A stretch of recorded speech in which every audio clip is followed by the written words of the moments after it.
You must have it. You must have a time with like the animation or something for this the transition stinger. How? Yeah, I have a blanket because I'm being cozy tonight because I'm still jet lagged. Which I'm back from my vacation and I had a lot of fun, but I missed you all and I'm happy to be back. And how's everybody been for the past week? Hello, hello. I should say hi to everybody. I'm so tired. Hold on. Even though I slept, well, that's just the consequence of flying. But hi. Welcome back, glad you had fun. I did! Here, let me scroll back up. And yeah, I'm not sure why it allowed both Alucard and Silverhead to get first. I don't know. I don't know how that worked. Big hugs! But hi, Alucard. Hi, Silver Knight. Hey, Meds with Mask. Hello. And let me keep scrolling. Hey, Syrup. Hey, Pain Raven. Hey, Garbage Genesis. Hello. Let me just... And Tenchi! I see you there. Hi! And let's see. Did I get everybody? I think I did. Let me know if I missed anybody. Oh, I'm so tired. I'm like, everything's all blurry and stuff, and I'm like, eepy. Which, I wanted to stream. Stream. I wanted to stream as long as I could, though, tonight. And hopefully get through, like, character creation's probably gonna take, like, an hour. And then get through some of the tutorial stuff. Sorry to be here until I need to go to bed in about an hour. Yeah, I'm hoping I can stream for a few hours at least. Yeah, Blanky mode! We're gonna be cozy tonight. Maybe for the whole game, depends. I love RPGs like this. And I want to take my time and explore everything. That told me if I wanted to tone over and then look at me, perhaps play the push-ups, sit-ups, and squats. Ooh. That is interesting. Yeah, good luck with your exercise journey. Can't sleep, clowns will eat ya! Man, I need to keep I started rewatching The Simpsons, and I need to keep going because, God, there's so many I need to rewatch. Because I think we had like the first 8 or 9 seasons on DVD, but then I fell off at like around 2012, maybe, like right when I went to college. Because I used to watch like all the new episodes every time they aired. Oh, let me also go back up. And yeah, the game is still compiling shaders, but it's almost done. It's at like 97%, so we can swap over pretty soon. Let's see. Hey gamers, Space cakes. Let's see. Whichever's most comfortable. Yeah, whatever's most comfortable for you. Always go at your own pace. Let's see, started slowly thumbing through the Call of Cthulhu rules a couple days ago. Ooh, that sounds fun. I still haven't played a Call of Cthulhu. It's a card game and there's a video game, right? Let's find out what I need to work with. Yeah. Let's see. And yeah, the whole compiling shaders thing. Oh, the tabletop one? Yeah, multiple games this year, or recently, yeah, I've had the same issue where they, like, compile shaders, and then they just forget that they've done it, so they need to redo it every fucking time. But they almost always patch it, like, within a week or so. So, hopefully the same thing happens here. I have heard, though, that the game otherwise tends to run really well. So, I'm hoping that stays the case. I even installed it on my C drive, my precious... not as large as it could be SSD that holds my operating system, so... but it required it. So now this and Alan Wake 2 are both... Oh! It's finally done compiling! Here. Why don't we swap over?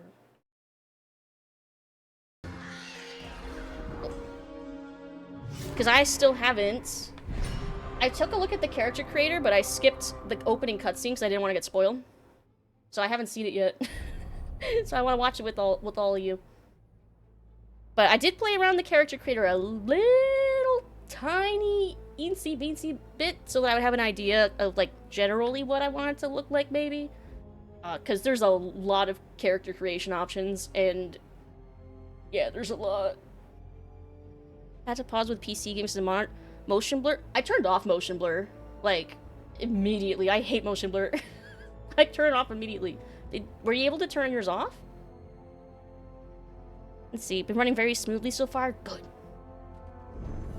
Trying really flavored ramen. Took powder. Oh, Oh, thank you for reminding me. We're doing I decided to do like kind of a fun thing, either tonight or for the rest of our marathon that we're doing, just for funsies. And an excuse to use one of these sodas. Any sub, and for each gifted sub, and if you do the channel redeem to start roulette, which I reduced in price and cooldown, it's now every 5 minutes, I think, and it's only 500 points. If it lands on, I think I had it so if it lands on black, then I drink a potentially yummy soda. I got 3 of them. I wasn't sure which one would taste good, but I wanted them to be weird still. So I have Ring Pop soda, like those Ring Pop candies. It's cherry flavored. So that's if it lands on black. I was thinking like, you know, Game of Life rules. And if it lands on red, I have pickle soda. Ahoy, Nick! Hello! How are you doing? Happy Saturday Batter Day! A late Batter Day. But yeah, so I have these sodas, and I'm gonna take little sips for each one. I also muted the roulette wheel so that it would be intrusive and I could keep the cooldown timer low. Let's see. Oh, that's red, isn't it? Oh no! Oh no! Hey, Pain! I'm about to try the pickle soda. Oh no! You win this time, lose his taste buds? Nope! Red's bad. Hey Seth! How are you doing? Hello, hello. And hey Sam! Happy Saturday Batter Day. I'm glad to be back. Alright, I'm opening it. I think this is a twist off, not one of the ones I would need a bottle opener for. Or is it? Hold on. I don't think this is a twist off. Hold on. I can use a table. I remember I'd open bottles from college. Here, I'm gonna mute myself though.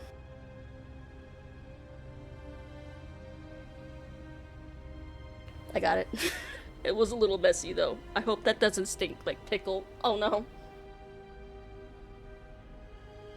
It smells... What the fuck does it smell like? Oh, it does smell like pickle. Oh, God. I need a napkin. There's pickle everywhere all on my hands. Ah! Let's see. Just yeets the bottle at the wall. No, I'm not gonna eat it at the wall. Oh, the fuck is pickle soda unless it's deathly sweet? I don't picture... Ah! Like, splashed on my face. I don't picture pickles being sweet, just bitter and weird. Save me. I'll save some. Doing alright, trying to focus on my mental health after burning it to the ground, trying to keep up in law school. Oh man, I sympathize. Good. I wish you all the luck though. Yeah, definitely relax while you can, and definitely yeah, do some mental self-care. Nice and cozy. Extra hours sleep and stuff tonight. Woo woo. What class are you gonna play? I'm thinking I'm gonna go mage because I do have my eye on Lucanus a little bit, and he's called the Mage Killer, and I just love drama. But also, for lore reasons, I think it's really fun to play a mage, because the whole... Oh, we're in Menrathus. I'm not sure how that play out. But anyway, I'm thinking mage. I want to do male elf mage, shadow dragon. Yeah, that's what I'm thinking. Here, I want to see the opening cutscene first, and I'll try the pickle soda when we get to character creation. Solus. Smart, thoughtful, loved to hear himself talk. But long ago, he had a different name. The Dreadwolf. Ancient elven god of lies, or heroic rebel against tyranny, depending on which story you believe. In his desperate fight against the corrupt elven gods, Solus imprisoned them, creating a veil that split our world from the raw magic of the Fade. He had won. But the veil cost the elves everything. Their magic, their freedom, even their immortality. Now, Solus wants to tear down that veil and undo the damage he caused. Even if that means our world has to burn. Somebody's gotta stop him. And that's where you come in. Yay! Us. Well, that catches us up pretty quickly. Let's see, what subclass? I don't know. I'm a little torn what subclass I'll go. I know there's Evoker, I think Necromancer, and Spellblade? Are those the three subclasses for the mage, I think? Let's see. Only Lucid can stop him. Also, hey, Andrew! Hello! Happy Saturday, Batter Day. Let's see. Suffer and Pickly Goodness. Oh, yep. Yeah. Okay, here it is. My first sip.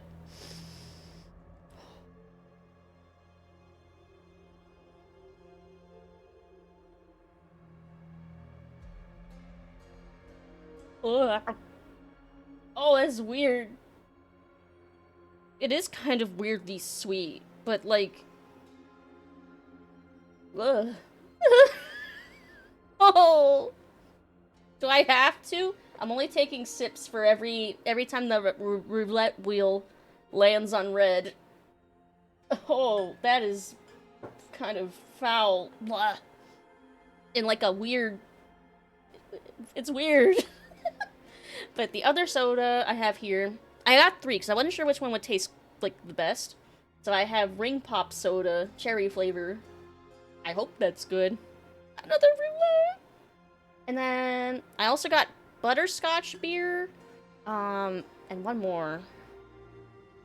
Creamsicle, because I love creamsicle. Let's see, Death Caller's interesting so far. But it's a while you can spec... it's a while until you can spec into any of them. Yeah, I figure it'll be probably a while before I get to truly customize too much as far as, like, my class. Oh, what's it gonna land on? Please be black. I could try the Ring Pop Soda. Is this a twist off? I don't think it is. No, I don't think it is. Can we have the orange cream soda? It tastes like sherbet. I do love it. Not, you know what? I'm gonna try the Ring Pop one first, because it sounds like it's gonna be weird, but, like, maybe good weird. If it is good, then it'll be our new, it'll be the one I'll drink for when it lands on black. If it isn't, if it's bad, then I will just swap between these when it lands on red. Alright, I'm gonna mute and pop this open.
God, that was a struggle to get it open. Oh my god. I had to find, like, a surface that would, like, be able to hold it. Okay. Oh. That was a struggle. Okay, I have it open now. Hopefully I didn't get any, like, particulates in it from when I was trying to open it. Oh, we had to clean after stream joke. Yeah, I don't want ants. Whew. Okay. So, Ring Pop Cherry. Weird to find candy-flavored lip makeup. Like Sour Patch Kids? Nah, I see that stuff all the time at, like, Five Below. I don't know why. I don't know why specifically, like, the cheapest places. Let's see. And drink a lot of water. Soda can dehydrate. Oh, okay. I have tea. We went out to dinner earlier, and I have sugar plum tea from Cracker Barrel. Not a sponsor. Alright, I'm gonna try the soda now.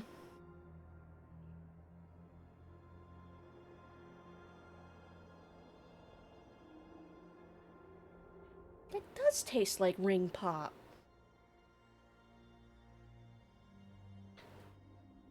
I like that. Huh. It does taste like cherry candy. With cherry, I always worry it's gonna taste like medicine.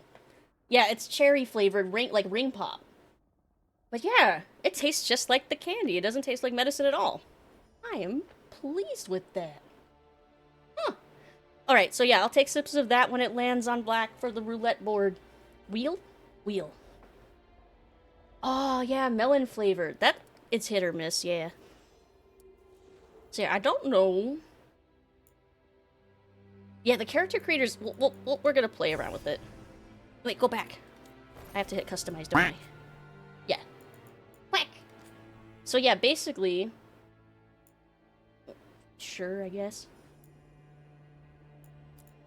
You have, like, all these heads, and you, like, morph between them. It's interesting. I've never seen a character creator quite like this. This here can really go both ways, either delicious, sweet, or horrifying and medicinal. Yep. Yep.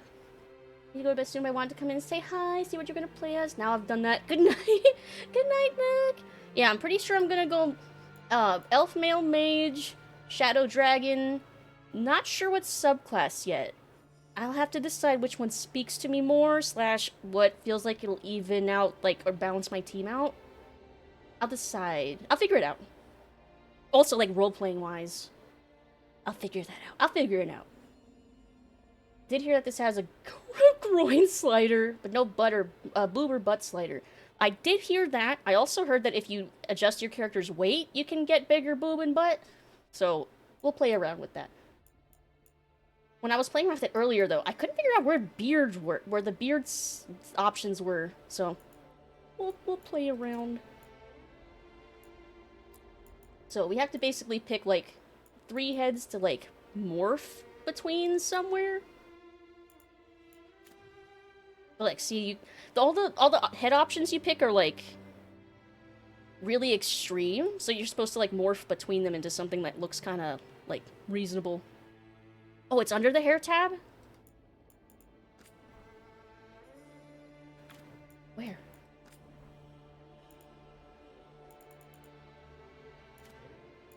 Where under the hair tab? If you could adjust that, make a camel toe? I don't think that's possible. Unless elves... Elves can't grow beards! You're right. You're right, that makes total sense. That's so funny, though. I bet that is exactly what it is. That makes sense. Because I was wondering, I'm like, where are the beards? It's because it's an elf. Never liked that the name, it always felt so fucking weird. Oh, the name of the, yeah, I don't know. I understand why, but it is funny. Smooth-faced tree babies. You'll find an inn as clean as an elven. God, the medieval jokes, they're gonna be everywhere, aren't they? Let's see, so, oh, hair. Because I remember that's something I already kind of decided I liked the vibe of, was I liked this hair with kind of like a dark purple. I was kind of digging. And then eyebrow color match. There. Why did I match the first time? Also, does it quite match? I feel like I need to adjust that more. It's not! It's not dark. If not every short, curly, wavy-haired person is a Starian. Come on, it's not! And then, because I think we're a Dalish elf. I like going with, like, green foresty eyes or something close to that. But I want to go, like, a darker green. Yeah. Let's see, totally forgot about that. No facial hair for elves. Yeah. You can find a face toupee. A fake beard. Yeah, something like reminds me of, like, the forest. Let's see. You started the weirdest adventure today? I haven't played much of Baldur's Gate 1 yet, have you? I've only played a little bit. I still need to get back into it. Let's see. Other elves are immortal otherwise, if I did hear right.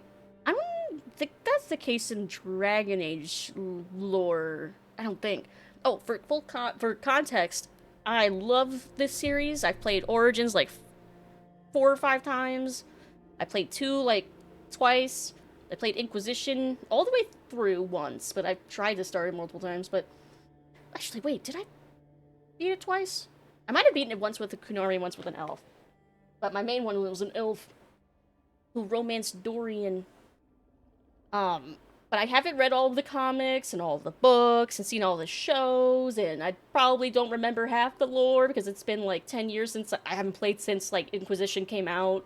So if I get confused about any lore, I apologize. I apologize. And if anyone knows the lore better than me, well then I would appreciate being caught up to speed on something I'm not remembering correctly. Origins gameplay was done better than White Knight Chronicles. I've never played that.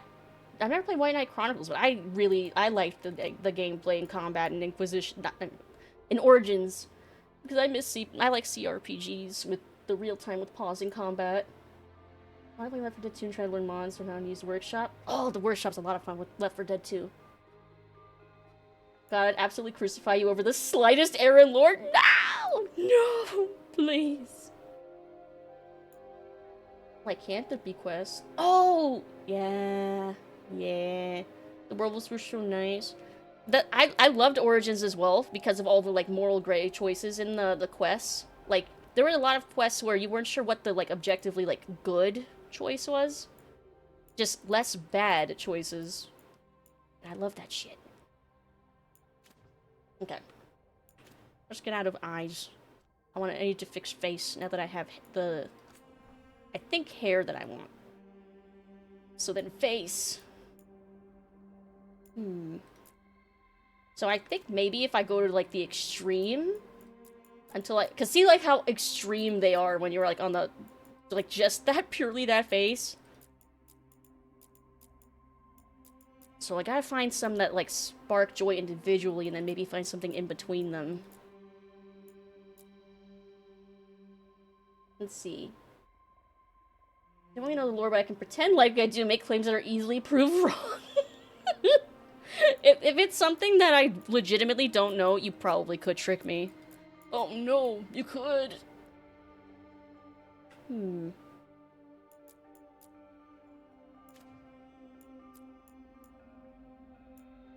Let's see, good timing on this then as well. There's currently a Humble bundle that has 18 comics from the Mass Effect and Dragon Age series. How long is that bundle going for? Is it going past the 15th? Because that's when my payout is. So I could perhaps take a look into that. Oh, wait on. I have to go down here so I can see this face.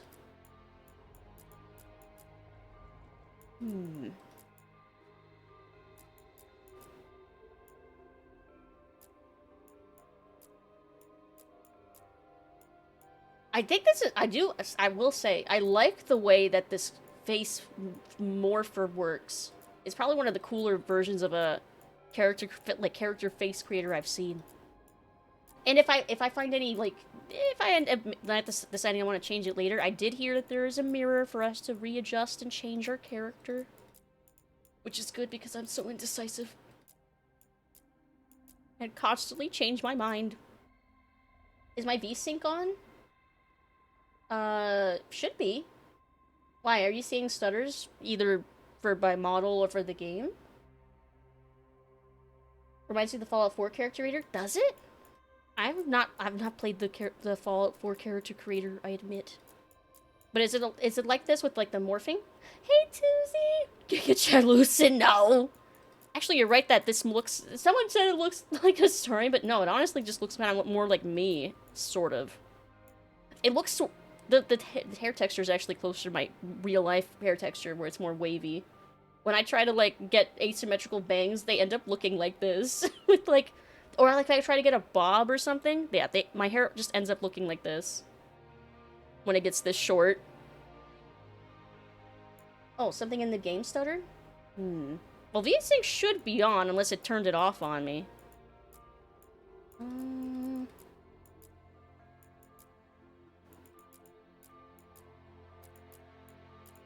There are a lot of, like, Giga Chad looking faces.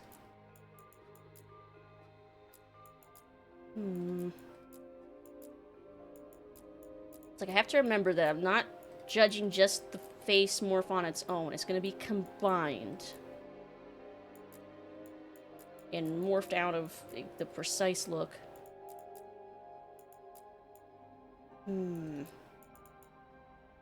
But yeah, how are you doing, Tuesday? Happy Saturday, Day.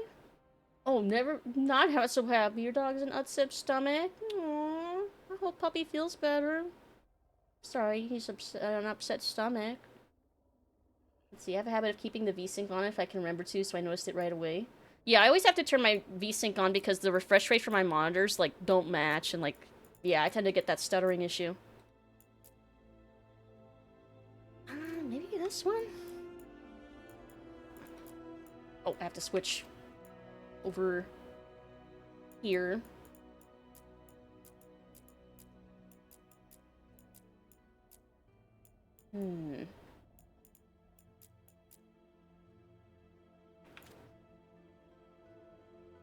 Oh, that looks too giga chatty. I think it's that because of this one. Think you could find a Henry Cavill face? I don't think I could find it. You could probably make with how robust this is, you could probably make any face that you want if you took enough time.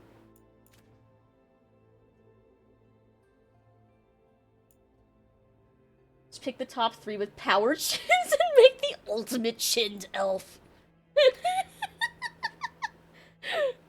You probably could. No, you most definitely could. Make a good chat character. Replace all the background music with "Can you feel my heart?"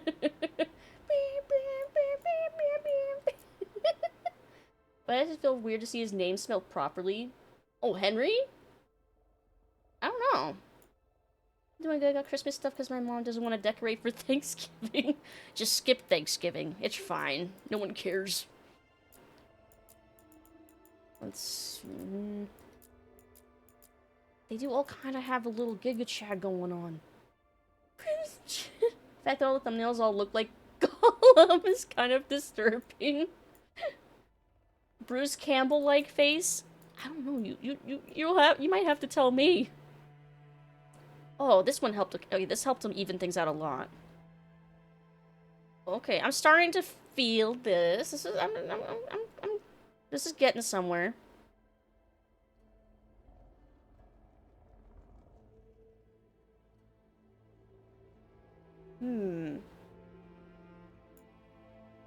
Let's see. People decorate for Thanksgiving. I have not seen people decorate for Thanksgiving since I was, like, a little kid in elementary school, where we would make, like, the hand turkeys and decorate like that.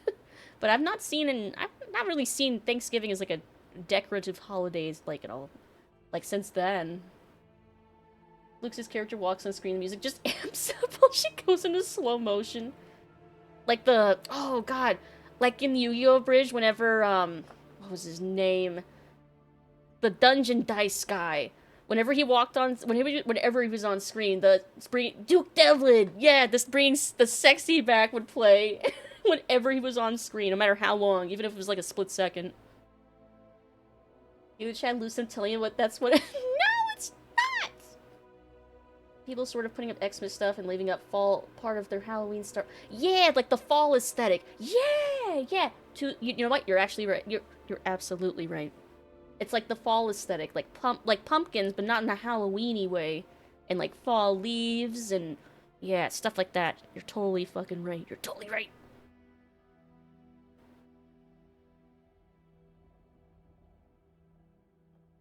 You know what? This might be a good starting point. Okay. And then... complexion. Warm. I did hear complaints that you can't really get a very dark complexion, and I can see why. I actually kind of prefer Baldur's Gate 3's skin tone selection screen. I think it's a lot more versatile. I think as they have a lot of options with head morphing and with, like, hair, but I do definitely see where there's some limitations, I will say. Like, I feel like you should be able to go way darker than what it allows you to here. And maybe it's just the lighting, but, I don't know. Not a funny crossover we somehow run into Baldur's Gate 3 cast. I feel like that's gonna be inevitable, because, well, actually, will it? I know Larian it seems pretty cool with the like Dragon Age and stuff, but I don't know if Wizards of the Coast is gonna do that kind of cross-promotional stuff. Let's see, I think it says something about me that I knew who it was immediately. That you have taste, or had taste back in like 2013, 14. Sabrina's Halloween stuff, gotta fill that not quite almost Christmas time gap somehow. True. For me, I just like, yeah, exactly. That makes just Halloween extend longer. Really strong cheekbones. Yeah, we're gonna adjust things. We're gonna adjust. We're not done. We'll go with that. And I wanted to have freckles. That's another thing. I wish that the freckles were separated from complexion, because that also limits, like, where you can put freckles and stuff like that. I like Baldur's Gate 3's freckle system, where you could have intensity of freckles separated from complexion. I think that was better. But anyway. But I think we'll go with some small frecklage. Yeah. Let's see. It's 2006. God, I did watch it back then, didn't I? Oh, God. How long was I watching those for?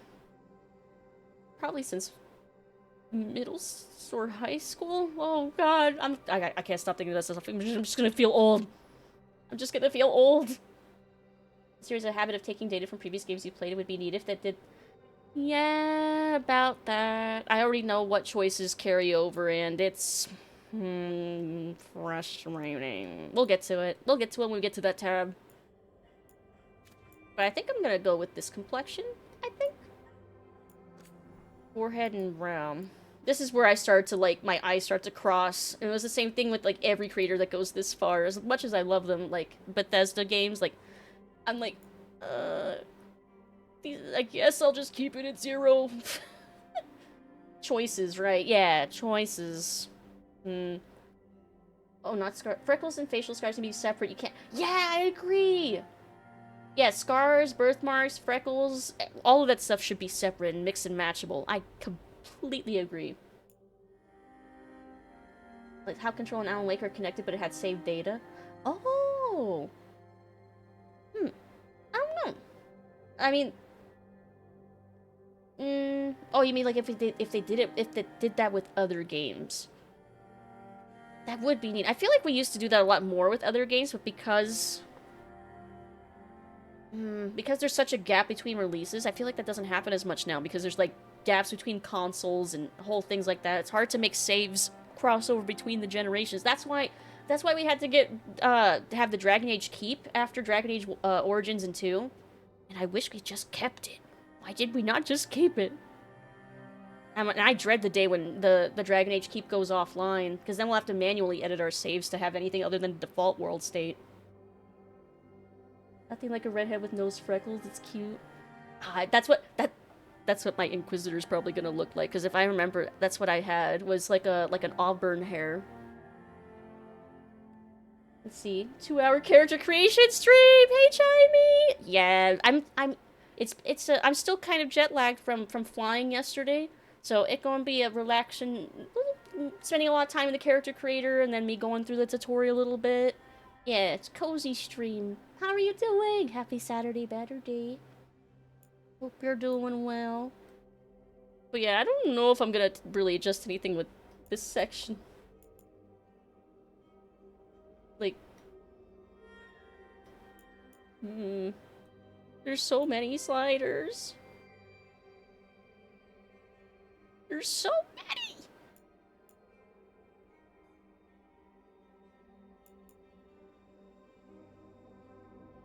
Like, I guess that's fine. Let's see. Hey, Canvas! How are you doing? Happy Batter Day. Howdy, let me guess. Like me, you spend most time playing create a character? Just for a while. I mean, I'm gonna probably go to, like, mirror and adjust as well. Because I'm indecisive as hell. But I mean, I'm having fun just doing this and hanging out and catching up with everybody. Especially since I didn't stream for a whole week. Moo! Hey, Doulahan! Hello, hello. Happy Saturday, better day. Hello. Hope you're having a good night so far. Hope you've all had a good week. And what's everyone been up to, by the way? if anyone was up to anything cool, exciting. I should talk about my vacation a little bit too. Let's see. Hate that Steam won't refund your game because the character really makes you take more than 2 hours just to see if the game works. Yeah, that's true. If you weren't sure if you were gonna like the game, you basically would have to just, like, skip character creation and play through some of the game. You're right. But for RPGs, they should make an exception for the refund policy. Like, 10 hours. Like, when I was filtering out reviews, I filtered out by who had played, like, 10 hours or longer. Because I'm like, that's enough time to, like, know if you really like it or not. Whereas, like, people... there were so many reviews that were, like, 0.6 hours, 0.2 hours. And I'm like, I'm not gonna pay attention to this. You've not played. Like, what the fuck? Even good reviews that were, like, placeholders. I'm like, this is not accurate at all. Let's see. Figured out someone vandalized my car a couple weeks ago and hid the damage? That's fucked up. What are you gonna do about that? Holy shit. Wish for a game with custom characters to have a default option? Mass Effect... I liked how Mass Effect had a default... And Dragon Age 2 had, like, default characters, and you could also make your custom character. Went to my grandmother's funeral service. Aww, I'm sorry about that. Also, did I say Nate Silverthorn? Say hi. Hi. I forgot to say hi earlier. Hi. Hello. I'm sorry about that. Hope you're okay right now. You read Steam reviews? Not normally, but I was curious to see, like, general consensus. And also to see, like, how long it was taking people to beat the game. / get, like, a decent length through the game. So I wanted to, like, kind of guesstimate how long our playthrough might be. And it seems about 60 to 80 hours if you're being thorough, which I will try to be as best I can. So probably about 2 weeks we'll be in Dragon Age land, and then we'll go back to our original scheduled programming. Like Alan Wake 2. / your rear seatbelts? What? That's fucked up. Canon default being interesting is awesome. Yeah, like, to me, like, default FemShep is, like, I think she's, like, my canon Mass Effect Shep as well. I just love her so much with, like, the freckles and the red hair. Yeah, as was mentioned earlier. 6 hours of Fancy Pants Man game is fun, but holy shit, did it keep fucking crashing? Fancy Pants Man game. Which game is that? Buckshot Rule on sale and it's tempting. Ooh. I've seen people play that. It does look fun. Know nothing about this series. Just want to stop in before going eepy. I hope you have a good sleep when you do go to sleep. Yes, Alan Wake 2. No evidence on who it was, even though 99.9% sure who it was.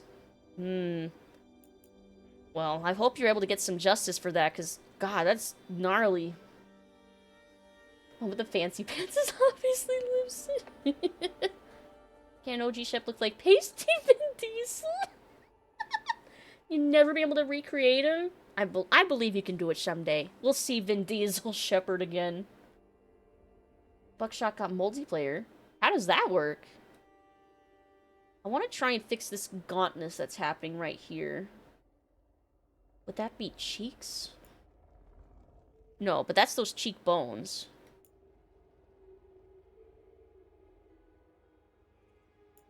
Width? No, but that does adjust this a little bit.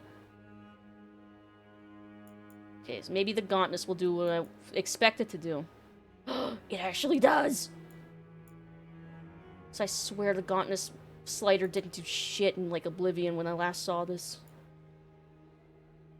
Yeah, Blood Omen! So, Blood Omen, because I want to get prepared for for Legacy of Kain Soul Reaver, which the remaster comes out in mid-December.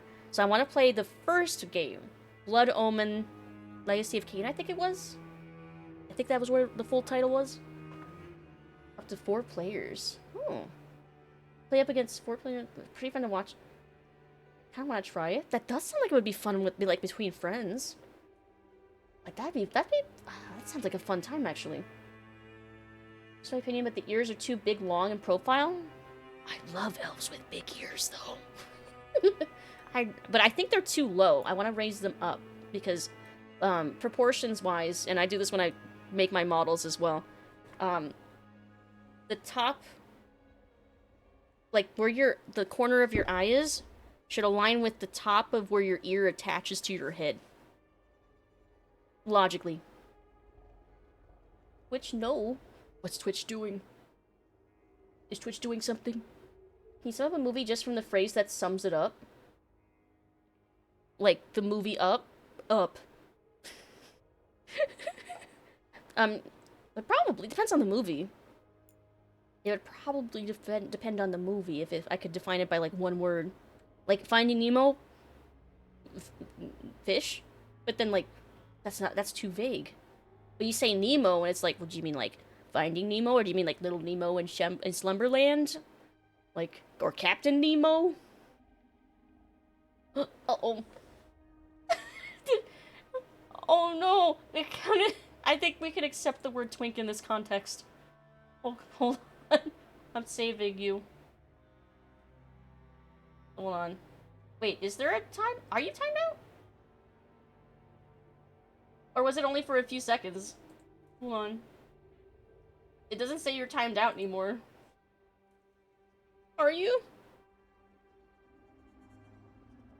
Oh wait, it was a 1 second timeout. Okay, yeah, okay, you should be back. It was just a 1 second timeout. Ears too low? Yes, and I you know what? I'm gonna fix it right now.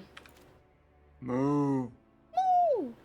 Hey, Lady Vast, hello! How are you doing? Hope you're having a fantastic Saturday Saturday. Enjoy your lurk. Want to actually try this game, so I'm gonna spoiler alert. Understandable. Very understandable. That's the reason why I'm marathoning. Because I don't want to be spoiled. Let's see. Ears. There's different shapes. Hold on. Can I hide hair? I can. Bald. Now we are egg. Egg versus egg. Make them lower. Let's get funny looking. Get ginormous ears.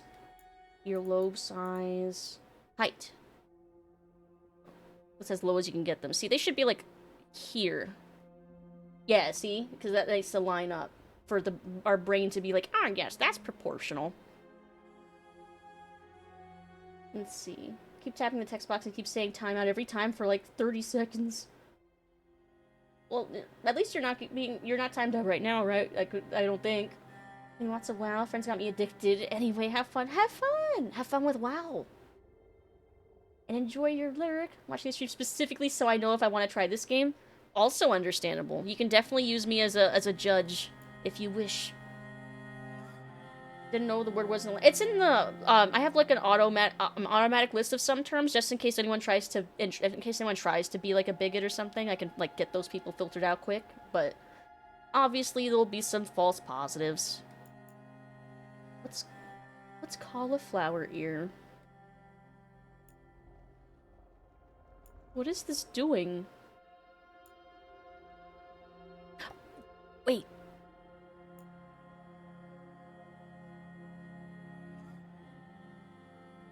It's like the inner ear part, but I'm like...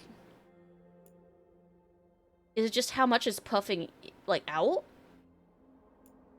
Ew, I don't want any cauliflowering then. Oh, Twitch is being fucky. How fucky? When I talk about making bread. Ears are fine, the neck posture is atrocious. Just got that shrimp neck. Maybe I can fix it, though. Cauliflower ear makes ears swell. Oh. Yeah. Look how bad the neck posture is. More than droopy ears. Can I fix that? I'm trying to see if there's anything else I want to do with the ears. Can I make them tilt? Oh, can I? Rotation. Oh, that tilts the other way. Aww. Okay. Hold on. With the hair. We want them peeking out, or do we want them to be like bat ears? Posture's normal. He's putting his best chin forward. We can fly. We can fly with these ears. Let me hide them again. I want to tilt them... Position.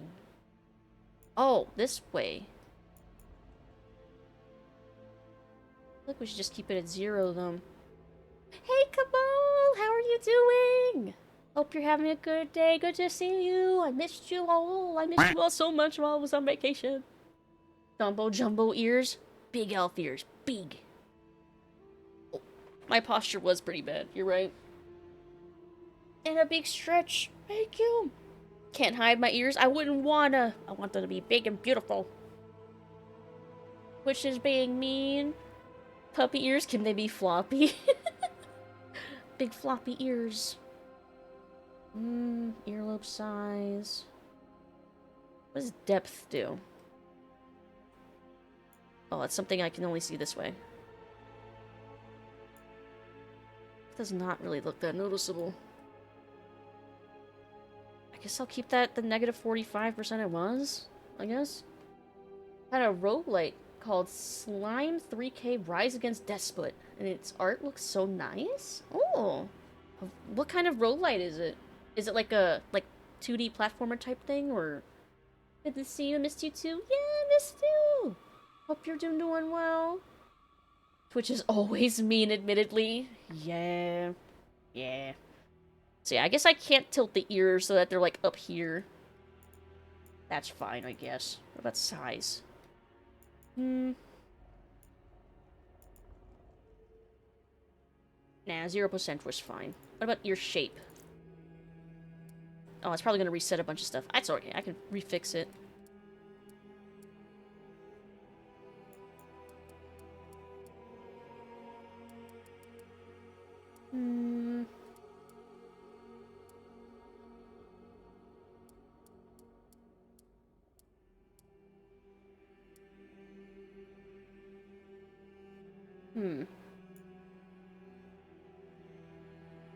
Nah, I'm gonna go back to how it was. 45, left ear rotation. I want that to just be the same. 60. Height. Position 0. I think that was the same. Okay. And then with hair. Like, I think that's cute. That's cute. What do you think? Can't see the neck. Okay, well, look at the neck. Is there a way to do neck? Cheeks and jaw. Larynx? That's like front neck. The hair definitely helps to hide the terrible posture.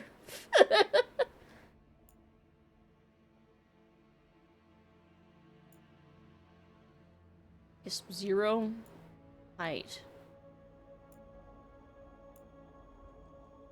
I don't know. 0? I don't know. 0? That doesn't really seem to be fixing what we were trying to fix. Let's see. Oh. Like Vampire Survivors, but a deck builder. I like Vampire Survivors. Ooh. Got all the Steam Workshop for Left 4 Dead was funny. Yeah. Left 4 Dead Work Steam Workshop is so many fun things. One of my favorite ones, I have the one where it replaces the tank with Shrek, and it plays All-Star when he shows up. I also like the one that makes the chainsaw make the Homer Simpson sound. Those are some of my favorite ones. If you wanted some of my favorites. Oh, also, when you're using the medkit, I have one that plays Sexual Healing. With like the song every time you're healing with the medkit. It makes it every time you make the heal with the medkit, it's just so fucking funny. Let's see. Go all in with Cox. Cox is it's an internet service provider here, yeah. Which sucks. Infamously sucks. No. One of the taglines for deck building meets meat grinding. Ooh. You're definitely selling me on this. Got that caveman neck. He's got that gamer neck. I don't see anything for the back of the neck, but at least our hair kind of hides the weird posture a little bit. Depth gets rid of the Adam's apple. I see.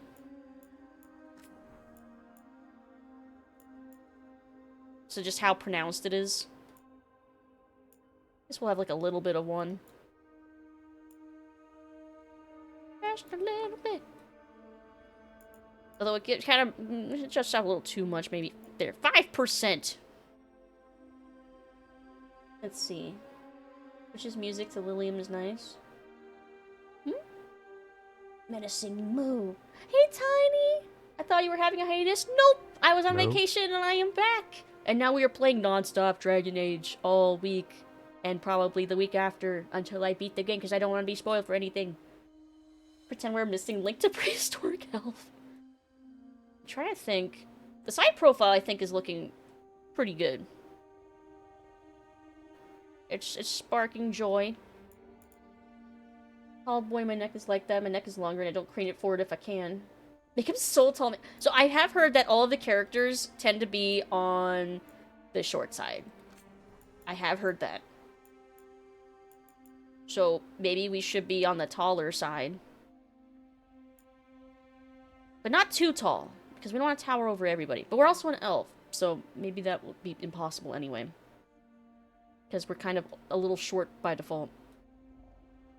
Shoulder width. Just stick it out, like, all the way and just be, like, T-pose by default. Guess I'll go to... 10%? Just be echoes of wisdom? Oh! No spoilers, because I'm not a cruel god, but it's good. I'm glad you think it's good. I've been wanting to get that as a gift for, a relative in my life, let's say. I'm glad it's good. Just in case they're, you know, might be hearing from somewhere. I don't want them to, you know, find out. Oh, it's the music box from Elfenlied. Oh! Were you sure you should watch? I've tried to watch it a couple times, actually, and I keep bouncing off of it. I've tried, like, 3 different times. Like, I've gotten as far as, like, maybe the 3rd, maybe 4th episode at most. But I keep not being able to get past the... I don't know. I don't know what it is that specifically I keep bouncing off of. Incredibly short. You'll fit right in. It's okay. We'll be a bunch of short kings and queens. Make Roger the Giant, but elf. Ginormous pecs. Yeah, you can't really make them that ginormous. I see the complaint now. Same with Lord of the Rings. I love Lord of the Rings, though, I will say. I'm a big fan. But I haven't watched, like, the Rings of Power show. But love the books. Love the extended editions of the original trilogy. Fell asleep through Iron Man 2 twice when it came out. Man, I remember really liking the original Iron Man, but I barely remember Iron Man 2 or 3, I'll be honest. Short Elfenlied. Shoulders just a bit wider.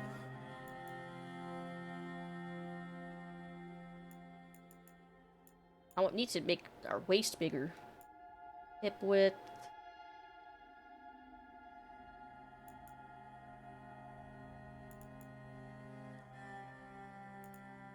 Glutes. Oh, that's the ass slider.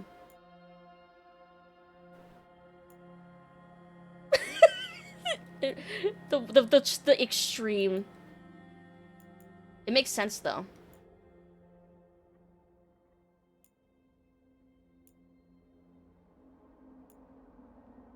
Like, that slider actually works compared to the other ones. The other ones feel like they barely do too much. Like, this one... Like, why can't this one be as extreme as this?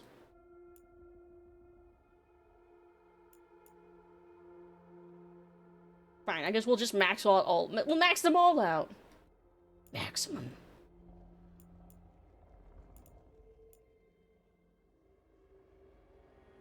That's basically just Beefcake Elf at that point. Louise will never live up to Armored Adventures. You gotta be caked up! I mean, honestly... Maybe just a little shorter. I like the 40%. Which gender do you pick? We are male. Male, he, him. Still barely an ass. Yeah, we'll see. Yeah. I do wish some of the other sliders could be a little more customizable and extreme. Let's see. Survivor didn't say Rock's been talking about her. Let's see. Caveman posture, Giga Chin, Elven Bakery. Magic for... Well, we are playing a mage.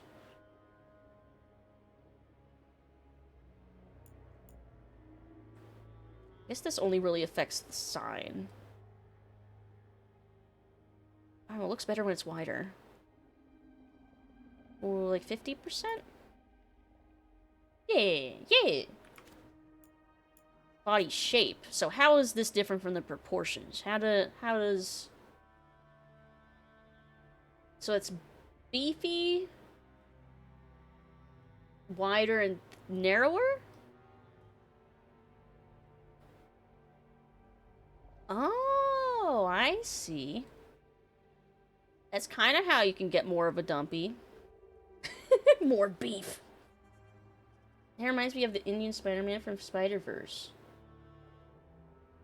Maybe. It's been a little bit since I've seen Spider-Verse. I'm trying to remember all the, like, side characters and stuff. No tits, not as charming. Seems you know what the person in charge of the character creator was into. No. What are you talking about? No. 75% beef, 20% pork, 5% chicken. Oh, speaking of being chicken or not, I'm still trying to decide what our personality is going to be, but I'm leaning towards us doing, like, a lot of purple options, just going full goofball.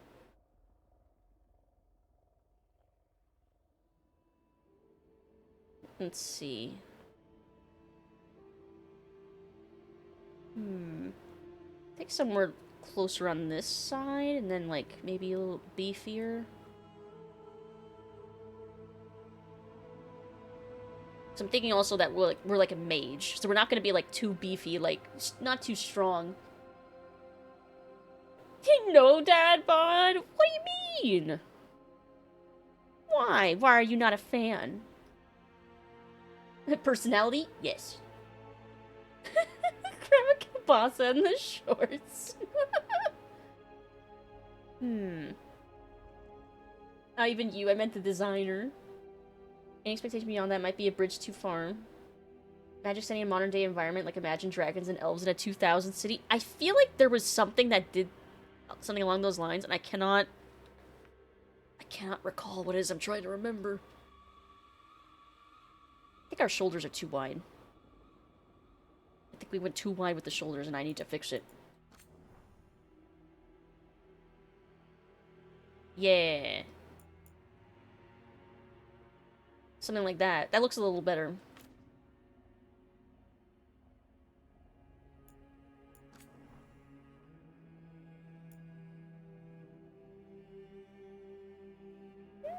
Yeah, 70? Yeah. Yeah, yeah. Shadowrun? I still have not played Shadowrun. Speaking of chicken, best thing I ever saw in a store, frozen chicken wing... What? Contains no actual chicken wing meat. Wait, chicken... wangs? But you mean they're wings. Right? Like, their wings just spell funny? Not like... like, they're wings, right? Imagine Dragons is a pun I didn't realize until you read it out loud. Like the band? Oh, you mean, like, Imagine Dragons and Elves in a 2000 city. Not like Imagine Dragons the band. Because that is how I read that first. Was I read it like the band. I get what you were saying now. That's because the shoulders button so much make you think the shoulder holding the shirt up with your chest. Well, here, we can change our undergarments, right? Which I have nudity turned off, because I don't want Twitch to bop me.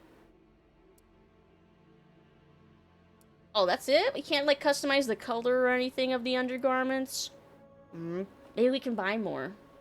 Maybe do they let it, if anyone who's played, in a non-spoilery way, do we get to buy more undergarments? Like in a shop somewhere? Is that a thing? Let's see. And we've already finished that. Okay. Eyes. They were called chicken wangs, but they don't have any chicken at all. It was just spelled all funny. Huh. Weird. What did it taste like? Also, the World of Darkness games from the early mid-2000s. Ooh. TOS friendly banana hammock. Is there a slider for the butt? We are at max butt. Like, we're at the maximum that we can make our butt. There is no more slider for butt. Yeah, that's why I was confused about it. Was it wings or not? Refused to eat it. My dad said they were definitely not good. Oh. Weird. Mankini.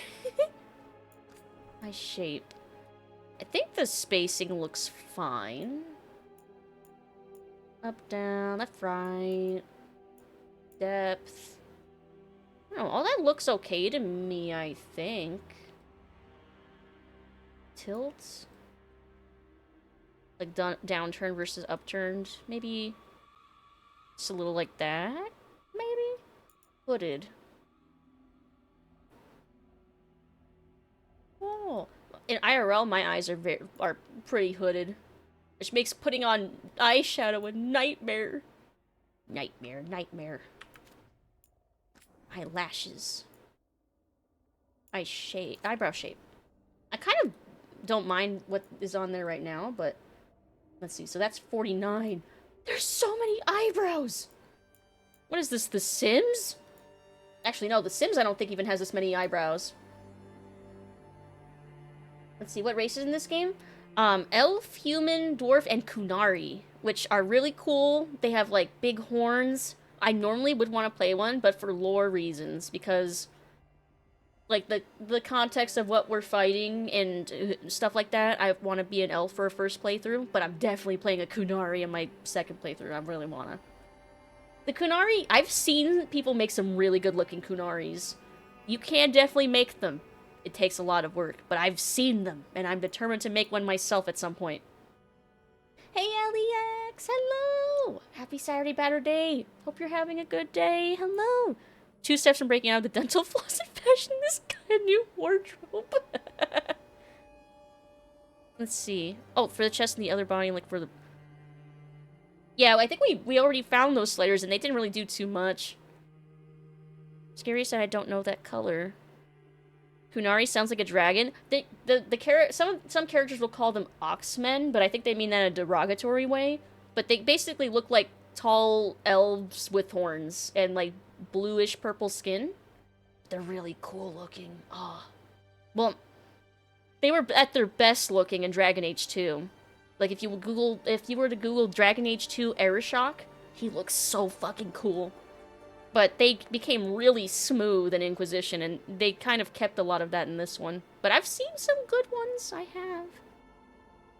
Did modeling job for people to learn makeup on? Some of those students were so talented. Ooh, that sounds really cool. Whisper you a link to an image of the color? Yeah, what color are y'all talking about? How many hours? We're only at an hour! It's only been an hour!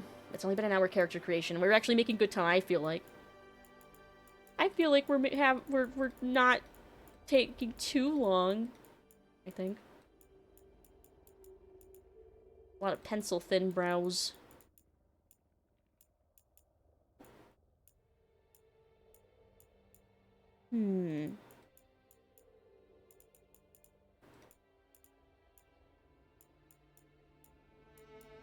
There's, oh my god.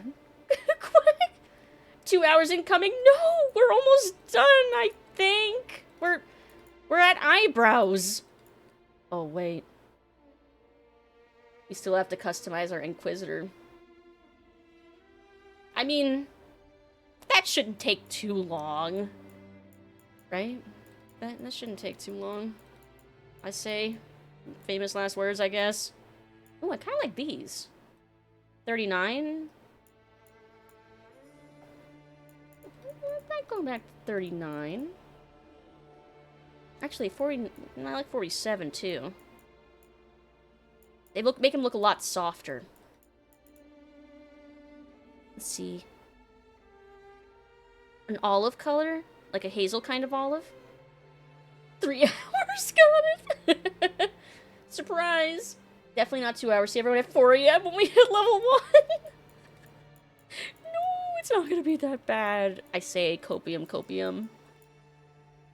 bright pink eyes. No, I like having the, like, green hazel eyes, because they remind me of, like, forests, and he's gonna be a Dalish elf. Which we get to pick tattoos later for our Valasline. Oh, care package! Thank you! Yeah, along with having the gross and yummy sodas for if anybody subs, gift subs, which I'll spin the wheel for each sub that would happen from a gifted sub, or uses the redeem, I will spin the wheel to drink weird sodas.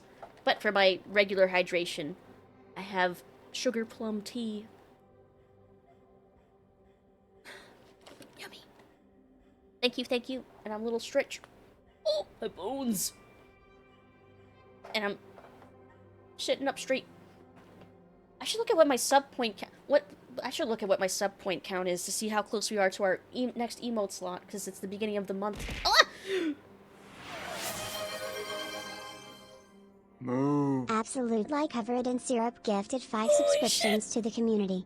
Thank you so much, Syrup! Hey! Holy crap, thank you! Congrats to everybody that got a gifted subby! Congrats, Jokes on Maestro, and Pixel.Gamer, and Sucre, and Half Frost, and Sab Bathgoat. Hello, thank you for... Oh my god, thank you, Syrup! Clap, clap, clap, clap! Thank you! Thank you so much, Syrup. And what did the roulette land on? Oh no. Wait. No, that was correct. Yeah, red's the bad one. I remembered. Okay, I get to try the good one then.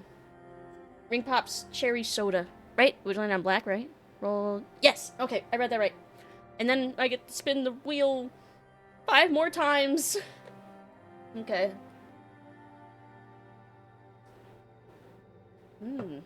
It does taste like Ring Pops. I'm actually excited about that. Okay. Here's roulette number 1. I have to do it 5 times. Thank you so much, Syrup. Thank you. Thank you. Suffer. Pink color with off-putting name. Oh.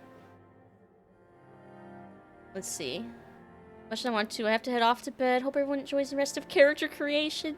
Have a good rest of your night, Alucard. And I'll be streaming tomorrow as well. I'm gonna be streaming like every day. I'll put up a proper schedule tomorrow though that will have like a good idea of when I'll stream each day. I'm thinking around maybe 6 p.m. to give us more time. A red. Okay, pickle. How much we check how much we have again? Oh, I think if you go on my about page, there should be my sub goal thing, and I think that should list how many sub points. I think it's 125 to hit our next one. It basically goes in amounts of 10. Like every other one, we unlock an animated emote, and then a static emote. So it was like 115, and then 125, I think it was. I think. Oh, the currency for the roulette. It's exclamation points. Oh god, what was it? I think I have the commands listed on my about page as well, under commands. I think I have a stream avatar section. Yeah! 0 points is rank 1 out of 0? My leaderboard might be broken. Ah, gold, that's it. There you go. Yeah, I need to make stuff worth that gold. Okay, I'm stalling long enough. I'll take the sip.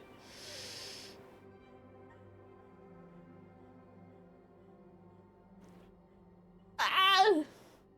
You know what it reminds me of? Because I don't eat pickles. Ugh. Quack. Ugh. It reminds me of the taste when I take when I get like a burger and they accidentally keep the pickles on even though I say no pickles. And then I have to take the pickles off and give them to someone, but there's still that vague flavor of pickle left on like the burger, like tainting it. That's what it tastes like. It's like that condensed into a bottle. Roulette number 2. Oh. Awful. Want to buy a Canadian goose with all my gold? I could try and make a goose asset for the dream beans. I wonder if I can make, like, pets for the dream beans that, like, follow you around. I like that idea. I should write that down. I don't have my pen and paper. Maybe I'll remember. What's the command to give people gold? I don't No? I think only a mod could use that command, though. Oh, please be black. I would like to try the not gross soda again. It's red. Okay, pickle it is. Oh, it's so bad. Roulette number 3. For long found out Neapolitan apparently means native to the Naples, Italy thing. Huh. I always liked Neapolitan because I hate chocolate, and whenever family would want to get chocolate ice cream, it would at least allow me to have some strawberry on the other side. I appreciated that. This is not having a gambling streak. No. The issue with that is it can start lagging really quickly. Oh, what can? Grandma would always just tell me to pick stuff up didn't like off and always left a nasty taste. Yup. Dream meat pet of choice, the Cobra chicken. Black, yes! I can try cherry.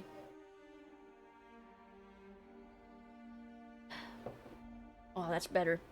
Alright, that was number 3, right? Alright, number 4. And then eyebrows.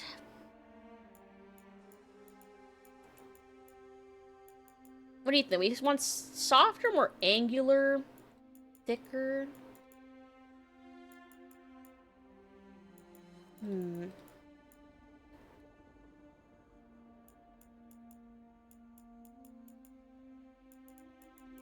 Trying to decide what vibes more with the hair.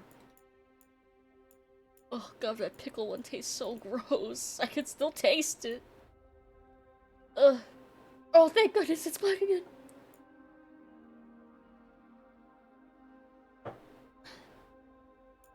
Oh, you think they would be considered a separate entity? I don't know. I think I could make it so that they're treated like another, like, clothing object, basically. You know what? I think I like this one. Maybe. What do you think, chat? Does that look right? Yeah, I think I need to make them a little brighter so that they actually look like their color. Because they look a little too mismatched otherwise. Unibrow? No! I'm not doing a unibrow. It would bother me. It bothers me on myself too much. That's why I plucked my brow. My brows. Let's see.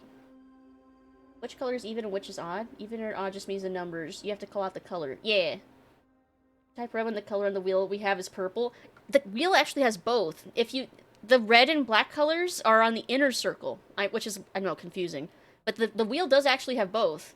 It's the purple on the outer, and then on the inner, it's got red and black. It's kind of like the wheel for the game Life, like the board game. Hey, Dwayne! Hello!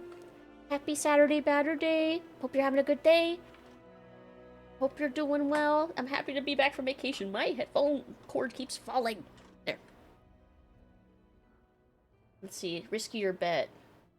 Bridge the eyes together. Unity for all. No! Okay, eyelashes. This one, when I was playing around with the character creator earlier, seemed like, actually had like a pretty big difference in like how the face looks. Like, they actually make a pretty significant difference. Like, you have ones that are like down, like profile-wise. There's ones that look like they got like mascara and like push them up a little, curled them up a little bit. There's like ones that are like really downturned and like shadow the eyes more. Oh, thank you for reminding me for the 5th one. There's number 5. Heard unibrow and I second that. No! No. Some real dust fans, Lucid. Like 1-inch eyelashes. I think the longest eyelashes I've got to be 42, but that looks like you got like falsies on. And we in the middle of battle. I don't think we got time to put falsies on. And that's like a little too curled up with mascara. Like, I wouldn't put that much effort in. We're 2 hours already? No, we're not! Wait. 9 to 10. Oh. When did 2 hours pass? What? No, we're... Did daylight savings already happen? Did we go back in time? Did we go back in time? It's 11:23 where I am. We started at 9. Also, I see that that's red. Yeah, it's really tiny. But I can see it. I like blew up the, like I zoomed in on the wheel and yeah, you can see the little inner ring.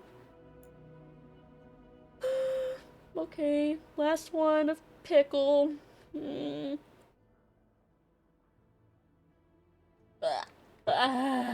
that's right, I started at 10. That's right, okay. I'm used to starting at like 9. I started at 10. It's only been an hour and a half. I had to wash that down with some tea. That was so bad. Oh. Okay. Thank you so much again, Syrup, for the 5 gifted subs. Oh, my stomach is not gonna enjoy that pickle soda. Oh. Oh, I'm gonna pay for that. Oh. Saving start on the 8th or something? I thought it started on the 3rd when I looked it up. Doesn't it start November, or end November 3rd? Lost Rock, what were you talking about? Me too. Gonna be burping pickle all night? I hope not. That sounds horrible. Let's see. Some of these are really pretty. Let's see.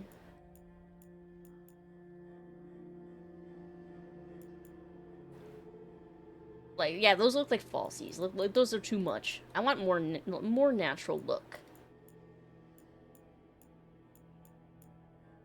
Like, maybe these ones? Let's see. Just don't burp pickle through your— oh, no! That sounds like— yeah, that sounds painful, like a nightmare. Background enemies, there's your hair purple. It is purple. I wanted to— I kind of was digging the aesthetic of like a dark purple. Let's see. Oh yeah, we also— you're looking forward to trying the pickle soda? You'll see. Maybe these? So I like 7.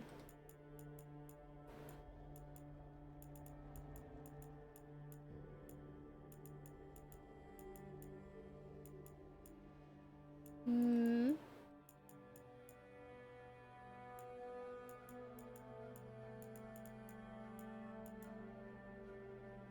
No. Hmm. And some of them are uneven. And some of them have bottom lashes, and some of them don't. And I'd like to have both, ideally, maybe. That one kind of has both. 44. Also, I'm seeing that anti-aliasing struggling when I blink. You see it? At least when it was facing front. Let me see. So 44, and what was the other one that I was kind of into? It was like way up here. Was it like 7? Might have been 7.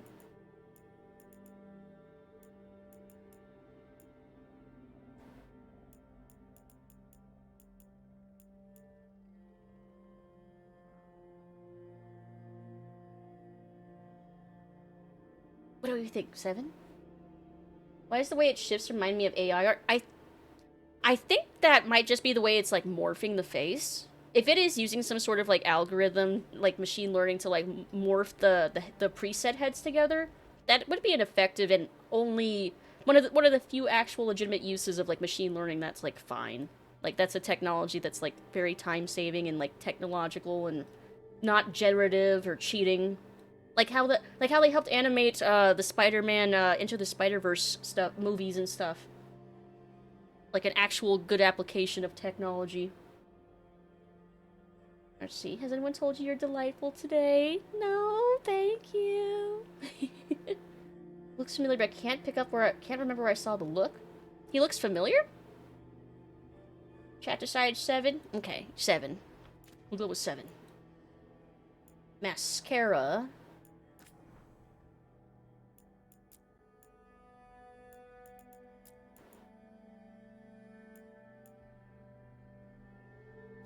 Intensity.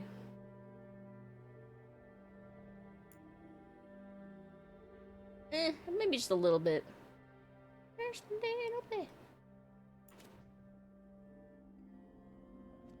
Let's see, nose. I don't know if I want to really... I think the nose probably looks fine. I don't really feel like we need to change too much. Actually, I feel like we're kind of fine, like, everywhere. Like, is there anything that really needs to be changed at this point? I think we're pretty solid. Let's see. Like, I'm actually kind of... Yeah, what do you think? He's got the look. He's got the look. He's got the look. He's got the look. I'm gonna have that song in my head. Have I seen this man in your dreams? Nope. Nope. This is me just winging it until I like how it looks. No, I have not. Told your brain can't make up looks, so it uses faces you've seen before. Is that true? I don't know if that's true. Interesting if true. Style. Oh, it's a color I can't see. Hold on.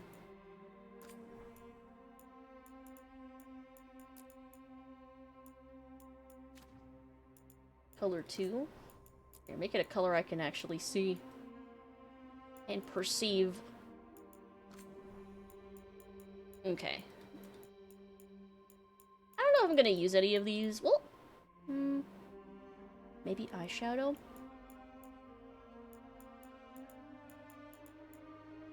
Some of these are a little too artsy, though. But very interesting. Because I kind of want to go for a more natural look.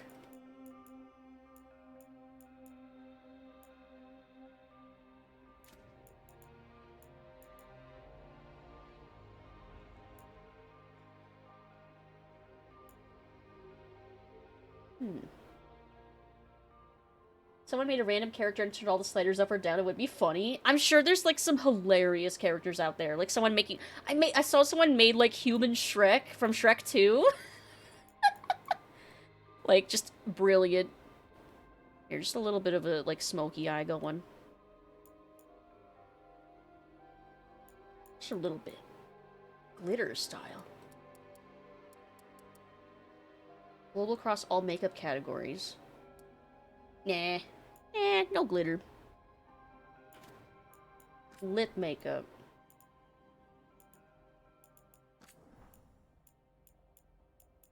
That's interesting they have so many different lip... Again, it kind of almost reminds me of The Sims, with how many, like, lipstick styles there are. Let's see. You're able to modify this later in game if you want. Yes, I am aware. We get to use the mirror to fix things, but I don't know how long it'll be before we find the mirror. You know? So I'm like, I want it to be as close to what I want it, you know, would like it to be beforehand. So I don't feel like I gotta fix stuff. Oh, it startled me. Someone don't like ever before. Try to say something nice and gets... Oh! Tell you now, this your delightful being. I have nothing but respect. Oh! And admiration for you. Oh, thank you. This is so sweet. Thank you, Ellie. Let's see. Hopefully if we have a voice, it'll be a calming one. We'll have 4... Well, there's 4 options for voices. 1 for each gender, and... One's American and one's British, if I remember right. That's usually how it goes. Usually. Lip liner. I guess I should keep these on the... I'm in danger! Or why would I do? Because I want to keep these more natural looking, so I don't want, like, more... I don't want, like, a ton of glitter and stuff. In fact, I'm going to make this a little less intense. There. Blush... Pingers! Ah! Pingers! You have to have a peace of mind that you can always tweak it. Yeah, that makes me feel a lot better. Like, I don't have to, like, worry too much about, like, it needs to be perfect, or else. I don't know, maybe that's fine. Yeah, I think I'm good with a lot of those. Saiga, hello! Welcome, Raiders! Hello! Ba-da-ba-ba-ba. Welcome, Raiders! Hello, I'm Lucid. Saga Koga just traded with 6 viewers. Welcome, Raiders! Hello, hello! How are you doing, Koga? Can I get a shout out for Koga, please? You're also playing Dragon Age? I'm an hour and a half into the character creator classic.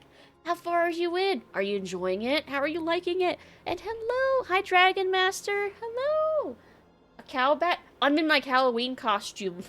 Because I was on vacation for the past week, so I didn't get to stream on Halloween. So I'm wearing my Halloween costume one more time. And I was dressed as a cow. Woo! I'm normally I'm a vampire, lucid dreaming vampire, with a bat form on weekends for Saturday Batter Days. Which it is today. Hello, hello! Hi, Haima! I'm a variety streamer. I play pretty much whatever I want. Oh! Play a lot of horror games, retro games, and I really love Dragon Age, so we're deviating from our normal... Saga Koga just followed. Thank you for the follow, Saiga! Hello! And we're deviating from my normal schedule to binge play and marathon Dragon Age Veilguards, because I don't want to get spoiled for anything. So I want to play it as quickly as possible, but be very thorough and explore everything. And read all the lore and all that stuff. Just telling us she's really a Tosha. No! Aw, man, I'm gonna have that song stuck in my head now. That is still costume for Halloween, but I'm always bad. Well, I guess. Every day's Halloween when you're a goth bat, I guess. Goth vampire bat. So far, I love the game.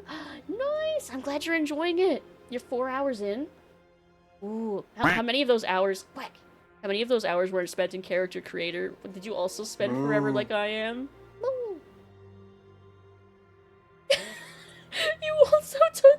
You also took 4 hours? No. Goth is soft on the eyes. Live snakes and lizards and other things that go bump in the night. I'm sure spiders and everywhere I can't see, I'm sure is a thing. Let's see, tattoos. Do they have one of, I always like going for, oh, there we go, like Hala stuff. Ooh, or the branches. Oh, but wait, I think I did the branches for my Inquisitor, so I shouldn't do the same thing. So we'll make it some little different, because I'm probably going to end up going with the branches for Inquisitor. Enjoy your lurk, absolutely! And thank you so much for the raid. Took an hour to do character creator. Ooh. Start of Every Day is Halloween by Ministry. I did get a pin that has that line too. Love the customizing. Yeah, I'm really enjoying the customizing for the character creator. It's very versatile. My only complaint is that I wish that like freckles and complexion were separated. Ah! Choosy Fox just cheered 10 bits. Thank you, Toozy. Thank you for the 10 biddies. Thank you. Thank you, thank you. I appreciate it. Man, my only complaint is, yeah, I wish that the complexion slider and the freckles slider were split. That's the only thing, because I wish we could do, and had like an intensity slider for the freckles like Baldur's Gate. Because I wish I could have done more freckles in like certain spots. But that's like my only complaint really with the character creator. And the butt slider is not, not as intense as I wish it could be compared to some of the other sliders. But that's okay. That's okay. Very minor complaints, especially considering the character creators we've had in previous games. Yes, the button chest sliders. Like, I was surprised by how little they did. Let's see. Oh. Hello? Zoom? Oh. Oh, that's interesting. It just automatically zooms when I just move my mouse there. Let's see. Maybe more like an orange? Because I like them to be a little more faded. They used to be able to do like an opacity slider, so maybe I just need to match the color here now instead. Brighter. I need something like that color.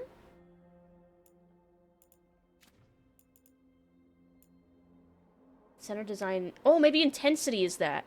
Oh, it's intensity now. I see, I see. Yeah, enjoy your lurk, and thank you so much for the raid. Thank you, thank you. Find a pen in game to add some more freckles for you, Lucid. It'll go very well with the beard toupee. Yeah, I also had forgotten that elves can't have beards, so I was like, where's the beard slider? Yeah, I think I prefer that. Just having the centerpiece.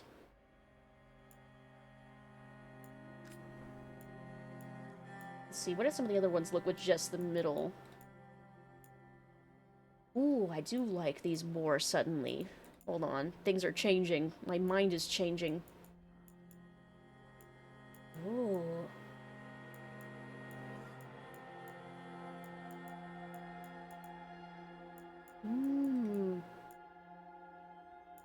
Hold on, actually, let me look at some of these asymmetrical ones.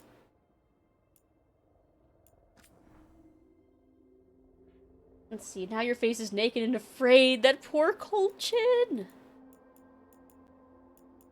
Here, let me just look through all of them, because... Ooh.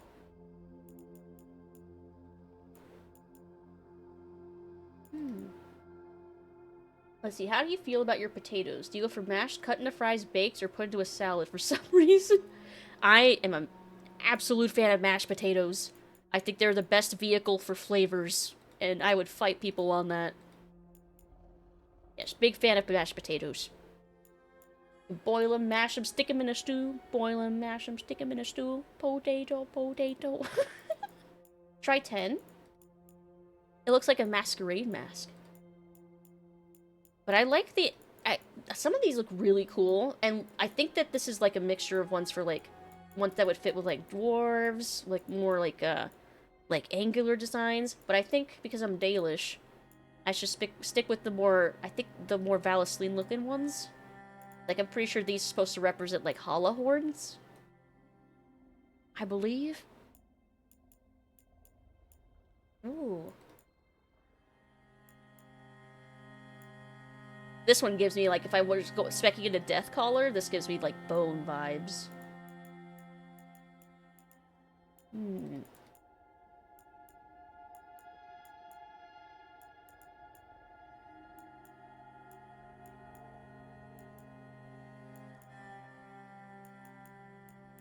Oh, I'm so torn.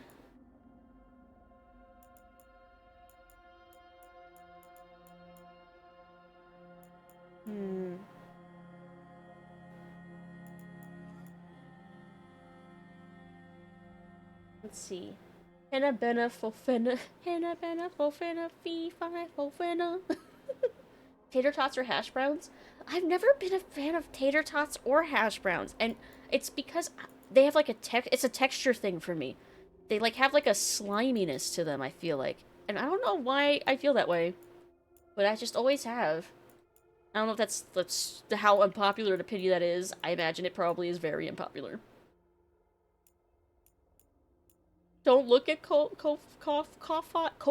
Coffee? I still don't know how to pronounce that. Why? What are you doing? What are you doing over there?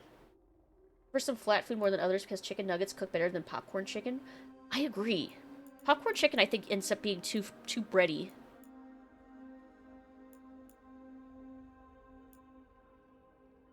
I do like this one. Oh, it's gonna be on my Inquisitor, though. Okay, I'm gonna go with this one. Hide these. Yeah, I think that we'll go with my initial thing I was thinking of. Body tattoos.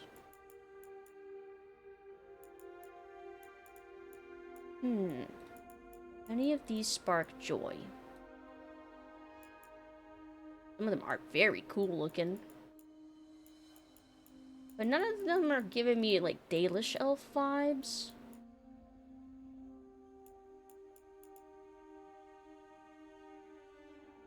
Or, like, Shadow Dragon. Maybe this one. It's got dragons.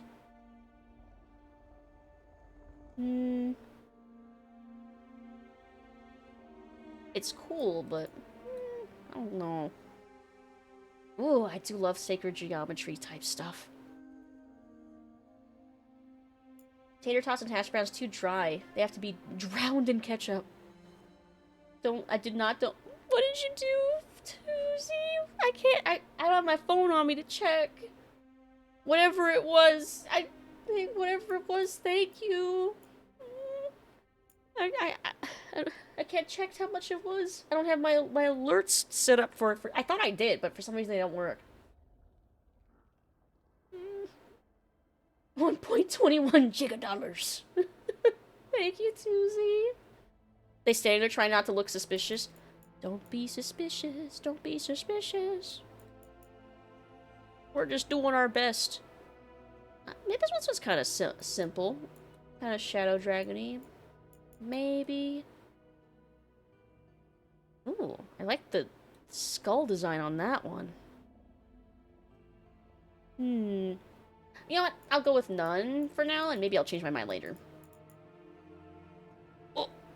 Zoom, stop freaking out! Stop it!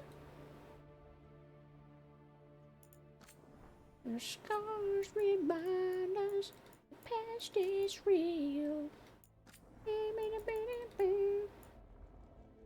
Let's see. Okay, now I can see them. Jiggle dollars. 3 or 5. Thank you, Tuesday. Love supporting my friends. I appreciate the hell out of that. Thank you so much. Thank you, thank you. I appreciate it. Quack. Some of these scars just look like really cool tattoos, honestly.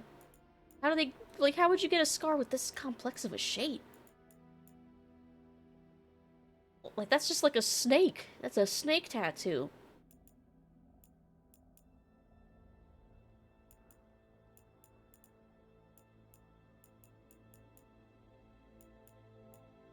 Okay, that's just straight up a tattoo. Thrice baked just to mess with someone regarding potatoes. Oh, twice baked potatoes? If you bake it a third time, what happens? But yeah, twice baked potatoes are fucking delicious, I agree.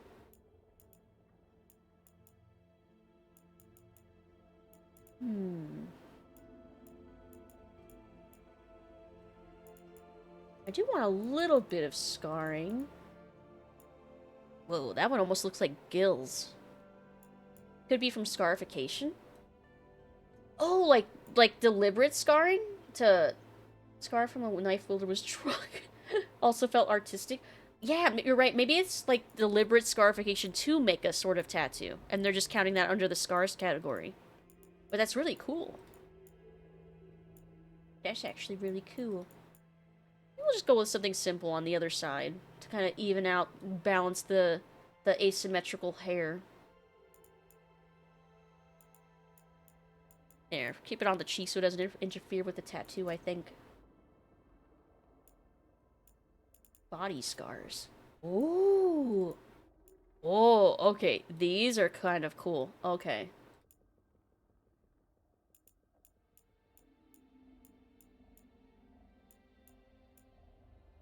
Ooh, like that one looks like if you're struck by lightning. That's what happens. That actually happens to, like, your veins.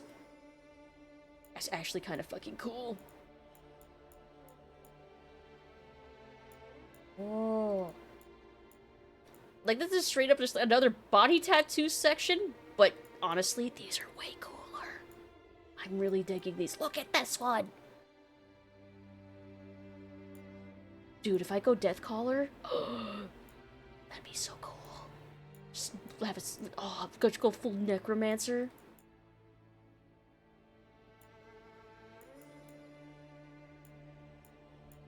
I'm really digging these, and now I'm having a hard time deciding suddenly. Quack. Hold on, I need to change the color of the body tattoo so I can actually see them.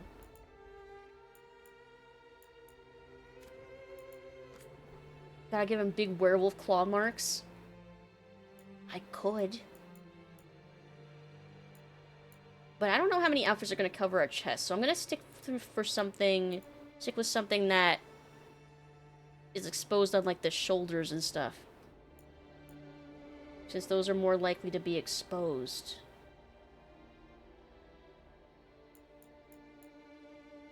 Ooh. Maybe that? Let's see. Gotta change undergarments to really show them off. The only other one that they would give me, at least in the character creator, was the, like, tube top. Oh, I bet if I turn nudity on, I could probably see more, but I'm not gonna. I'm not gonna. Ooh, this one kind of has like scale, like a shadow dragon, but it has like kraken stuff going on too. Maybe.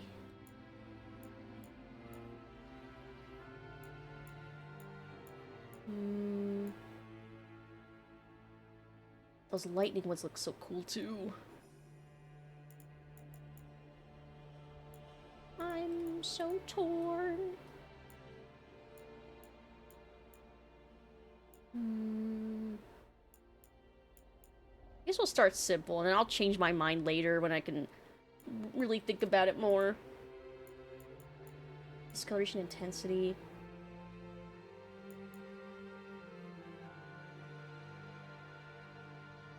Yeah, I like that. That's cool.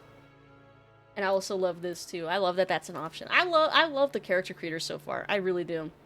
Okay. Now how are we feeling, chat? How are we feeling about this? Indifferent lighting? Number 17. Saw 3 options. One was just your basic boxer deal. Oh, changing the undergarments. Seasoned mashed potatoes put back into the skin shell. Yeah, that's what twice baked is. It's so good. Quack. Quack indeed. What do you think, chat? What do you think? Are we a cutie? Are we almost ready to go adventuring? I think we might find. I think I might finally be ready to move on. Maybe. we remember we still gotta design our Inquisitor. Yes, and your character is too. Stop! I see what you did there. Okay. When do I get? Because I don't want to miss it. Where's the tab for the Inquisitor? Is it like after this, or is it back here? I want to make sure I'm not missing it, because I heard some people missed it. Number 7 body tattoo. I'll look. Tattoos. Body tattoo 17. This one? Ooh. It's got a little ship. Is that a sword?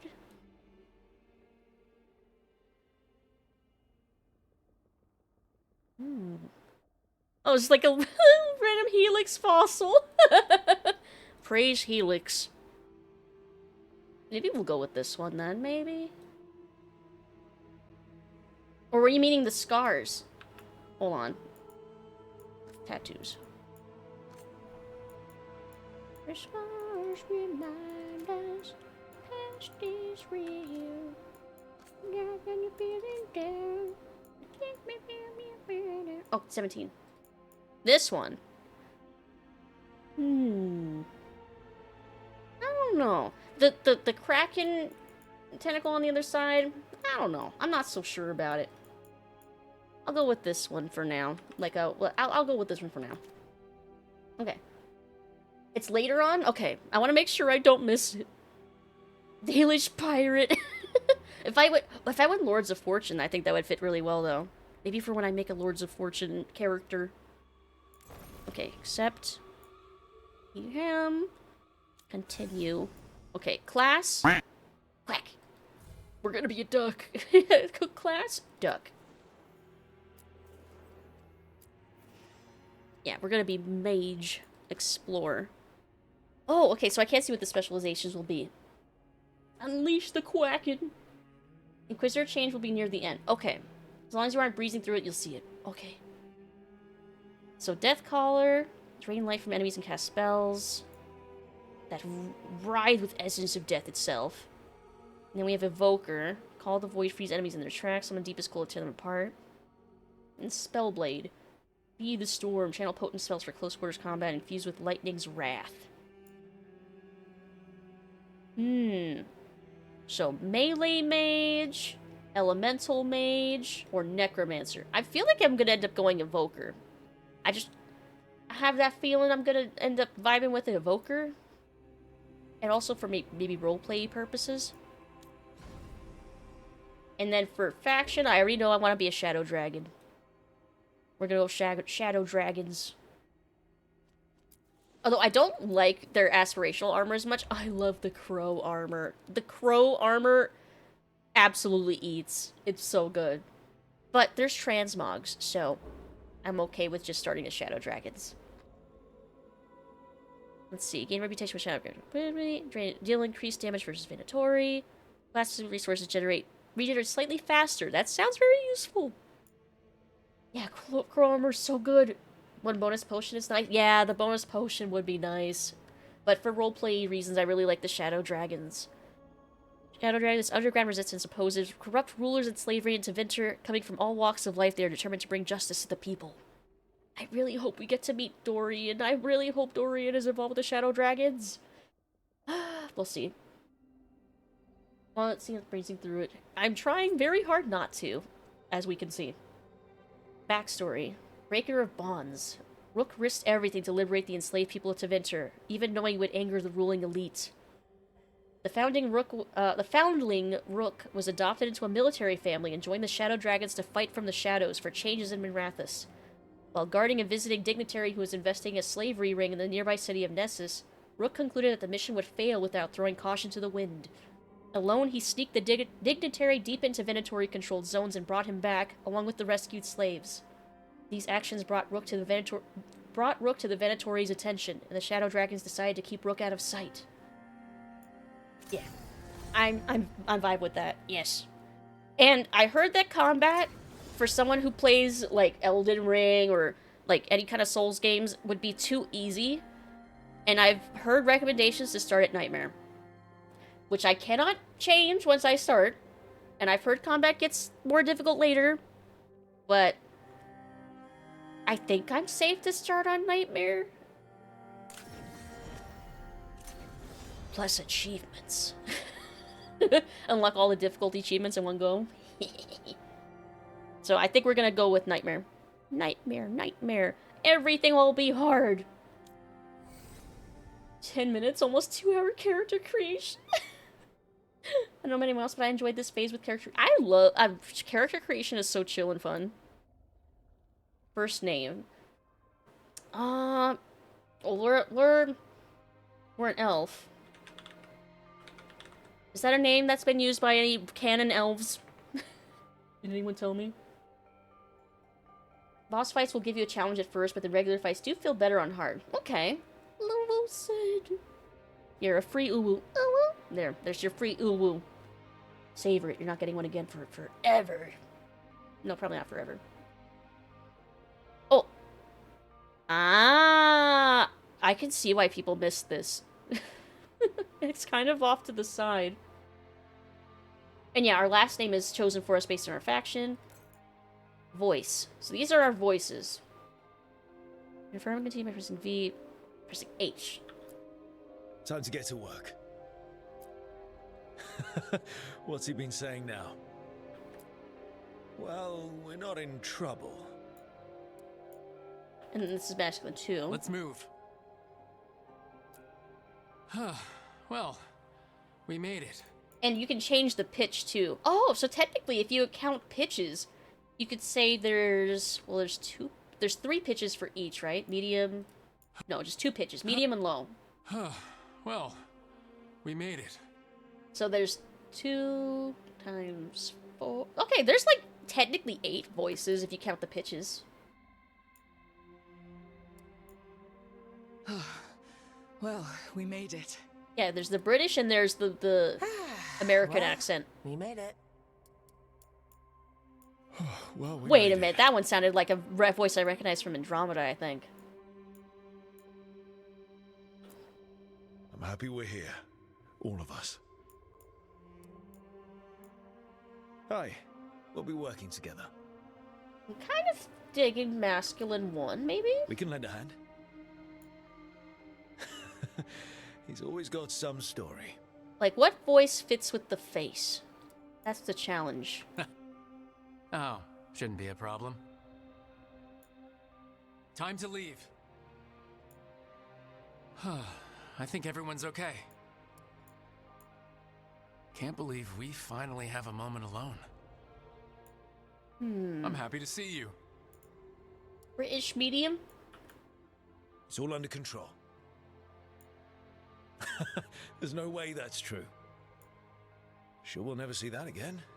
Yeah. Yeah, I'm feeling this. Okay. Alright. Inquisitor time. Which, it's so fucking funny. What a troll that they give us so many lighting options for doing our regular customization, but the Inquisitor's stuck in the green fucking hell that the that the Dragon Age Inquisition character creator stuck us into. It's so fucking funny to me. Yeah, we fixed the character creator for Rook, but not the Inquisitor. So, I'm gonna make some changes to this, because this is not my default. I was an elf, but I was male. Continue. And I romanced Dorian, not Solus. I've never romanced Solus. I've never romanced Egg. I will do an Egg playthrough offline, and I will record it and stuff. I am curious what it is like. But by canon, no. No. Nope.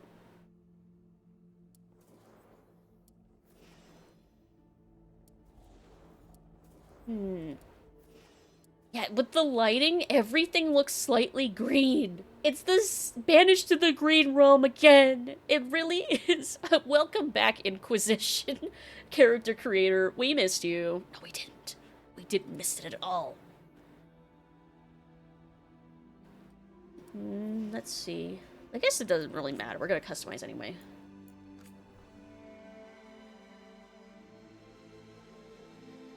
Nah.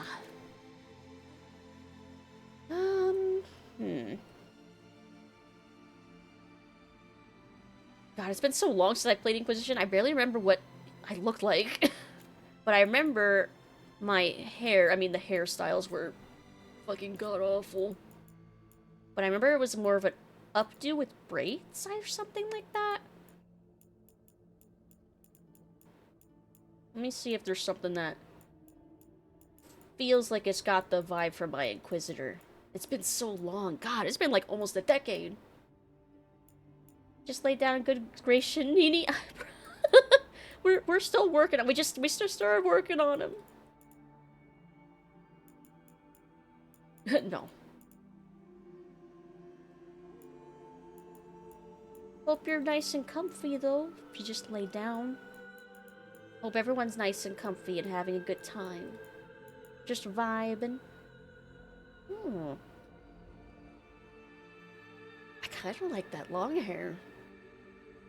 My Inquisitor could have grown his hair out. It's been a while. It's been a while. Quick. Maybe he grew his hair out.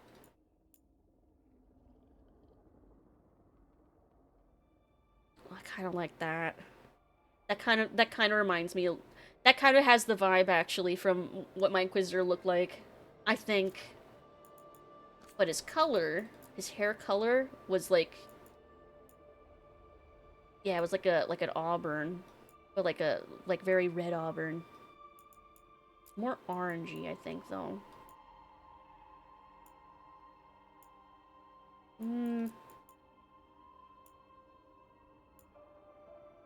there something like a bit? Oh, this is closer.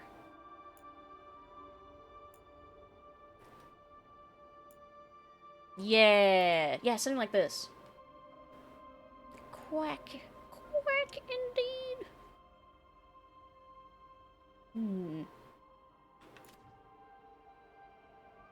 Let me fix the eyebrow color as well. It's bugging me. Eyebrows. Color match. It doesn't match at all. It's brown. There. Here. That's a little closer. And then the shape.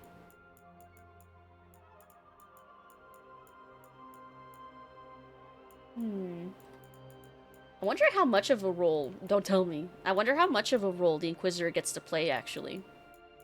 I mean, if we're going through this much trouble, imagine they walk on camera and then immediately die.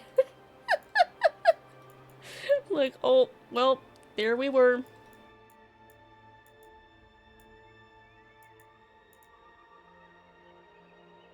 Maybe that.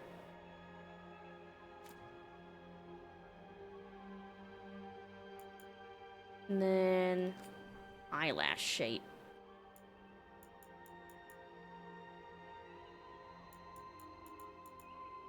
Can't go with 7 again, I feel like. Can't have the shame.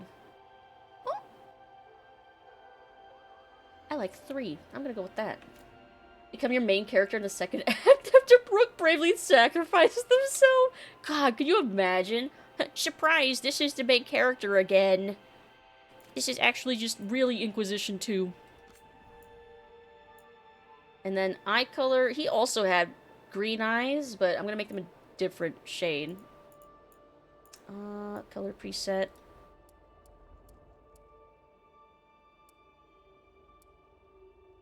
Yeah, like maybe more on like the teal side.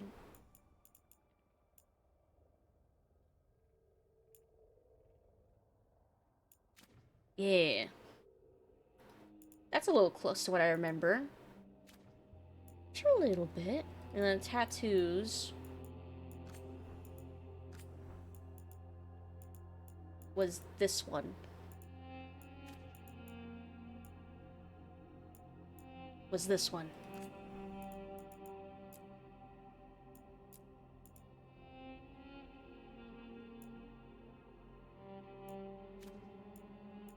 And then reduce the intensity. Yeah, it was something like that. I gotta fix the eye shape. The eye shape's not right. 2 hours! We did it! 2-hour customization stream. But I'm breezing through the Inquisitor one. Because I had an Inquisitor. It's not making him from scratch. I'm like trying to vaguely remember what he looked like. So it's actually going much faster.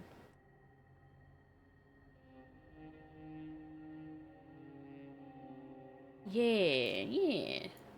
Yeah. And then mouth is not as wide. Yeah, it was like that. Yeah. And then skin tone was darker. But it was not as dark as what my rook is, I don't think. But like barely. That's fine.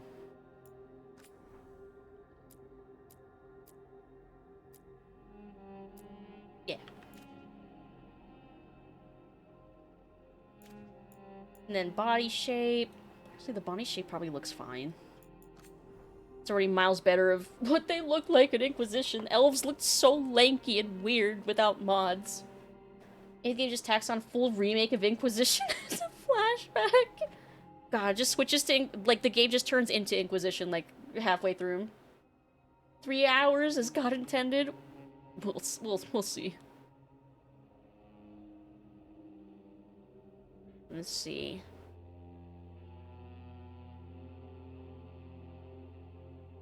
Yeah, something like that. Because, I mean, it's been a while since we've been fully in the action, but, like, I assume they're still, like, strong and keeping up a little bit with, like, working out.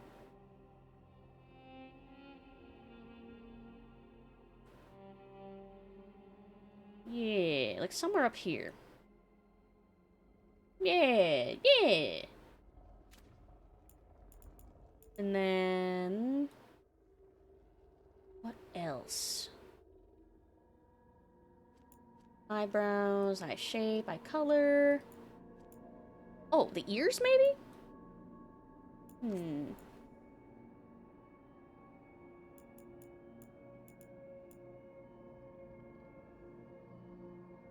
Yeah, maybe tilt them back a little bit. Because with this hairstyle, literally looks like we could fly away. Like, that's fine. And then height. Bring that up a little bit. Yeah. Yeah! It does remind me of what I'm pretty sure my Inquisitor looked like. It's kind of nuts. It's kind of weird. My brain's like, it's just like oddly familiar, but like way better looking because the character creator was such garbage before. Oh, we should probably make ourselves taller. Body proportions, height. Oh, he's already kind of high. High on the slider. Let's make ourselves super tall. There. There we go. I think that's pretty good. Actually, wait. Back. No! Cancel. I realized I didn't change...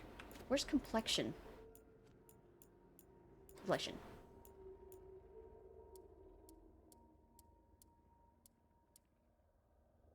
Rugged. Rugged one? Yeah. Yeah. Yeah. I'm dealing. Oh, yeah. Okay. We're going with this. And then scars. We can't even see the body with the undergarments we have on right now. But we've been through shit. It would make sense we have some scars. To remind us that the past is real. No, I won't stop making that joke. I'm sorry. Neck.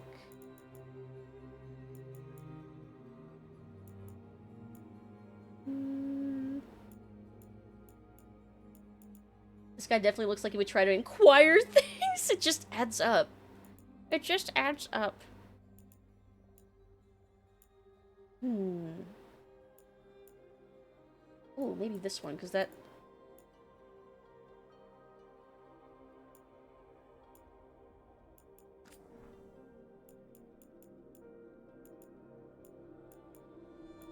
Because the body's covered up so much. I want it to be something that can definitely be obvious on the face. Ooh, like maybe this one. This one's got a bunch of varied cuts and stuff. Yeah. Yeah, okay.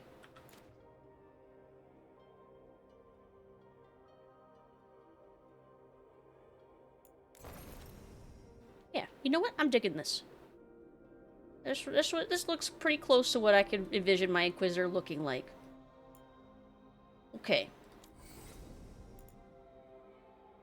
And I don't remember what the hell my first name was. I think it was just the default. I think.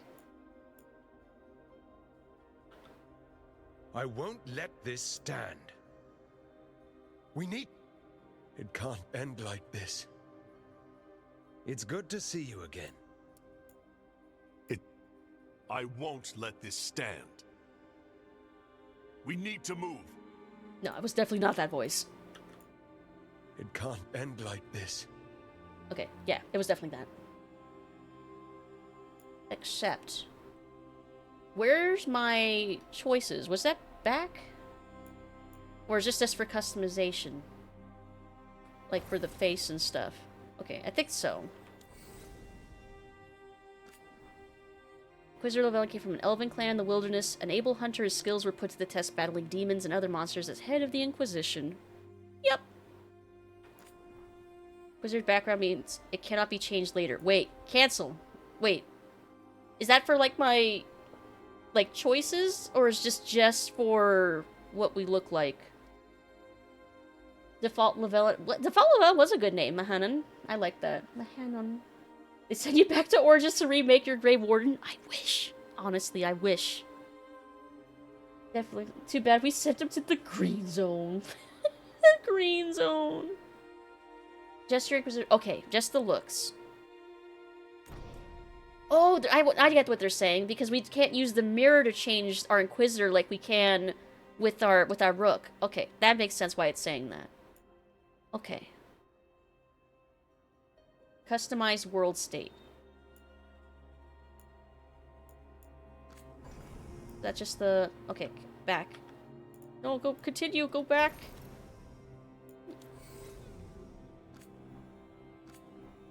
Yes. Okay, continue. Okay, here we go. And we romanced Dorian. When the Northern Mage came to the Inquisition looking for help, he discovered a love enduring and rare. Born and raised in the Tevinter Imperium, Dorian hadn't thought he'd find much to impress him when he traveled south. But as he and the Inquisitor became drawn to each other, their attraction bloomed into a deep and caring relationship that endured even after Dorian reluctantly returned home. I hope we meet him. I really hope we do. And that he mentions us, or... Oh, I'm hoping. Egghead is locked out because he's the...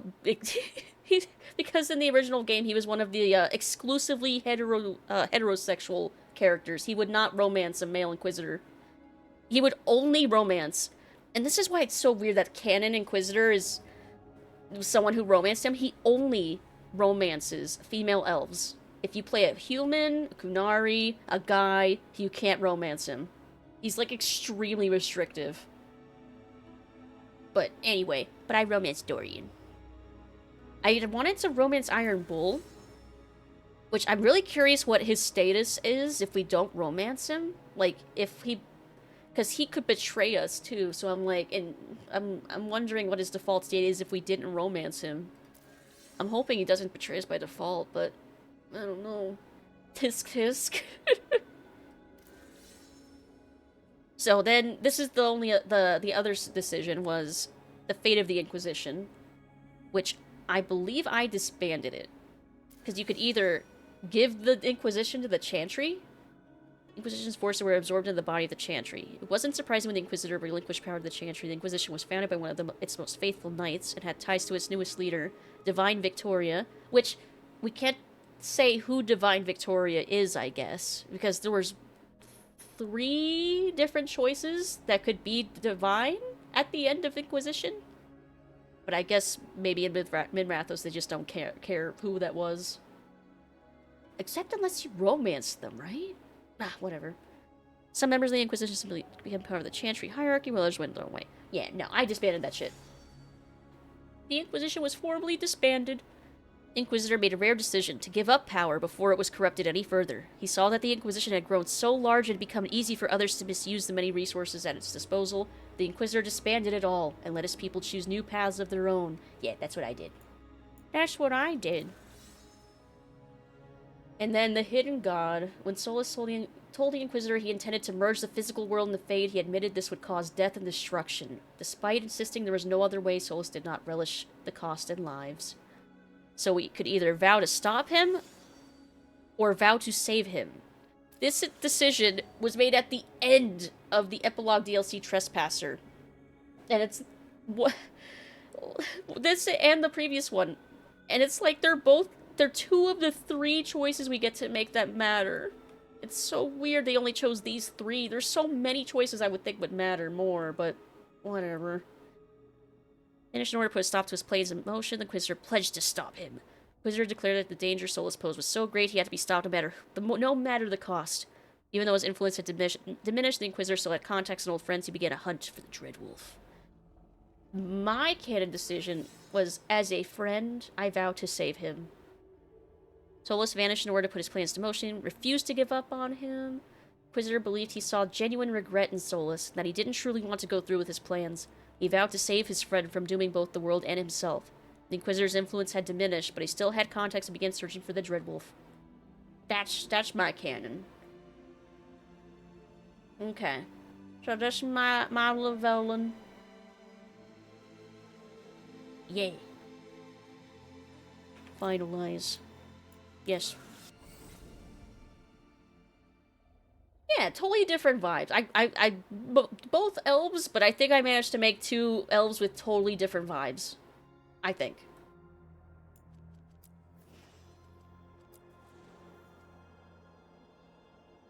What do you think, chat? Are we ready? Are we finally ready? Oh, no, I have not until one more soda sip. But what are we what do we think? Keep going. Keep going with customization? We're alive. That's what counts. My good luck soda sip. We'll see how lucky I am.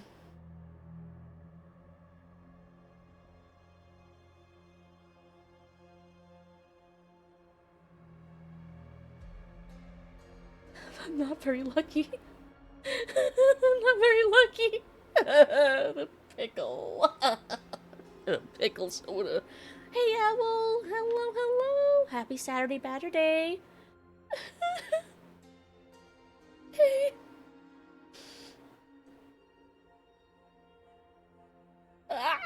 It tastes so much worse now that it's warm. It just tastes like pickle. I'm washing this down with some tea. Oh, that's... Ugh. Awful. Okay. Well, hopefully that's not an indicator of what the experience moving forward is going to be like. Hopefully that's not a sign of things to come. Ugh. Okay. Mama's lips quivering while trying to drink. It just adds the cherry on top. It's just depicting what I'm experiencing. Oh, that's so bad. Ugh. Okay.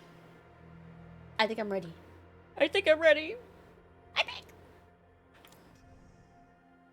Mage, Shadow Dragon, Past Adventures, Nightmare.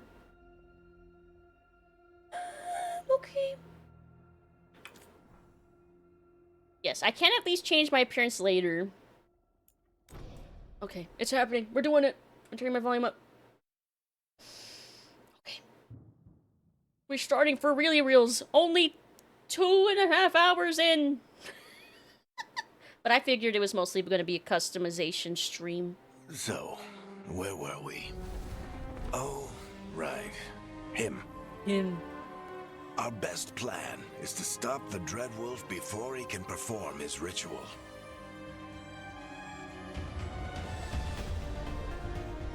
After following his trail across half the known I might need to world, return V-Sync on.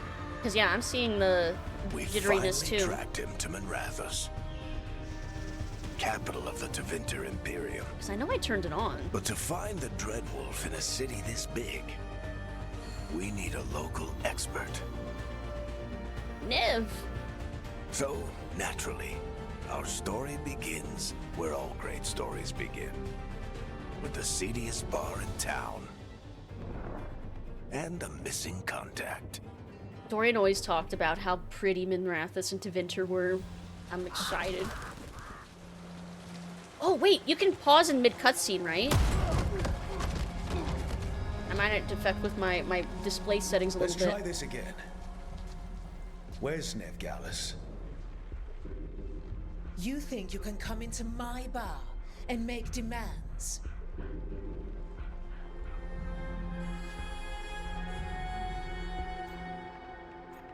Ah, Mass Effect dialogue wheel. Welcome back. Slash Dragon Age 2. Roulette wheel keeps betraying her, maybe not. Wait, but I'm wondering if there'll be pickle soda left. Don't worry, I'll definitely leave you a bunch. Ugh. I'm sipping it very gingerly each time. Going to Mounts tomorrow and I have to get some sleep. Be lurking for the rest of the stream. Enjoy your lurk, Andrew. Whack. Anyone who's lurking, I hope you're enjoying your lurk. Hope you're having a nice, chill time tonight. Try to convince the bar owner to give information. Beat down the entire room. I'm gonna try to be diplomatic. Let's talk this out. It's not a demand, it's an offer. Telling me what I need to know is the smart play here. How'd you figure, sweet talker? Nev Gallus is my only shot at finding the Dreadwolf. I need to know where she is. We were supposed to meet here, in your bar. But you let Venatori cultists drag her away. I didn't let them. They paid me. So answer my questions and walk away with the coin. Or spend it cleaning up the place when I'm through. Your choice. You're adorable. Dumat Plaza. That's where you'll find Nev Gallus. Oh, thanks. Thank you. You want to get yourself killed fighting the Venatori? It's your ass. Well, that was diplomatically handled. That offer's good for all of you too. No? If they won't listen to you, they can always listen to Bianca.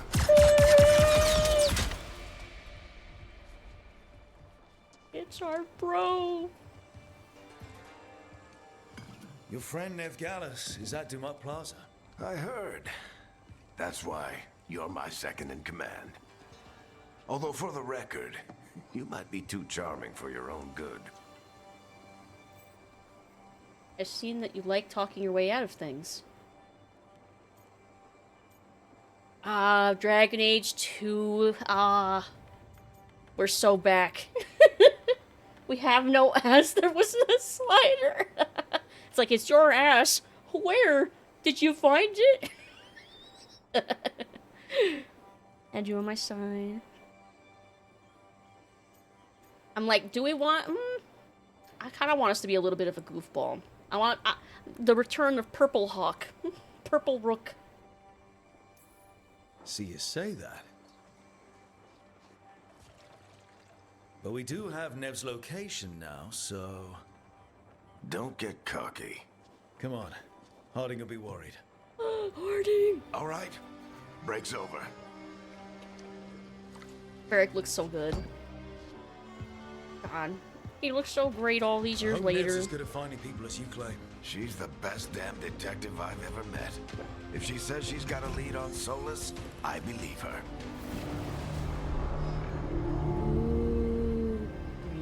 The Archon's palace. Something must have gotten them riled up. Okay, I definitely gotta fix my graphics settings a little bit. Like, I thought I had VSync on, but it feels like it's not. Where? Display. It turned off! Because I definitely had it on when I fixed everything when I first started the game. That's so weird. It's like it forgot. Let's see. Upscaling method. Well, let's see if VSync just fixes everything. I mean, that already looks way better. And I had turned motion blur off. Did that turn itself back on?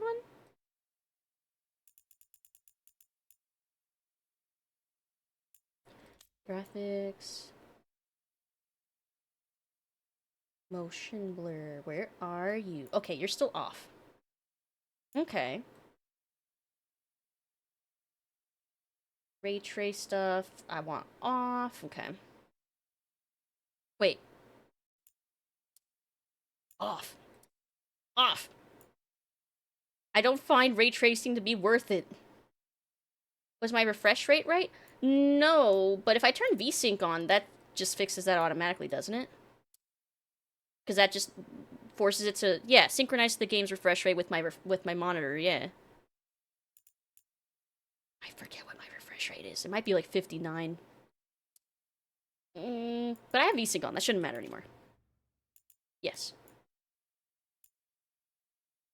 Accept changes. Okay.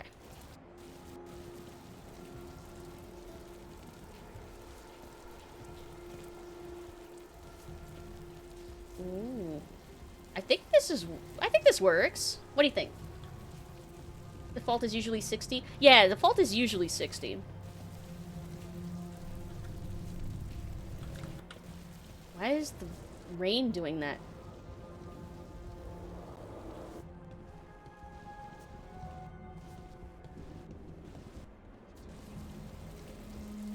Is it because the camera's going inside the building?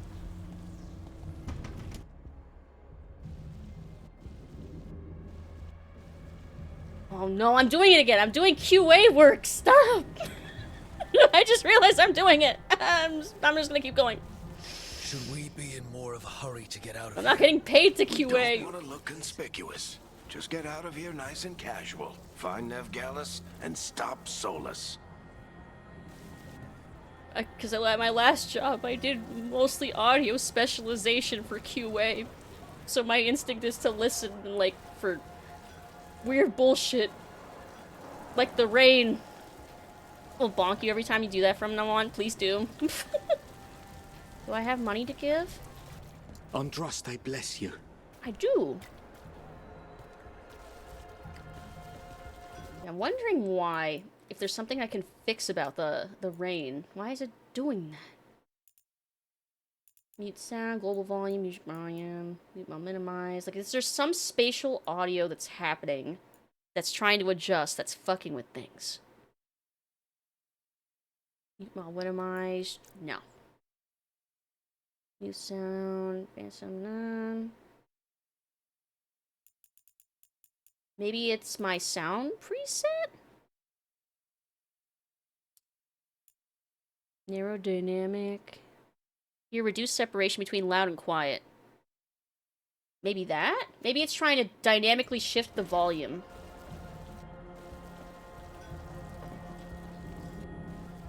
Nope. I don't think that fixed it.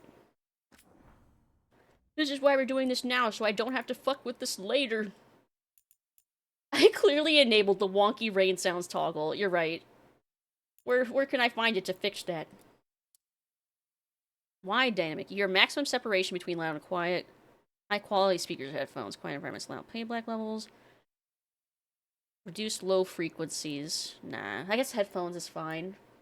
3D software, when processing, disable platform. Optimal experience recommended that use stereo headphones, disable any virtual sound processing.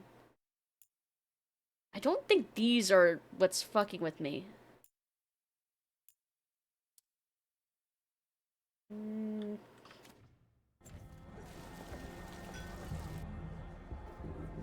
No? It's so strange. It's like, Like, am I the first person to notice this shit? Did anyone else? Or am I the only one experiencing it? Well, I'm getting distracted by the fucking rain!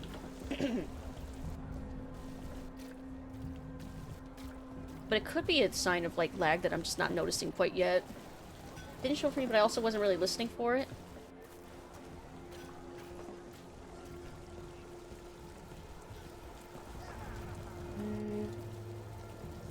No, I definitely feel like there's something still kind of stuttering. So I'm gonna fuck with the graphics again. I apologize. Texturing... Lighting quality... Contact shadow... There's the appearance of shadows. That should be fine. Change that to high. I'll change most of this to high. Let's see. Ray trace is off. I want that high on. High. High. Oh, I like that you can see it in real time. Okay, maybe I do want that at ultra, because I immediately saw the difference there. That's actually really cool. You can see it in real time!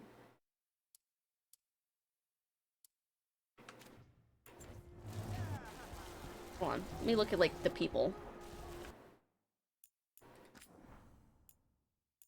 I love when you can see the changes in real time.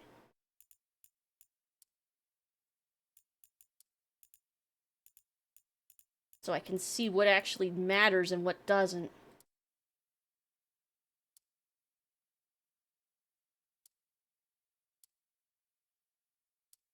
Like, I cannot tell the difference between high and ultra, so I'm just gonna keep that at high. Keep that at high. Keep the decoration quality high and screen quality at ultra, and this at high. Post-processing quality. Okay. Key stress for quality and enhance performance.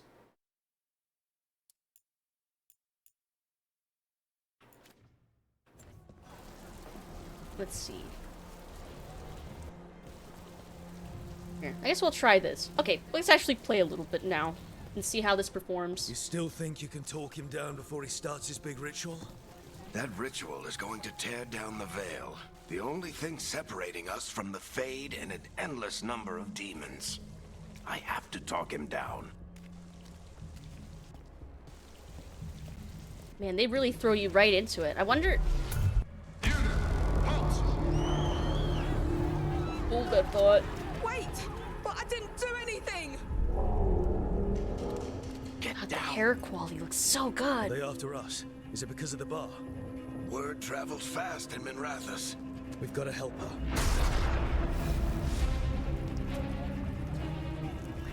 We don't have time to Demons! get Thank you for arrested, the hydrate. especially if we...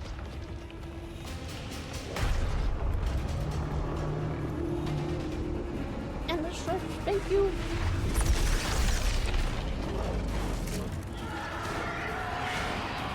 Oh, crap. We're too late. The ritual started. But if we hurry, we can still stop Solus before it finishes. Let's go. Get to Harding's Harding. this way. She'll get us to Dumont Plaza. Then Nev will get us to Solus. We can sprint pretty fast. Hold on, is there anything else I can find? I want to explore. But how are you doing, Mez? Hello, hello. So yeah, I'm thinking... Watch out!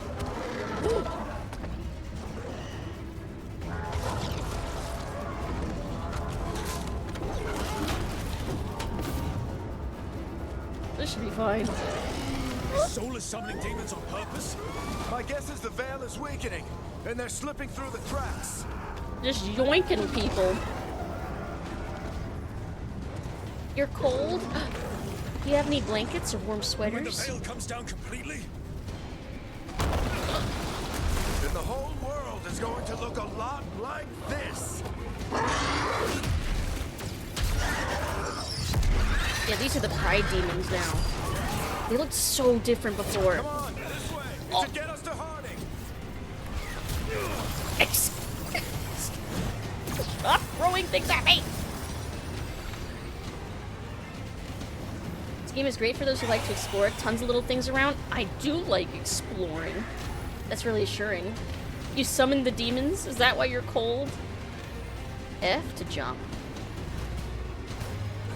As opposed to spacebar.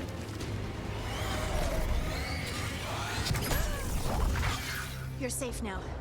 Get inside and bar the door as quick as you can, okay? Thank you, Miss. God, what a glow up. She's so Harding. cute. You all right? I've been doing what I can to help. The ritual must be weakening the veil. There are a lot of scared people out here. And a lot of demons. Haven't seen this many come through the Fade in years. The What faces about look you so two? pretty. Are you okay?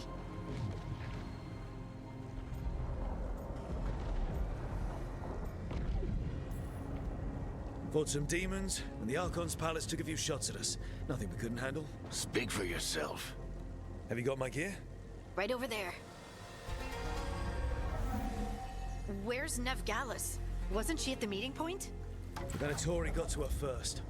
They grabbed her before we arrived and paid off the bar owner to keep it quiet.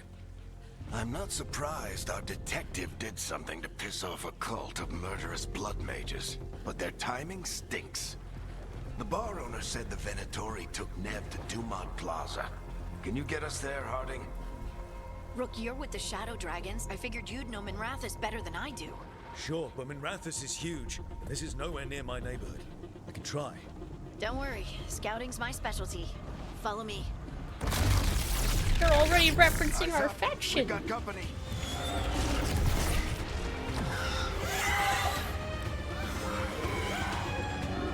I still don't know how I feel about the demon redesigns. Demons. Light attack with my left click. Use your light attack to attack them 3 times in a row. Create an attack chain. Last hit is a final attack that fires multiple bolts. Okay. Not the ballistic crossbow. I love Scout Harding. Scout Harding. She's so cute.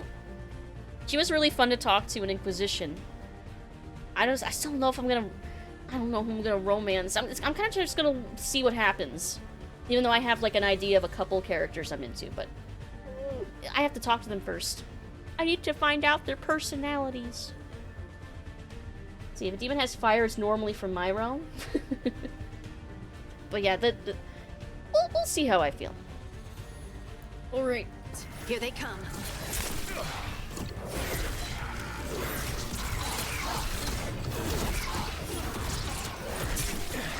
I have heard that mage starts slow but gets really fun later, so I am gonna be patient with that. Hold Q to defend against all but the strongest attacks. Oh, okay. Demons here are basically a brain with a nerve. I saw that, yeah. They were just like floating brains with like the nervous system and the hidden in the cloak. You two all right? Patch yourselves up if you need it. I don't get it. If Solus tears down the veil, doesn't that destroy everything? Yes. Solus always talked about how beautiful the ancient world was. That world existed before the veil, and he wants to bring it back. Even if his ritual kills us all in the process.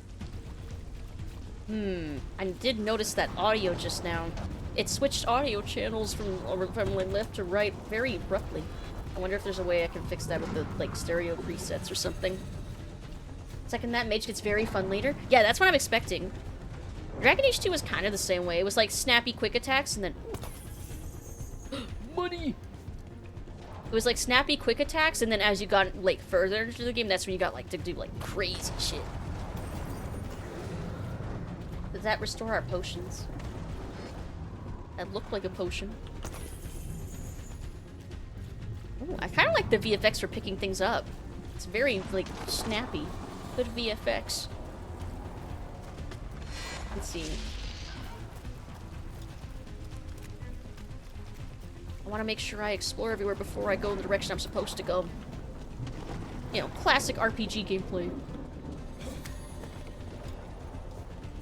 Wait, do I automatically vault over it? Oh, if I'm holding shift, I automatically vault over things. That's good to know. You have your secondary as well, so a couple ways to roll through mage fighting. Oh, keeps things interesting. I see, I see. Yes, we want to go that way. The rats! Look at all the megs! All the megna rats. Money.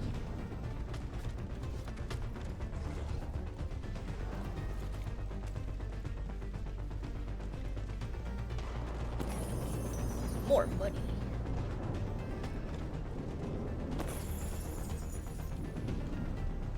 Oh, I'm hearing some, like, synth, I think, in the soundtrack.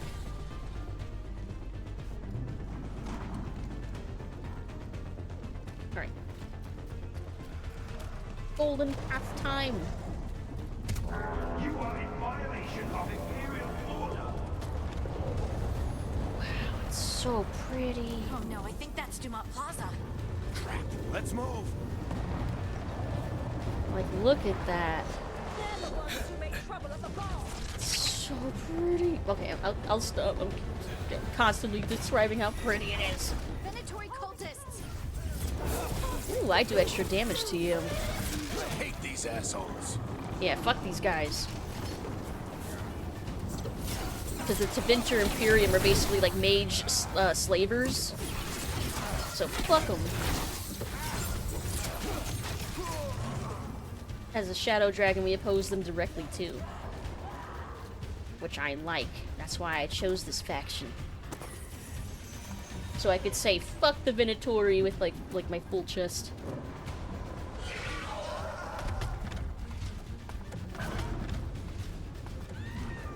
Looks like the Venatori put up a barrier to block the way. Destroy nearby crystals.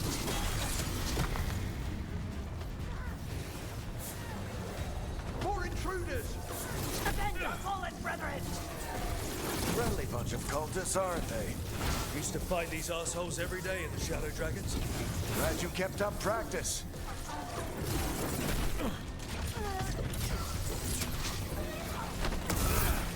Oh! I was seeing that prompt at the bottom, and I was wondering what that was gonna do. Must remain indoors until the magical anomaly is fully contained. And yeah, sorry if I'm not as talkative when I play games like this, because I'm listening to dialogue and stuff all the time. Except during combat and stuff. I can be chitty-chatty when I'm not, like, super focused on a boss. Come on. Guess we're sliding down. But I'm definitely gonna be focused on story and stuff. So I apologize ahead of time if I end up being a little more quiet during these streams. They're allies of Ned Gallus! Kill them all! A lot to take in, yeah. And I want to make sure I absorb all of it and like don't miss things. Use tab to select your new arcane shot ability. Requires 50 mana to use. Regenerate mana over time. Oh.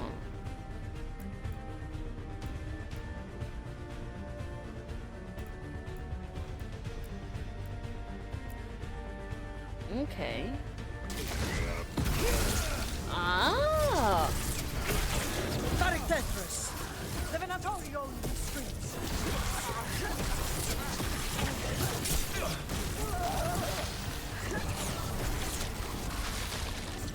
Oh, I can't slide up the hill. Venatori, take your revenge! Oh, and I see the meters that measure how long it's going to take me to recharge.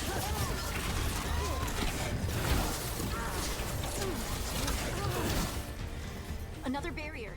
But it looks like Nev's work, not the Venatori's. She's an ice mage, I'm guessing. I think I remember reading that. Is there stuff over here? No. Okay.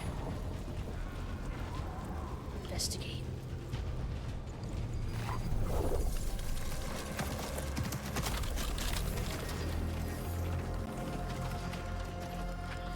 Varric, hiding. Not the worst timing. Nev, it's so good to see you. We thought the Venatori had kidnapped you. They thought the same thing. A lot of Venatori in this city have reason to hate me. Figured I'd play along. Find out who wanted to settle the score this time. Then the sky started raining demons. So I'm back on the job. Appreciate it. Rook, this is Nev Gallus, our local expert. She's gonna help us find solace. Nev, meet Love Rook. her armor Both design. of you have done some work for the Shadow Dragons. Isn't that a coincidence? Some old friends said if I was working in Tevinter, the Shadow Dragons are worth trusting. I'm hoping that there's not such a like disparity between what option I pick and what I actually say. Because this is a BioWare dialogue wheel. Which, again, I think I'm mostly going to lean towards the comedic answer. Maybe? Nice to meet you. Based on the Venatori, you've got excellent taste in enemies. I do my best. You said you had a lead?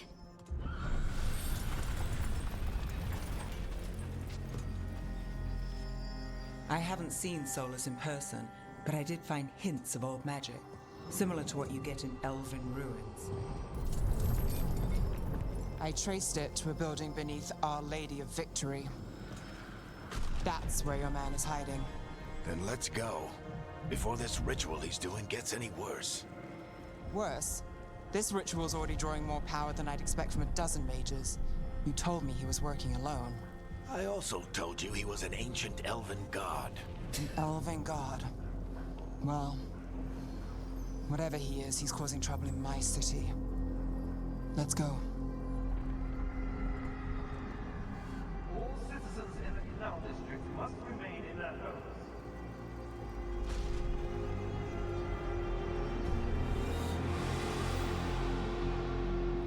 So if we do catch Solus, or the Dread Wolf, whatever he calls himself, what's the plan? He wants to bring down the Veil. Hopefully that ritual takes his full attention. So we catch him while he's doing his ritual, so he can't fight us. That's the hope. If it comes to a straight-up fight, we're dead. Fun.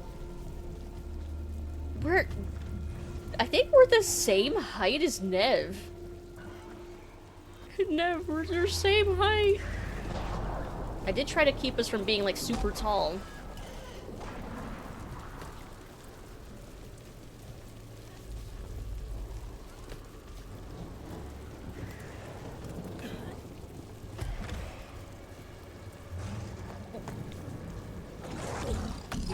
And yeah, the comedic answers are the best anyway. It's like, I'm gonna embrace the corn, the cheese. Dragon Age 2 was at its most comedic and entertaining when you played a Purple Hawk. A couple short queens among the short crowd. I'm getting too old for this. We're all a bunch of short kings and queens up in here. Oh. Oh. Ow. Zip lines.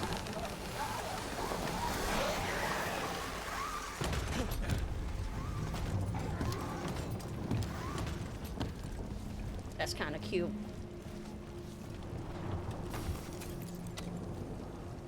I wonder if they'll allow me to fall off the edge. I don't know if I want to risk it.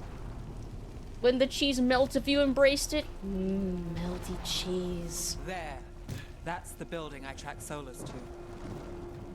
Looks like the Venatori also found it. And then demons found them. Just the whole conga line of things finding each other. Man, now I keep thinking of melty cheese. Maybe it's because I want to eat my leftovers that I have. I got like it was like a country fried turkey. So it's like, I want some like autumny Thanksgiving vibes. Yeah, cheese.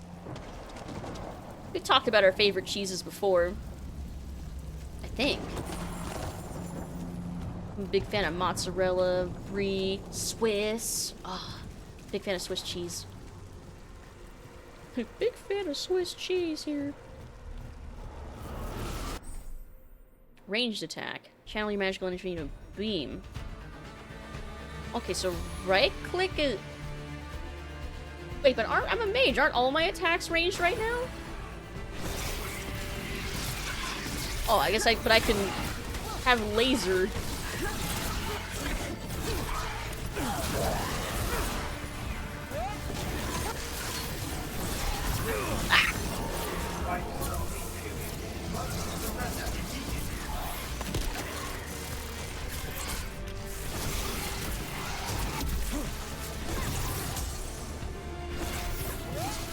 I'm wondering how I restore my potions.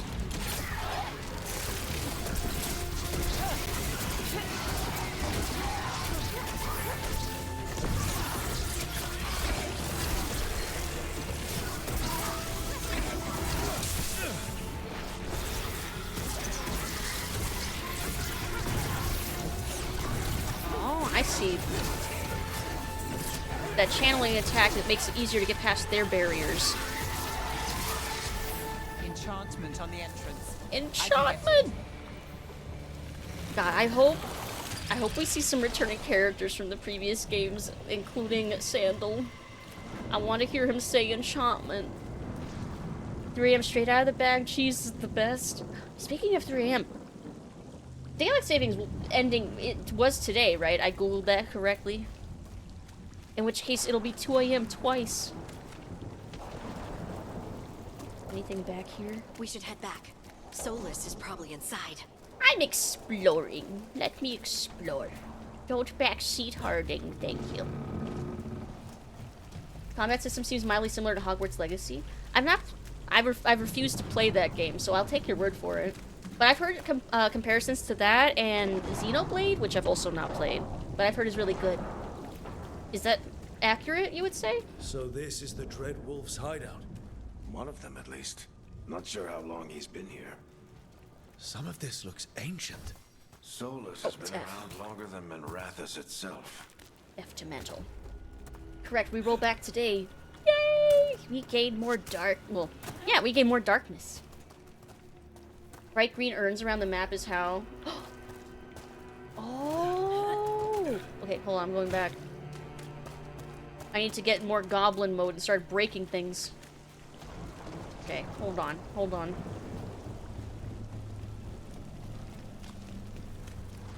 Ah, there's one. Ah, okay. Okay, I think I was. Oh, what the fuck? He auto-mantled into the. What? Okay, so that auto-mantle I mentioned way earlier about if you hold shift, you auto-mantle. Turns out Rook won't stop at any edge, including those. I have found out the hard way. I couldn't even get to an actual boss before fucking gravity killed me. Just break everything. Your secondary weapon makes it easier. Do I have secondary weapon yet? Oh, little dagger. Can I use it yet? Hit X. Oh, so there's scepter, like a focus, and dagger. Interesting. It's like a little different. Close range with fast hitting. I'm still doing range shots though. How do I use the dagger? Will it show me how? Alright. Okay, I'm starting to get the hang of the mantling. Hold shift and attack. Oh. That... Oh, okay, I understand. Murals.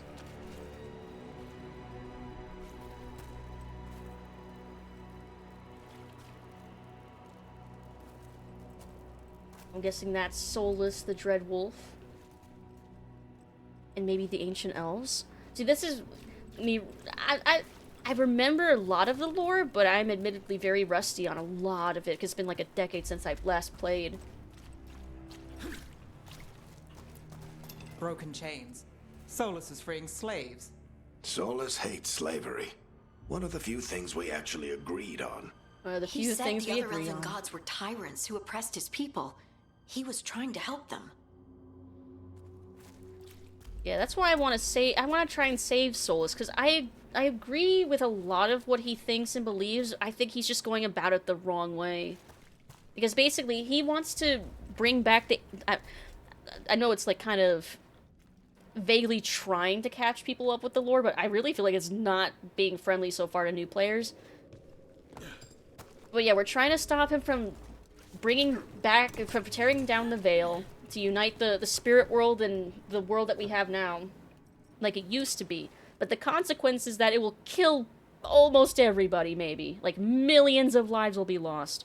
And he thinks that maybe that'll be worth it for the world that will be born afterward, because he hates seeing the misery and death and the horrors of the living world as it is now. But, like, I don't think that's a worthy sacrifice. That's where I fundamentally disagree with him. I don't think that the sacrifice is worth it. For a chance at a new start. I don't think that's worth it. That's why I wanna stop him, but I wanna save him, because I think that he could be persuaded to not be such a fucking idiot about it. What do you see? No sign of Solus.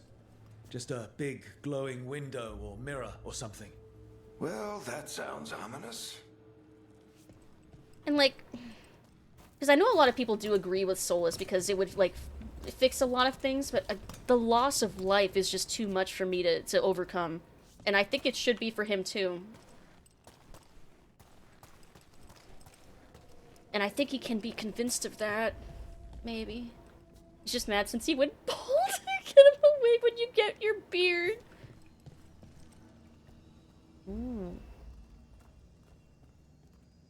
Imprisoning the elven gods as dragons in the...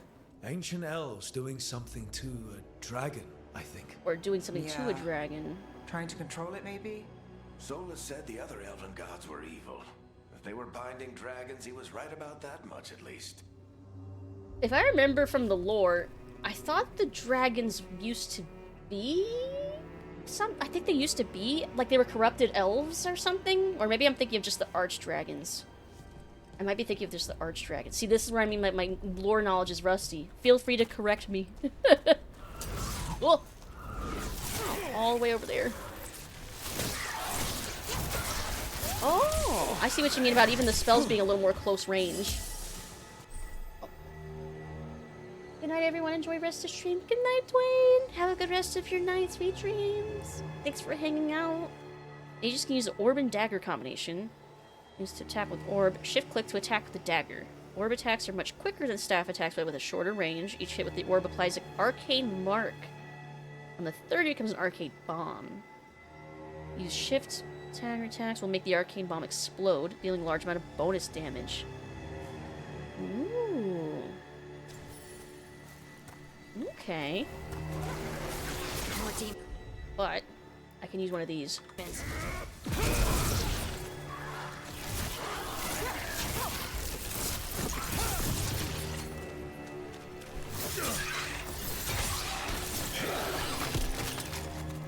Nice. Yeah, good night, Dwayne. You lose range with the smack is much quicker and the mark is huge. Yeah, being able to turn them into arcane bombs, that sounds nice. Wait, not space. Wait. Ugh. I'll get used to it. I will adapt.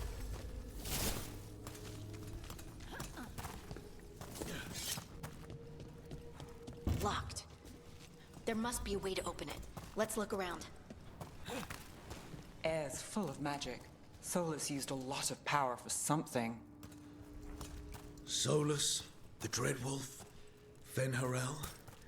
He's got a lot of names. I always called him Chuckles.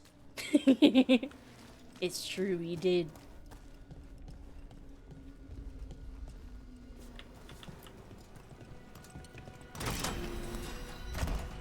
And yeah, with this being...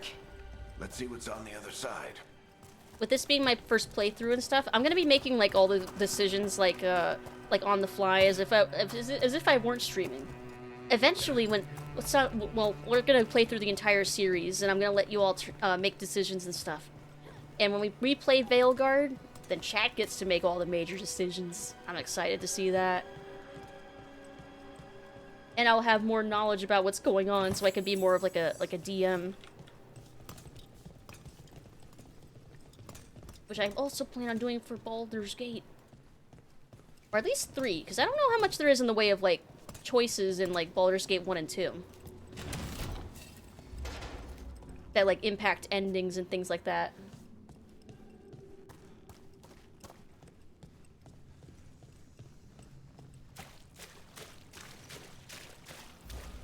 This the big glowing window you saw earlier, Rook? It's called an alluvian. They're elven and very old. It acts like a doorway from one place to another. Solus uses them to get around quickly. He must have gone through it. Yeah, they connect to a place called the Crossroads, which connects to all the other alluvion, which is like a... yeah, like a teleportation system, basically. Listen to Nev walk. Ooh. I'll pay attention next time. Well, we're not in Minrathous anymore. I know these trees. This is Arlethan Forest. And there's your ritual. The power involved. I've never seen anything like it.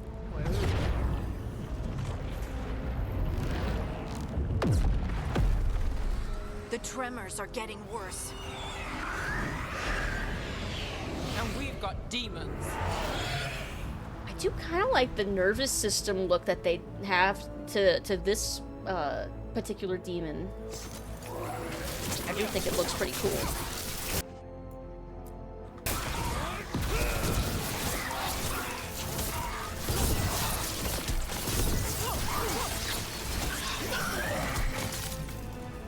I thought the demons were bad back in Minrathous. The Fade's a mess this close to the ritual. No telling what could come through.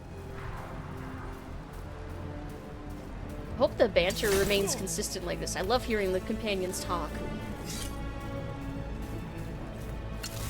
Which I only recently found out that the reason why I wasn't hearing that much banter in Inquisition was because of... Does it feel like those tremors are getting worse?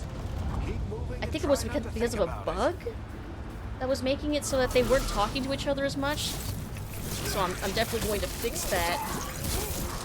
Because I would like to actually hear more banter, because I love the amount of banter in Origins and 2.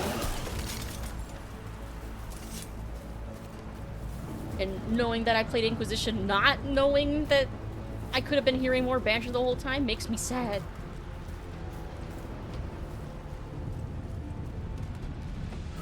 So I will definitely have to fix that.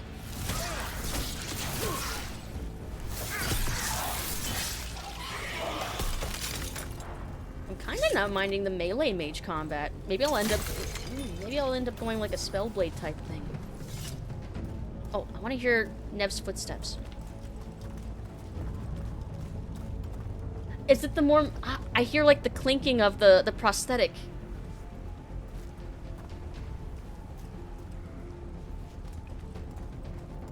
Yeah, I can hear the metal step. Oh, that's nice.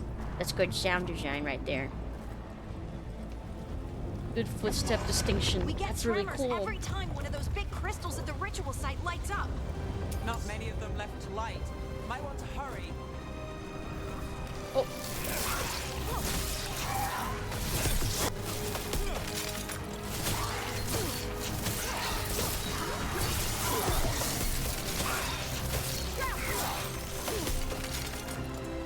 Level 1.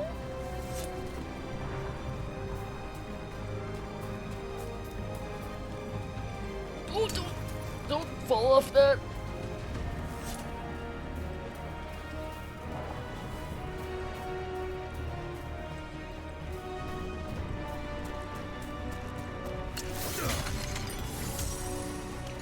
Yeah, normally I don't like having all of the like indicators showing me where to go, but if anything, I'm treating it as somewhere as the place I don't want to go yet. It's giving me the indicator of where the main story is so that I can go explore. Almost there. 1, 2, and 3. Do I have my abilities yet? Aside from the tab? Hold on, let me save.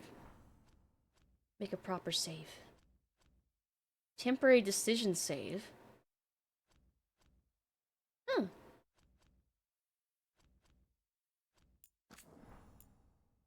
Yeah, save one. That's fine. Temporary decision save. Are those for, like, if I want to save scum during, like, mid-conversation? Like, oh no, I made someone sad. Quick load. That's great. That's actually fantastic for an RPG to have that. I appreciate that. That's the thing I've been using them for. Just fucking off and climbing hills looking for chests. Yes, exactly. It's like, ah, yes, now I can go explore and know exactly where I shouldn't go.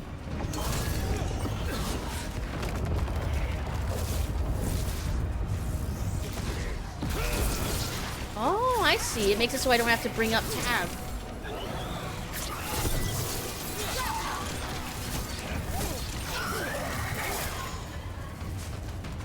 I see. I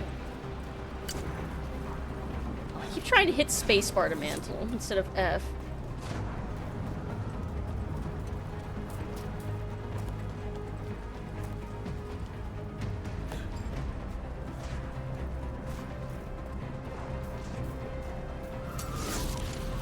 Quite a few of them, aren't there?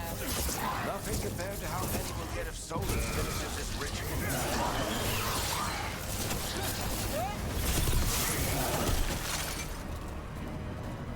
You know what? I am definitely enjoying the combat already.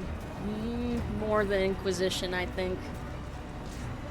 I liked 2's combat compared to Inquisition, actually. I don't know why. My throat's dry.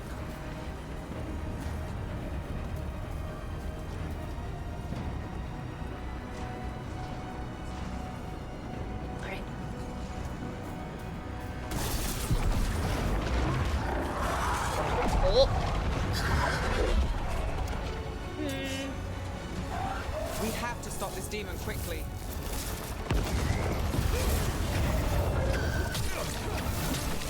Yeah, I don't know how I feel about the Pride Demon design yet. The other one looked really cool.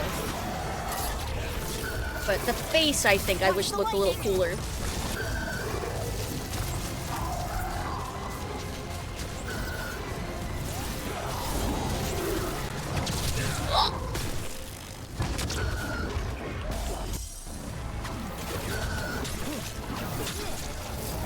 Is there a lock-on button, or am I already... Yeah, hold on. I want to see something. Is there a lock-on button?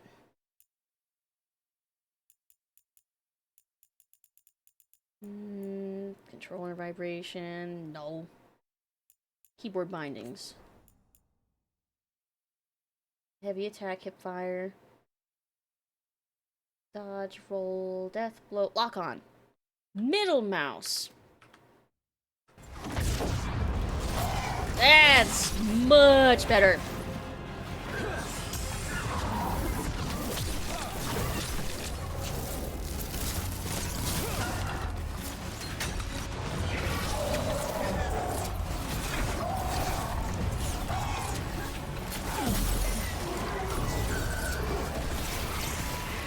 How did demon this large get through the veil? Shit, my health went down so quick. Defeat. Well, good thing I had just saved. Okay, so middle mouse to lock on. How's the Chad luciding going? We don't have a Chad face anymore. But going good. Boss fights tend to hurt. We have to stop this demon quickly.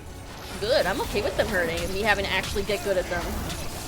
Oh yeah, I see the way that's a lot of damage. That's a lot of damage. Watch the lightning.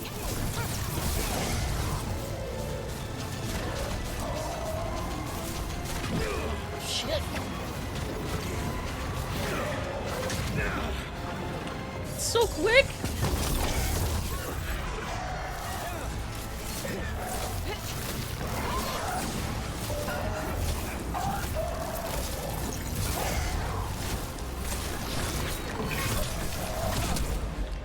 Damn. A reminder, I'm playing on nightmare difficulty. So my get good adjustment is gonna be a little more intense, maybe. Hey, Go Crow, hello. How's the game in your opinion? I barely started. We spent like 2 hours in character creator, but I'm liking it so far from what little I've gotten to play. Like, I'm already digging the combat. It definitely feels very challenging to me. Holy shit! Do you see how quickly I lost health there? Watch the lightning.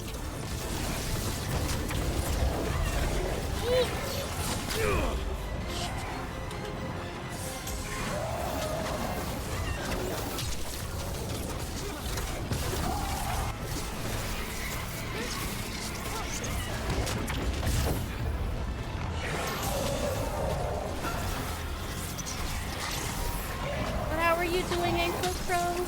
Hope you're having a nice day today.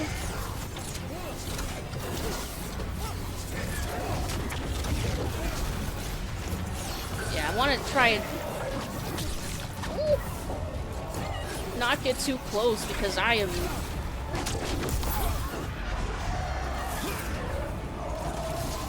very squishy. How did demon this large get through the veil? This is when I died last time. Damn thing probably sent Solus's ego.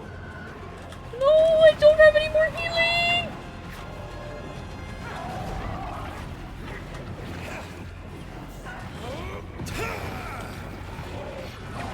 Oh.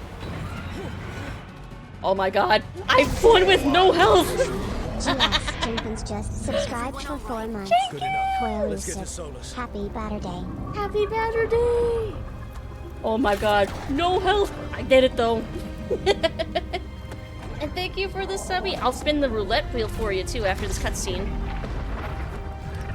Or the next time it pauses, like for dialogue or something. Happy Batter Day! And thank you so much for the sub!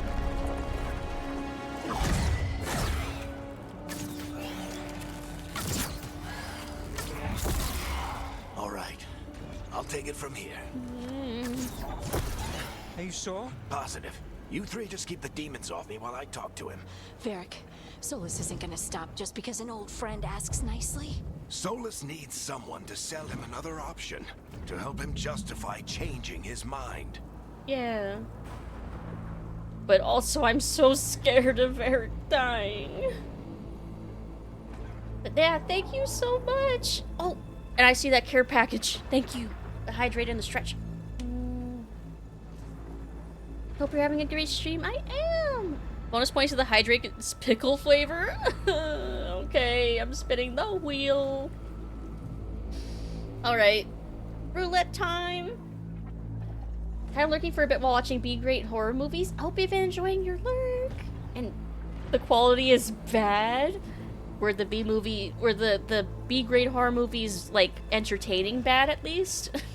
Like haha bad as opposed to like, oh, this is unbearable bad. Can you save yourself on the hydrates but still respect? No, I drank my tea. My tea's for the proper hydration. Is that black? Yeah, I can drink the ring pop soda. Wait, it says red. Oh, I thought it landed on black. Damn. Okay. Pickle it is. I thought the wheel landed on black. Okay.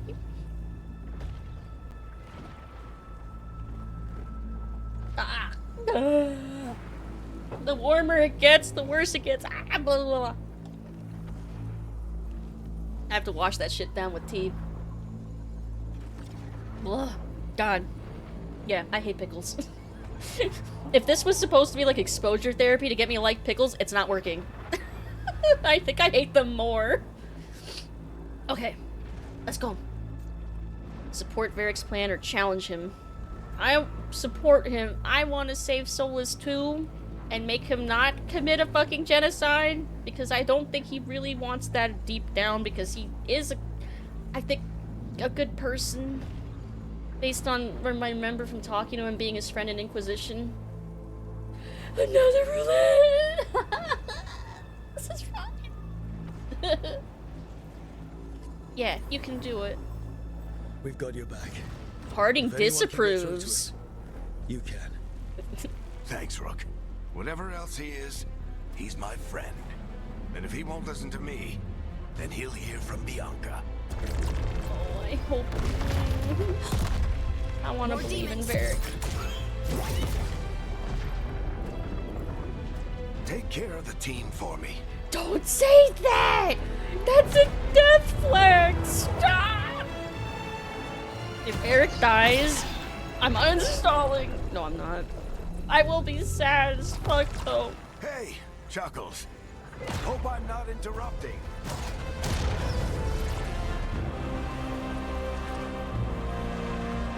It's Sad Egg.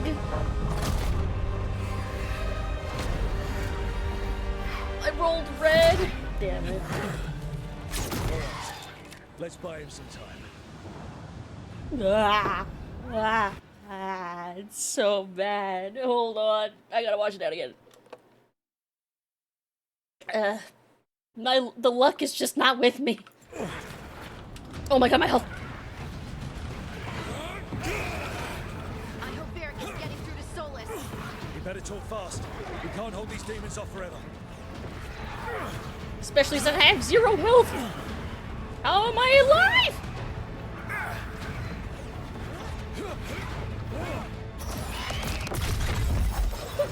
I need healing.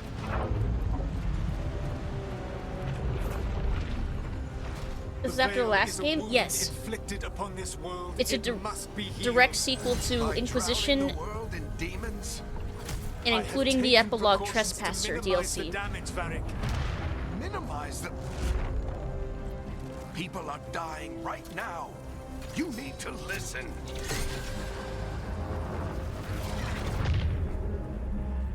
Please.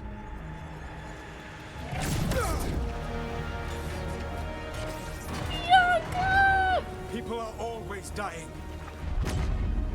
It is what they do. One of the things Solus wants to do in tearing down the veil is basically bring back immortality too. Won't work. He's too powerful. But at what What if we cost? disrupt the ritual? How? See those statues? If we break the scaffolding holding that one up, the whole thing will come down on Solus. It's risky. Interrupting a ritual of this scale will have consequences. And what about the demons? Varric needs us to hold them off. Right, you two stay here. I'll bring down the statue. What? No. Stepping into all that raw magic is suicide. The storm could tear you apart. Anyone got a better idea? Fine, but you'll need backup. I'm with you. I'm a mage. I'll go. I'm Either also way, a someone needs to mage. stay back and deal with the demons. People die when they are killed. It does sound funny out of context, doesn't it? I did also thought that. But like in context, I understand he's like mad about the fact that people die at all. Because he remembers, he's an ancient elf. He remembers a time when people didn't die. So it's like, I get why he says that. Even if it sounds really funny. People die when they are killed.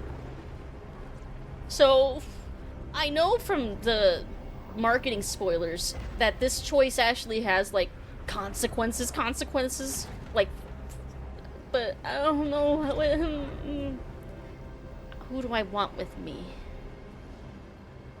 Well, Harding disapproved with trying to help Solus, whereas Nev approved, but I don't want anything bad to happen to Harding. Pick your favorite? Fate Zero reference? Is it a reference? Or do you mean do people die when they are killed part? Yeah, I think that is a reference, yeah.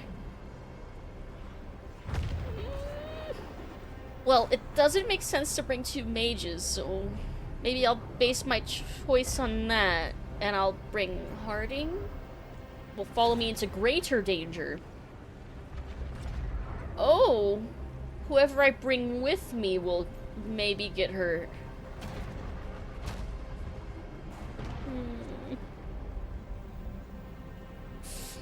Oh. But Harding's also ranged, right? She uses the crossbow. Choose wisely. Ow! Ugh, the agony.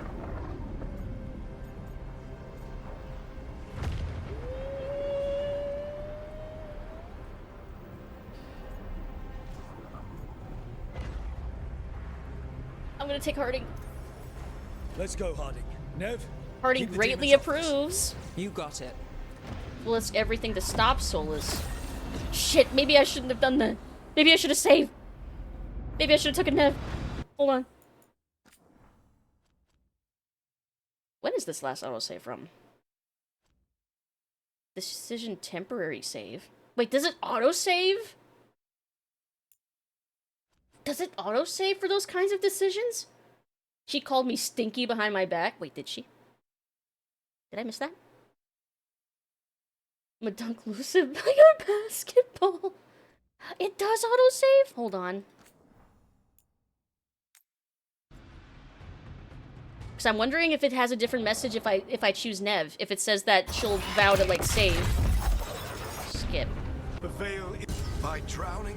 I have Skip. I don't want to see Bianca die again. Do you want me to take the shot? Won't work. He's too powerful. What if we How? see those statues? If we Choose break me, and the that rook is one scaffolding stinky holding that one mage. up, the whole thing will come down on She Solus. didn't It's say that. risky. And what about the demons? Varric needs us to. Right, you two stay here. I'll bring down. What? The storm could tear. Anyone got a better idea? Fine. I'm a mage. I'm a Either way, mage. Okay.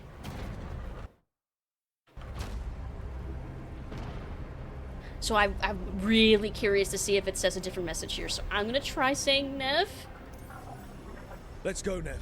Harding. It Keep the demons doesn't. busy. That's Good luck. interesting. That is interesting.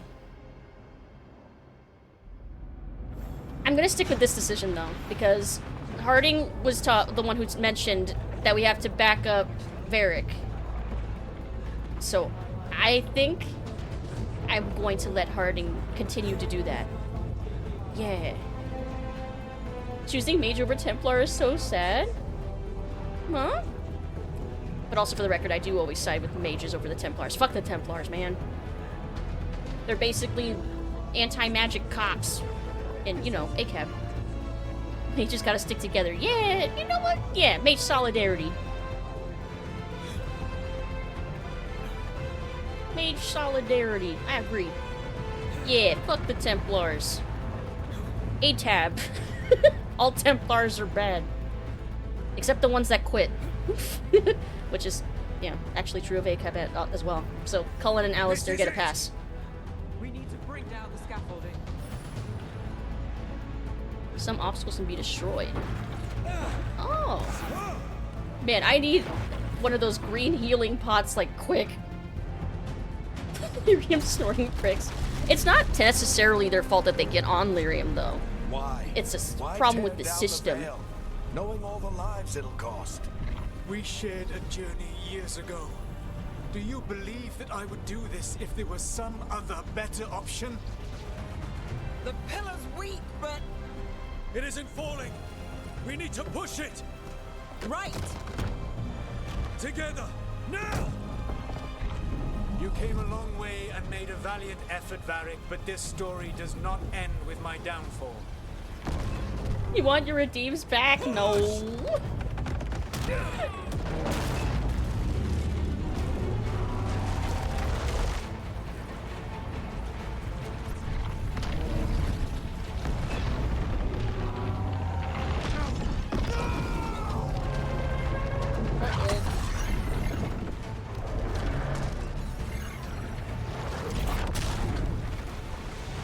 I think we successfully fucked up his ritual.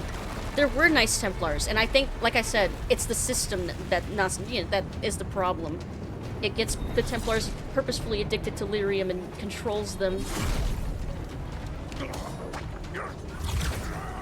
Oh, please don't kill him.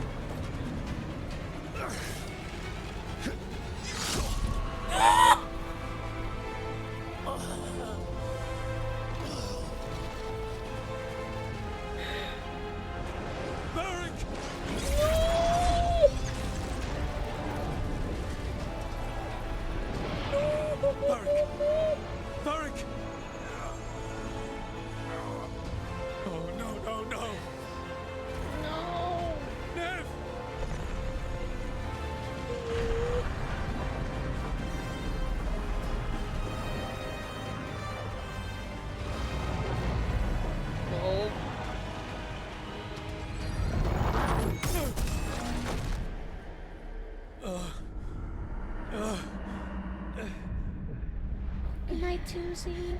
Let's go. This way.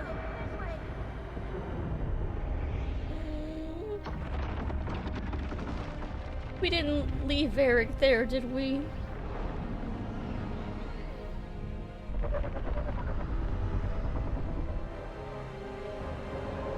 Oh, Nev got him? Okay. Oh! Okay, I see.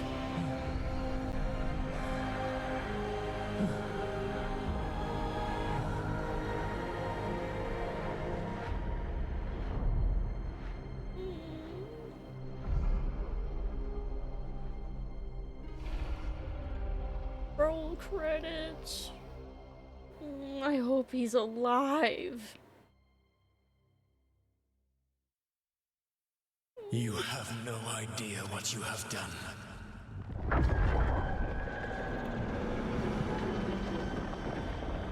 Soulless. Uh-oh. Oh, I know Egg's what I mad. did.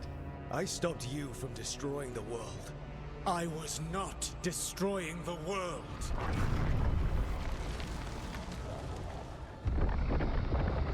When you disrupted my ritual, the magical energies pulled me here, into the Fade. Okay, so that's why you're here. But why am I here? Your physical body is unconscious, but you shed a few drops of blood at the ritual site. Enough for a tenuous connection. Blood magic? Firstly, I abhor the use of blood magic. Secondly, had I the power to control you, I would already have used it. That's comforting. That's a comforting statement. But yeah, good night, Tuesday. Hope you have sweet dreams. Good night. Just a little head trauma. It's fine.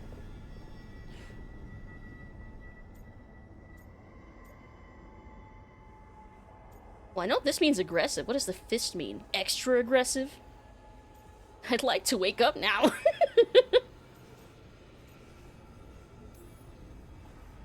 So all I have to do to get away from you is wake up. And how much experience do you have willing yourself from sleep to wakefulness? Can't be that hard.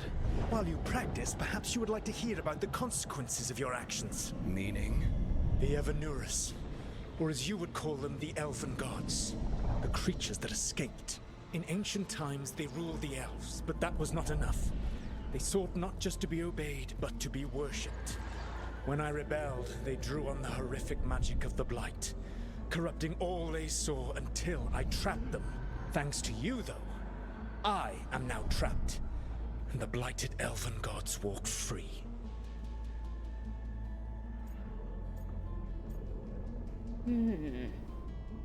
What faction? Shadow Dragons. I'm a mage shadow dragon.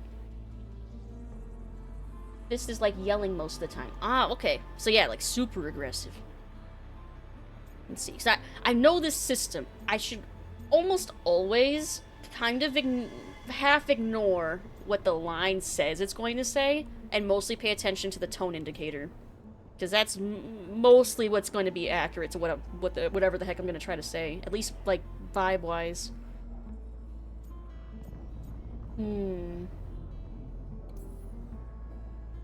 How am I supposed to trust anything you're saying? You saw them escape from my prison. I also saw you bringing down the veil.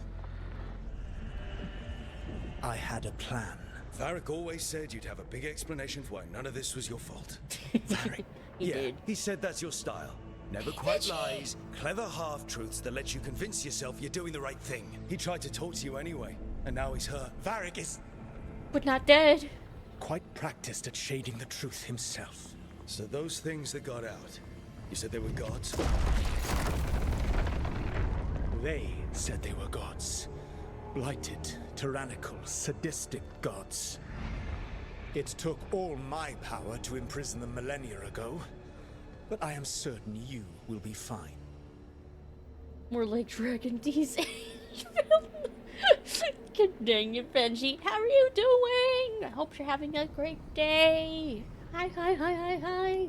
I miss you in Pinkberry already. That's where I was on vacation. I was visiting Venji and Pink, and I missed them already. The nuts, they're magic. 3 out of 4. Then I've seen 4 people do this, and 3 of them went Elf Veil Jumper. Wait, so 3 out of 4 people you've asked pick Veil Jumper, and I'm the first Shadow Dragon? Is that what that data means? Miss you too. I miss you too. Interesting. I didn't realize Veil Jumper was gonna be so popular. Hey Hickory, thank you for the hydrate. Thank you. Doing good-ish. Only ish. Why ish? Also, how's your Souls-a-thon going? I lurked a little bit last night. Yeah, last night. Let's see. But I'm certain you'll be fine. Yeah, we'll be fine. Yeah, I heard from Pink. It was like that scene from Fox and the Hound. Oh. I hope you get the adoption application through to get that other kitten.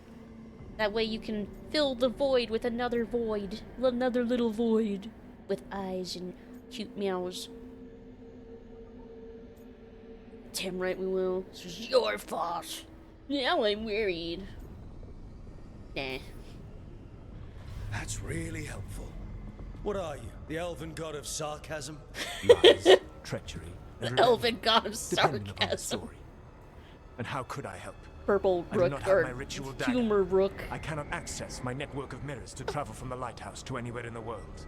All I can offer is what I know. Helpful advice from the elven god of, and I am quoting you here, lies, treachery, and rebellion. Depending on the story. Elganan and Gillenane are your problem to solve. Verbal This jabs. is your responsibility now. foster him into a better life. Yeah. Why? Why tear down the veil? To listen. No! Varric! You have no idea what He's you have alive! done. This is your responsibility now. Well, Varric's alive! look who's still with us. I'm not gonna uninstall the You're okay. game. But I saw Solus stab you. You fell. Trust me, kid. I've had worse. Oh, Gonna thank take fuck. more than a flesh wound to stop me. Don't think I'll be making it out to the field anytime soon, though. At least you're alive! Oh, I'm so glad he's alive. Let's see. Want to rub his bald head? Yeah, rub the bald head for luck. Intrusive thoughts taken over. Rub it like magic orb and see bald future. Fun fact, Benji, we call that character Solus, we call him the egg. The bald head. The bald egg. Remember thinking he was so dead after that last bit? I was so scared he was dead. Did you hear it? Yeah, egg. Egg. Aww. But I need you.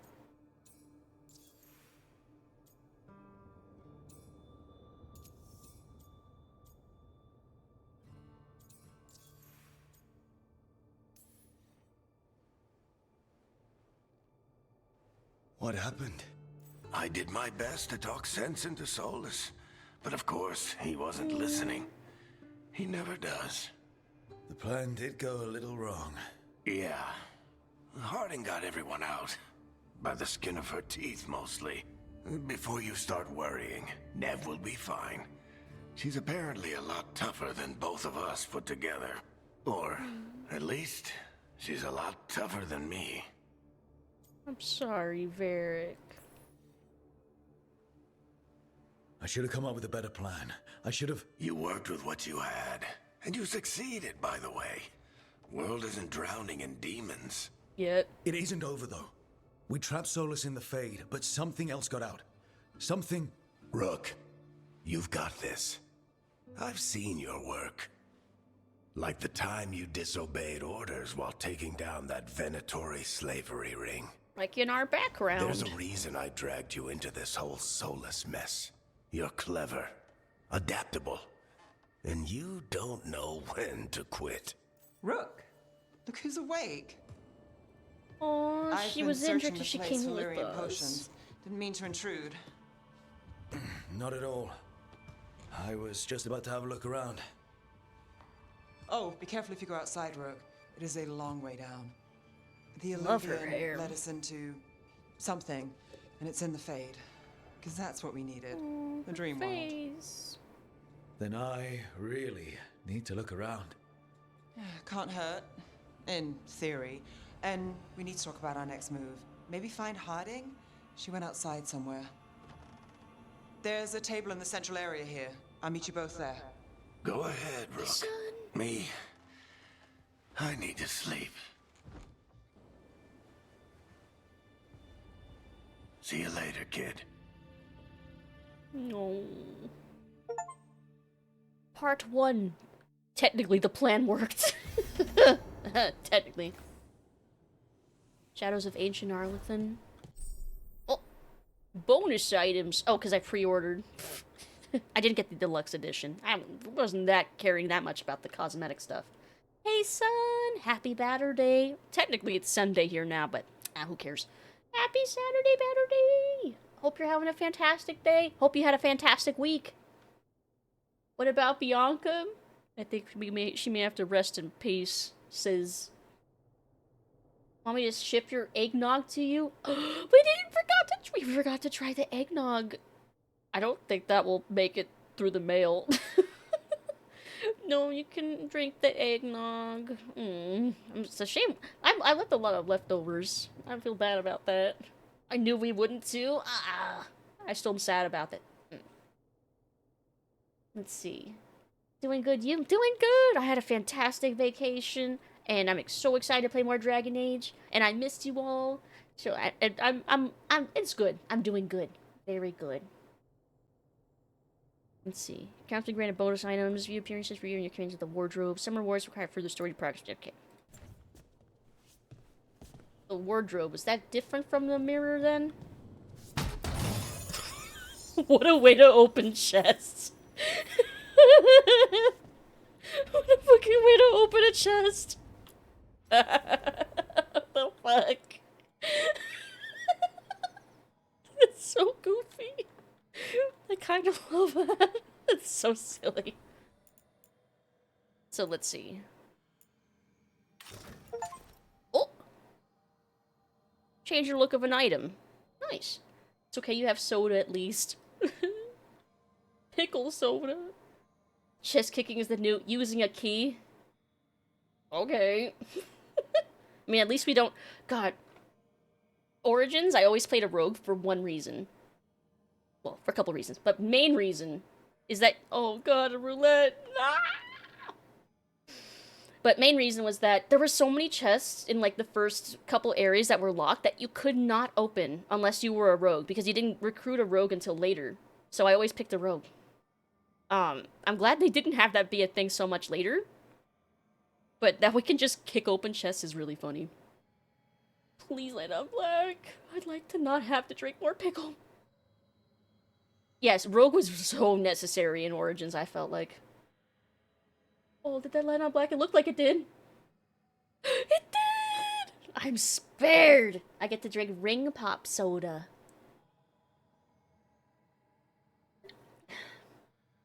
Mmm, that's good. That tastes like candy. Okay. Bless. Thank you! So let's see. The plate.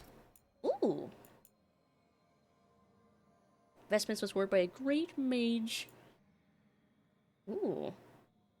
Do kind of like that. And I guess this is the rogue one. I kind of like the rogue outfit too. And yeah, no, obviously I'm not gonna wear the plate.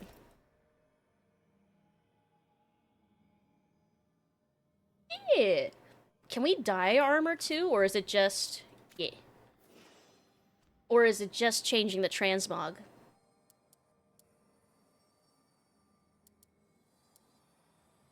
Let's see. Wait, can we see future items? What?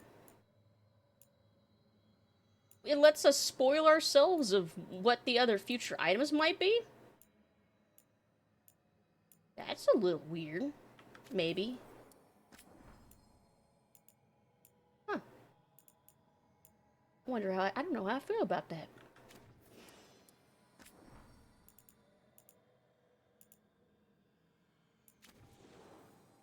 God, the default outfit for the Shadow Dragon, it reminds me so much of the beige pajamas we had to wear in Inquisition. They do look a little better, but I would have bugged this. Hanging off the side like that. I think that's a bug. That looks like a bug to me. The beige jammies. Iconic. Thank you for the posture check. I am unshrimped. And then Harding. God, she's so cute. Oh. Okay, some of them are locked. Okay, that's what it said, was that... Okay, not been discovered. But it spoils what choice it's gonna be, it looks like. Path of Kinship, Path of Ancestors. Hmm?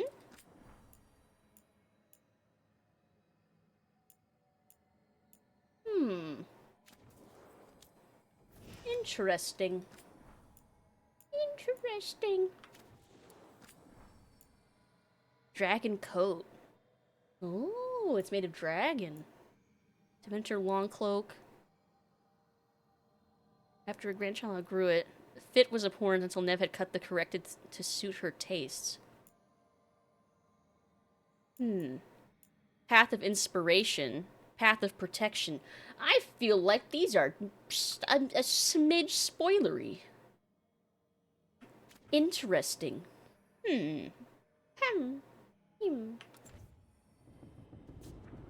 As a 7-foot-tall demon, I demand tribute for protecting your life. Well, what tribute would you want? Hey, Nev's hat. Like, get a real hat? That one's falling off. It's for style. It's just to be stylish. I wish I could be out there with you, Rook. Just be careful, alright? Okay. Can't talk to him more. I guess he needs to rest. Can't talk to Nev.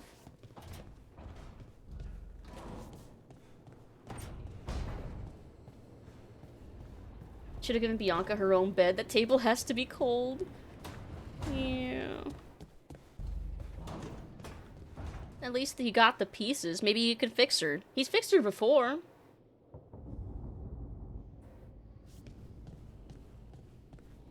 Platonic cuddling? I don't know. I'm weird about even platonic cuddling. What? I could start a nice warm fire to keep you warm. How about that? Collect? Oh, the codex! We have one.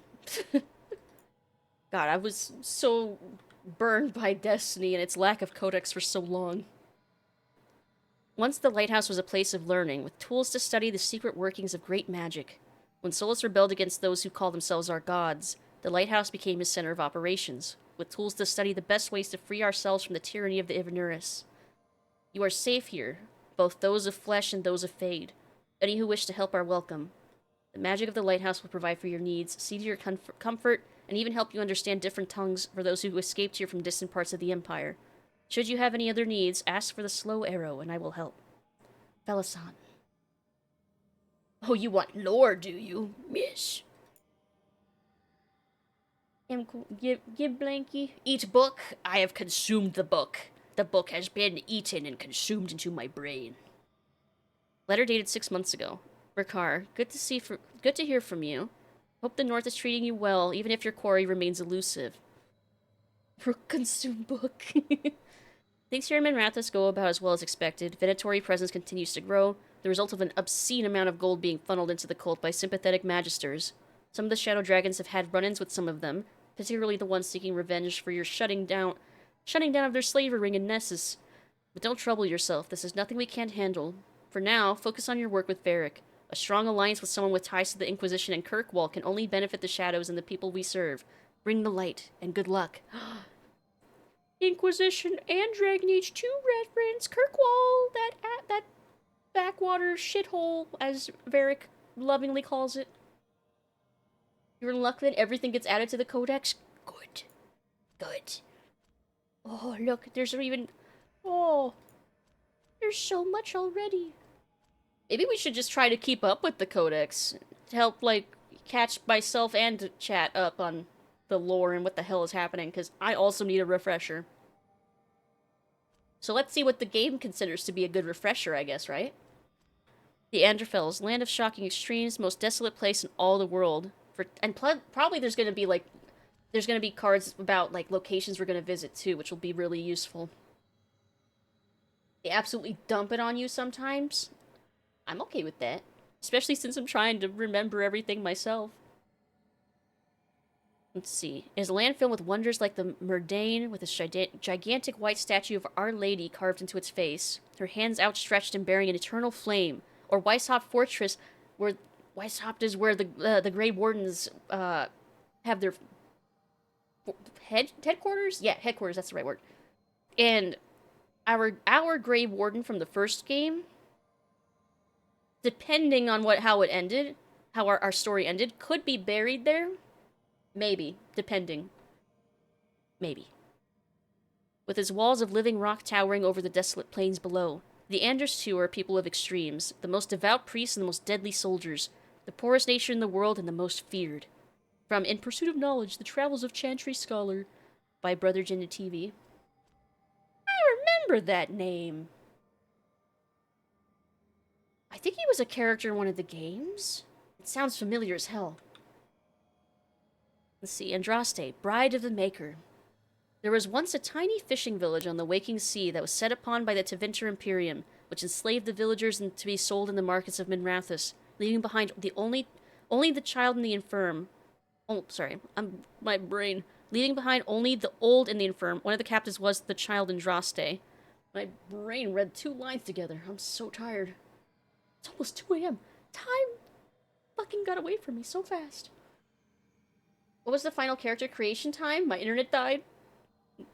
2 hours and 20 minutes. It was about 2 hours.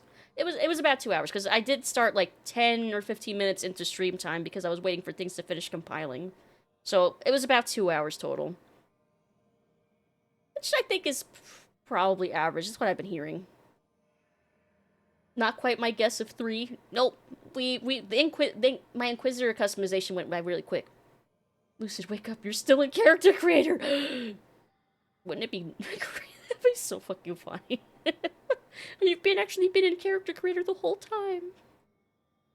She was raised in slavery in a foreign land. She escaped, then made the long and treacherous journey back to her homeland alone. She rose from nothing to be the wife of an Alamari warlord.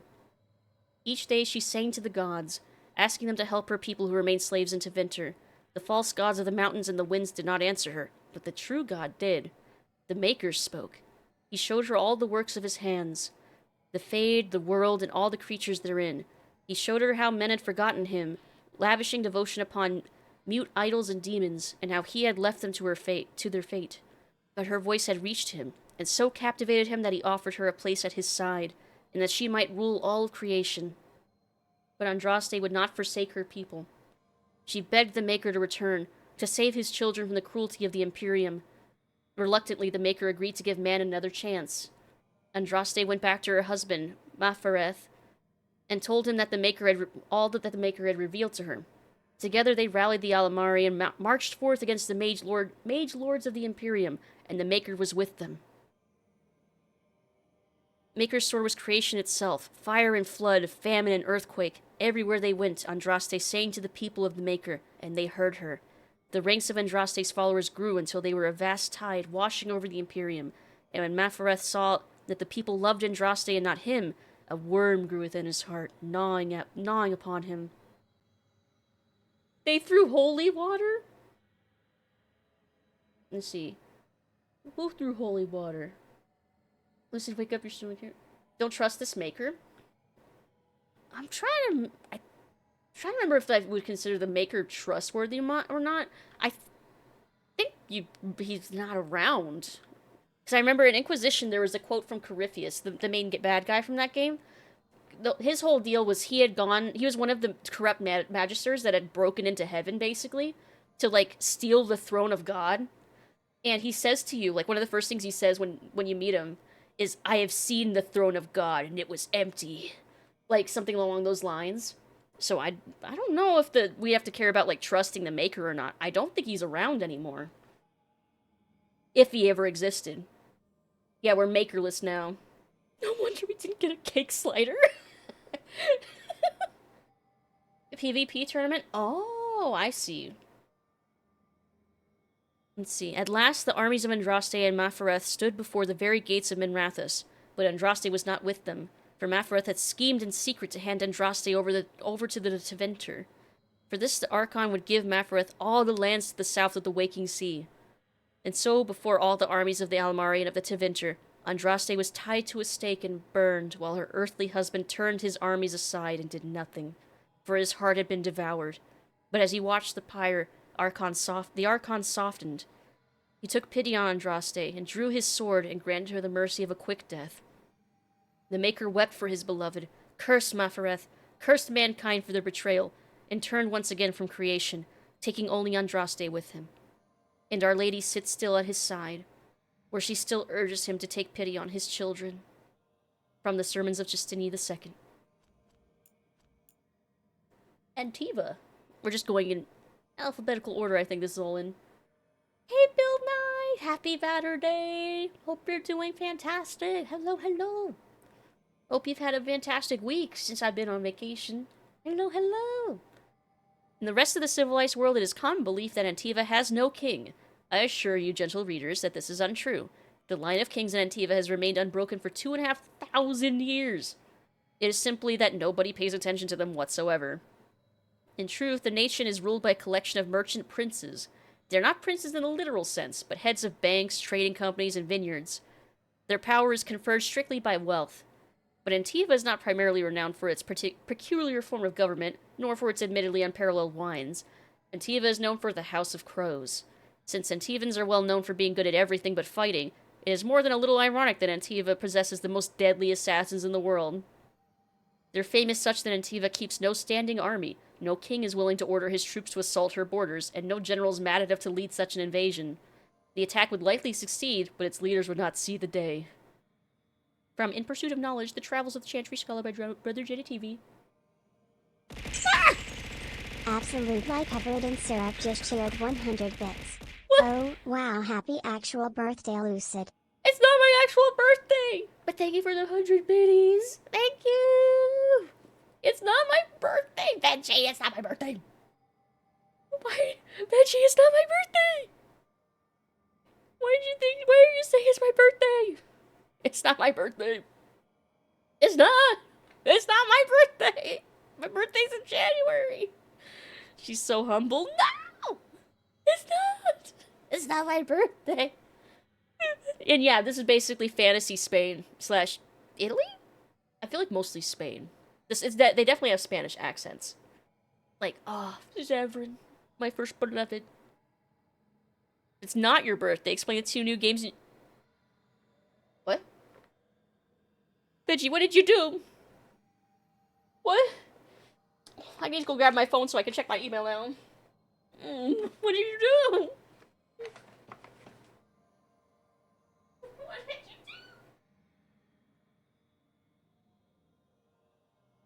What do you mean? You've received a gift. Copy of Them and Us. What's that? And World of Horror. I have been wanting that. Hello, Veggie. What the heck? What? What is that? Why? What I do? It's not my birthday. Then you don't understand. It's not my birthday. You don't need to make birthday or it's not my birthday. Thank you, Benji. Thank you. What's Them and Us? I never heard of that. But holy shit. You're browsing the Steam sale? Thank you. Holy moly. You don't want art? I mean, I'm not gonna say no to art, but it's not my birthday. Oh. What is that about super Italian? They're super Italian on that description alone. But when you hear their accents, well, actually, to be fair, I've only heard like 3 or 4 Antivans recently that I remember. I remember Zevran's accent. I don't know. Maybe it's both. I guess we'll find out, because I think we're supposed to go to Antiva. So we'll find out. Give you money on coffee for your... It's not my birthday! It's not my birthday! Them is them and us is us. Speaking of us, I finally... Well, I was on the... I haven't talked too much about my vacation. I've been so wrapped up in the game. Yeah, we went to the mall. I'm not going to say which mall for doxing reasons. We went to a mall, and I got a bunch of Christmas gifts, and we went to a hot pot, and it was so good, and we played a bunch of tabletop games, and you banned me from saying that it's... What the heck? What the heck? What am I supposed to do? Well, crap. It's not my... Womb Liberation Day. God, that sounds so much worse. But even though it says the same thing. It's not! Mo. Them and Us is a fun little Resident Evil-ish clone. Ooh. It sounds multiplayer by the title, is it? It's not. It's not by day of birth. There, that technically also doesn't count. But yeah, it was a fun vacation. Nope, not multiplayer, all single player. Interesting. I'm fascinated. I'm definitely gonna thank you so much. Thank you again. Oh my god, exciting. Thank you so much. And that for a random note, because it's not any particular holiday. Thank you. Just pretend it's her birthday. What? Why? Why would you pretend it's my birthday? It's my unbirthday. Can I get a pupper? Like in real life? No. No. Nah. Nah, no more pets for me. Not right now. Here. I'm trying to remember what else happened. Let's see. 3 days after Halloween, bats are a mascot of Halloween. Happy birthday. That's not how that works! That's not how that works. Let's see. We did a hot pot. We did Friendsgiving. We played more games. We visited our old college, and that was mostly depressing, honestly. It was mostly sad. So much had changed. I cried a little. But then we did an escape room, and that was really cool.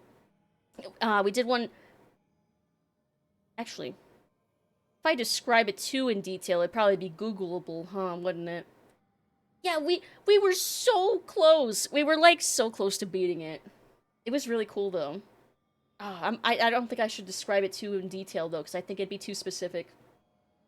Oh, asking if there were puffers in them and us. Oh, I don't know. Oh, but you reminded me that, on the way there, on one of the planes, I finally got to see Longlegs. I watched it on a plane, but it was really good. Really scary. I didn't even know Nicolas Cage was in it. And on the way back, I saw Us, which I hadn't seen yet, and I really enjoyed that too. And now I'm excited to watch Nope, because I wanted to watch Jordan Peele's films in order to watch his directorial style evolve. For me, any room is an escape room. Longlegs? Yeah, it's a horror movie. I won't spoil what it's about, but it was good. I liked it. Very worth watching, even on a plane. It was nice. Let's see. Exactly more. Yeah, I don't know about Benji. Have you played Them and Us? Would you know if there's? Oh, no puppers from what I remember. Never mind. It's about really tall people. Those terrify Lucid. Or it could be about spiders. Either way. One of the escape rooms can jump scare you when you finish a puzzle. That's how you know you did good. Have we done any escape rooms that jump scared us? I don't think I remember any. The dream beans scare her? No, the dream beans are small. Okay, Arlington Part 1. One-eyed chihuahua. Aw, give him pets for us too. That's right! There was one of the puzzles had like a mouth that opened with a magnet and scared the shit out of like all of us. We all jumped. Before the ages were named or numbered, our people were glorious and eternal and never changing. Like the great oak tree, they were constant in their traditions, strong in their roots, and ever reaching for the sky. They felt no need to rush when life was endless. They worshipped their gods for months at a time, decisions came after decades of debate, and introductions could last for years. From time to time, our ancestors would drift into centuries-long slumber, but this was not death, for we know they wandered the fade in dreams. In those ages, our people called the land Elvenan, which in the old language means place of our people, and at the center of the world stood this great city of Arlathan, a place of knowledge and debate, where the best of the ancient elves would go to trade knowledge, greet old friends, and settle disputes that had gone on for millennia. But while our ancestors were caught up in the forever cycles of ages, drifting through life in what we today would consider an intolerable pace, the world outside of the lush forests and ancient trees was changing. The humans first arrived from Par Volin to the north. Called Shemlin, or Quicklings, by the ancients, the humans were pitiful creatures whose lives blinked by in an instant. When they first met the elves, the humans were brash and warlike, quick to anger and quicker to fight, with no patience for the unhurried pace of elven diplomacy. But the humans brought worse things than war with them. Our ancestors proved susceptible to human diseases, and for the first time in history, elves died of natural causes. What's more, those elves who spent time bartering and negotiating with humans found themselves aging, tainted by the humans' brash and impatient lives. Many believe that the ancient gods had judged them unworthy of their long lives and cast them down among the Quicklings. Our ancestors came to look upon the humans as parasites, which I understand is similar to the way the humans see our people in the cities. The ancient elves immediately moved to close Elvenon off from the humans, for fear that this quickening effect would crumble the civilization. From The Fall of Arlathan, as told by Gisharel, keeper of the Ralpharin clan of the Dalish Elves. Yeah, humans, ew. The lore here kind of reminds me a lot of Lord of the Rings, to be honest, with the elves being like ancient and the humans' lives blinking by in an instant and things like that. Got him! Got. The humans, you're like a foot shorter than us. In real terms, yes, but I mean the beings, in their being form, they're small. 7 feet tall. All the elves. Arlathon Part 2. You ask us what happened to Arlathon? Sadly, we do not know. Even those of us who keep the ancient lore have no record of what truly happened. What we have are accounts of the days before the fall, and a fable of the whims of the gods. The human world was changing even as the elves slept. Clans and tribes gave way to a powerful empire called Tevinter, which, and for what reason we do not know, moved to conquer Elvenon. When they breached the great city of Arlathon, our people, fearful of disease and loss of immortality, chose to flee rather than fight. With magic, demons, and even dragons at their behest, the Tevinter Imperium marched easily through Arlathon, destroying homes and galleries and amphitheaters that had stood for ages. Our people were corralled as slaves, and human contact quickened their veins until every captured elf turned mortal. The elves called to their ancient gods, but there was no answer. As to why the gods didn't answer, our people left only a legend. They say that Fen-Harel, the Dread Wolf and Lord of Tricksters, approached the ancient gods of good and evil and proposed a truce. The gods of good would remove themselves to heaven, and the lords of evil would exile themselves to the abyss. But neither group ever again to enter the other's lands. But the gods did not know that Fen-Harel had planned to betray them, and by the time they realized the Dreadwolf's treachery, they were sealed in their respective realms, never again to interact with the mortal world. It is a fable, to be sure, but those elves who travel the beyond claim that Fen-Harel still roams the world of dreams, keeping watch over the gods lest they escape from their prisons, which we kind of led to that happening. Oops. Whatever the case, Arlathon has fallen to the very humans our people had once considered mere pests. It is said that the Tevinter Magisters used their great destructive power to force the very ground to swallow Arlathon whole, destroying eons of collected knowledge, culture, and art, the whole of elven lore left only to memory. God, it's so sad. Beyond the Veil, spirits and demons. And I figured we might as well go through all this lore reading now, since this is kind of a chill intro stream, and that way we don't have to read it later, and we'll be fully caught up and stuff. Let's see. It's challenging enough for the casual observer to tell the difference between the Fade and the creatures that live within it, let alone between one type of spirit and another. In truth, there is little that distinguishes them, even for the most astute mages. Since spirits are not physical entities and are therefore not restricted to recognizable forms, or even having a form at all, one can never tell for certain what is alive and what is merely part of the scenery. It is therefore advisable for the inexperienced researcher to greet all objects he encounters. So we should say hello to, like, our toasters. Typically, we just use the term spirit to refer only to the benign, or at least less malevolent creatures of the Fade, but in truth, all the denizens of the realm beyond the Veil are spirits. As the chant of light notes, everything within the Fade is a mimicry of our world, a poor imitation, for the spirits do not remotely understand what they are copying. It is no surprise that much of the Fade appears like a manuscript translated from Tevinter into our Legion and back again by drunken initiates. In general, spirits are not complex, or rather, they are not complex as we understand such things. Each one seizes upon a single facet of human experience: rage, hunger, compassion, hope, etc.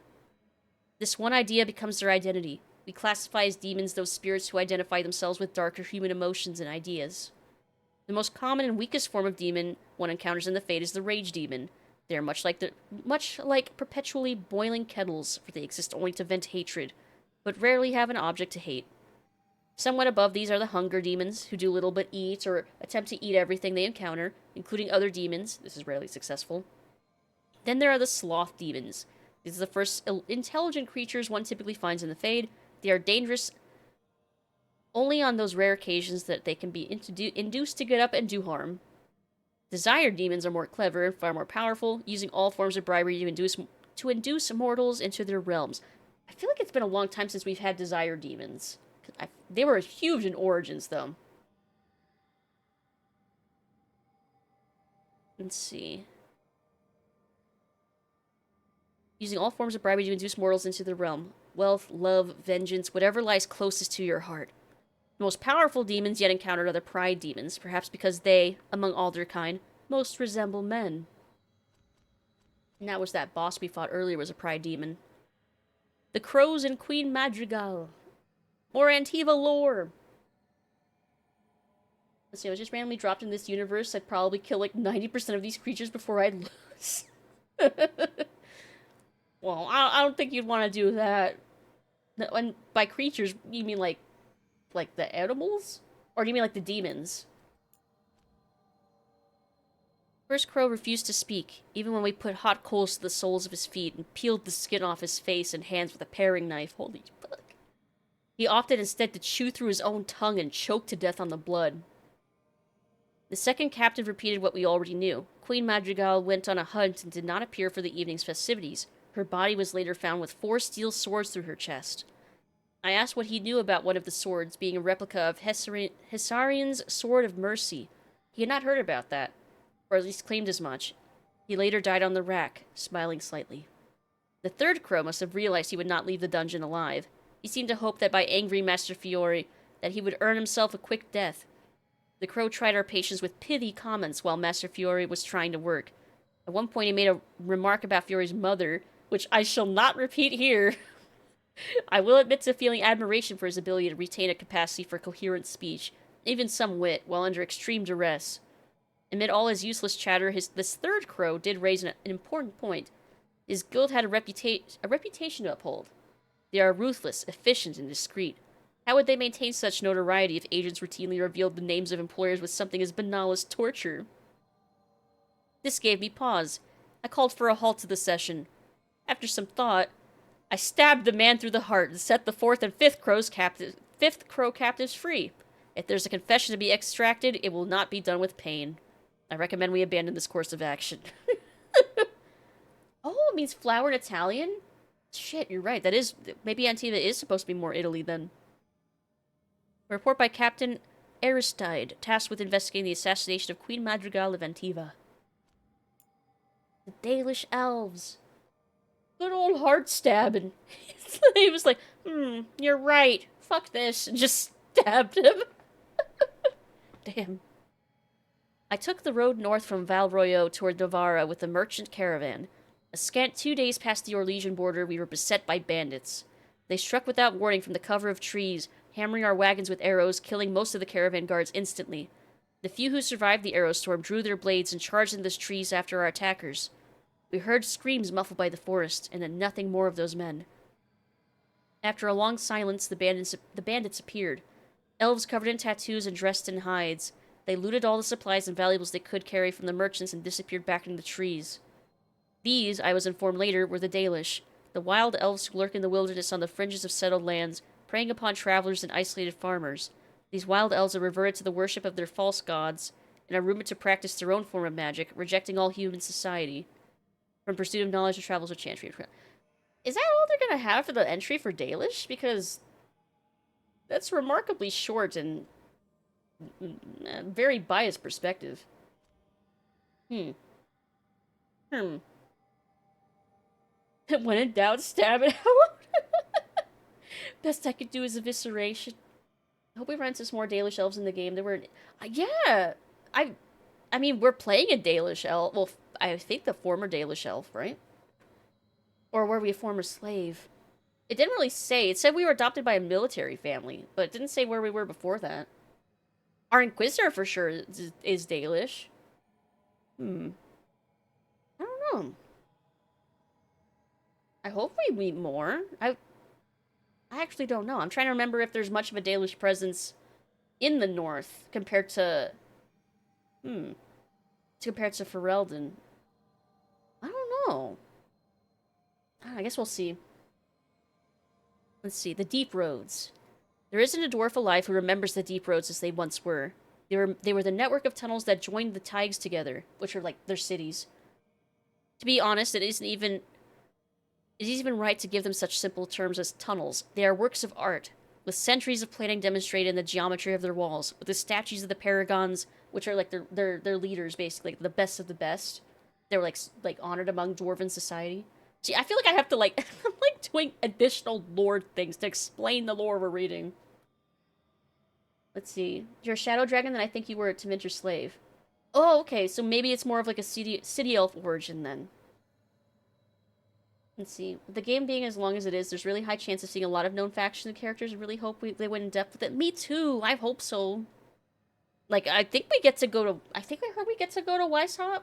So I'm wondering, I wonder if there'll be any references to the Grey Warden from the Origins, but with how many outcomes there could have been, I don't know. They want us to find an elf from Sam's workshop? No. Maybe as a funny Easter egg somewhere, but no, I don't think that's not gonna be a thing. Not be expanded. There's no explanation, just like an elf that totally doesn't belong in this universe. Like, you walk into somewhere and you see, like, an elf on a shelf, and it's like, the fuck? Nah. Let's see. Statues of the paragons that watch over travelers, with the flow of lava that keeps the deep roads lit and warm. The cloud gazers upon the surface talk of the imperial highway built by the magisters of old. A raised walkway that crossed thousands of miles. Something that could have been built by that could only have been built by magic. Perhaps it is comparable to the deep roads, although we dwarves didn't need magic. I suppose it doesn't matter anymore. The Darkspawn rule the deep roads now. When Orzammar sealed off the entrances to the deep roads, abandoning everything that lay out there, we handed over the kingdom that was to those black bastards forever. The Darkspawn are, like, corrupted living things that, like, they're kind of like, they looked like orcs initially, but they don't look so much like orcs anymore. Let's see, can I be in the game? Yeah, they're infected with the Blight, which I'm sure there's going to be an entry in here for. Promise not to genocide. I'll consider it. But only if you keep that promise. Let's see. To think that there are Genlocks? I think they pronounce it Genlocks. Crawling over Bonammer now. Tearing down our statues and defiling our greatest works.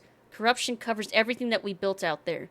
Every dwarf who goes out and comes back says that it gets worse with each passing year. The foulness spread a little further. And the cloud gazers think the Darkspawn are gone just because they aren't spilling out into the surface? Huh. One day, when Orzammar is gone for good, they'll find out differently. Those Darkspawn won't have anywhere else to go but up, and they'll do it. The surface folk will have themselves a blight that will never end. Transcript of a conversation with a member of the Dwarven Mining Cast. 890 Blessed. The Fade. Let's see, aren't there, like, Minotaur demon people? I don't remember Minotaurs. But we went over, like, the different types of demons. And demons can possess people. But I don't think there were... I don't remember Minotaurs. There's Griffins. I don't remember Minotaurs. The horned people? Oh, yeah, the Kunari. Yeah, is that what you were trying to describe? Yeah, the Kunari. Yes, we're gonna get to that entry down here. Where we talk about the Kun. Let's see, the Fade. The study of the Fade is as old as humankind. For so long as men have dreamed, we have walked its twisting paths, sometimes catching a glimpse of the city at its heart.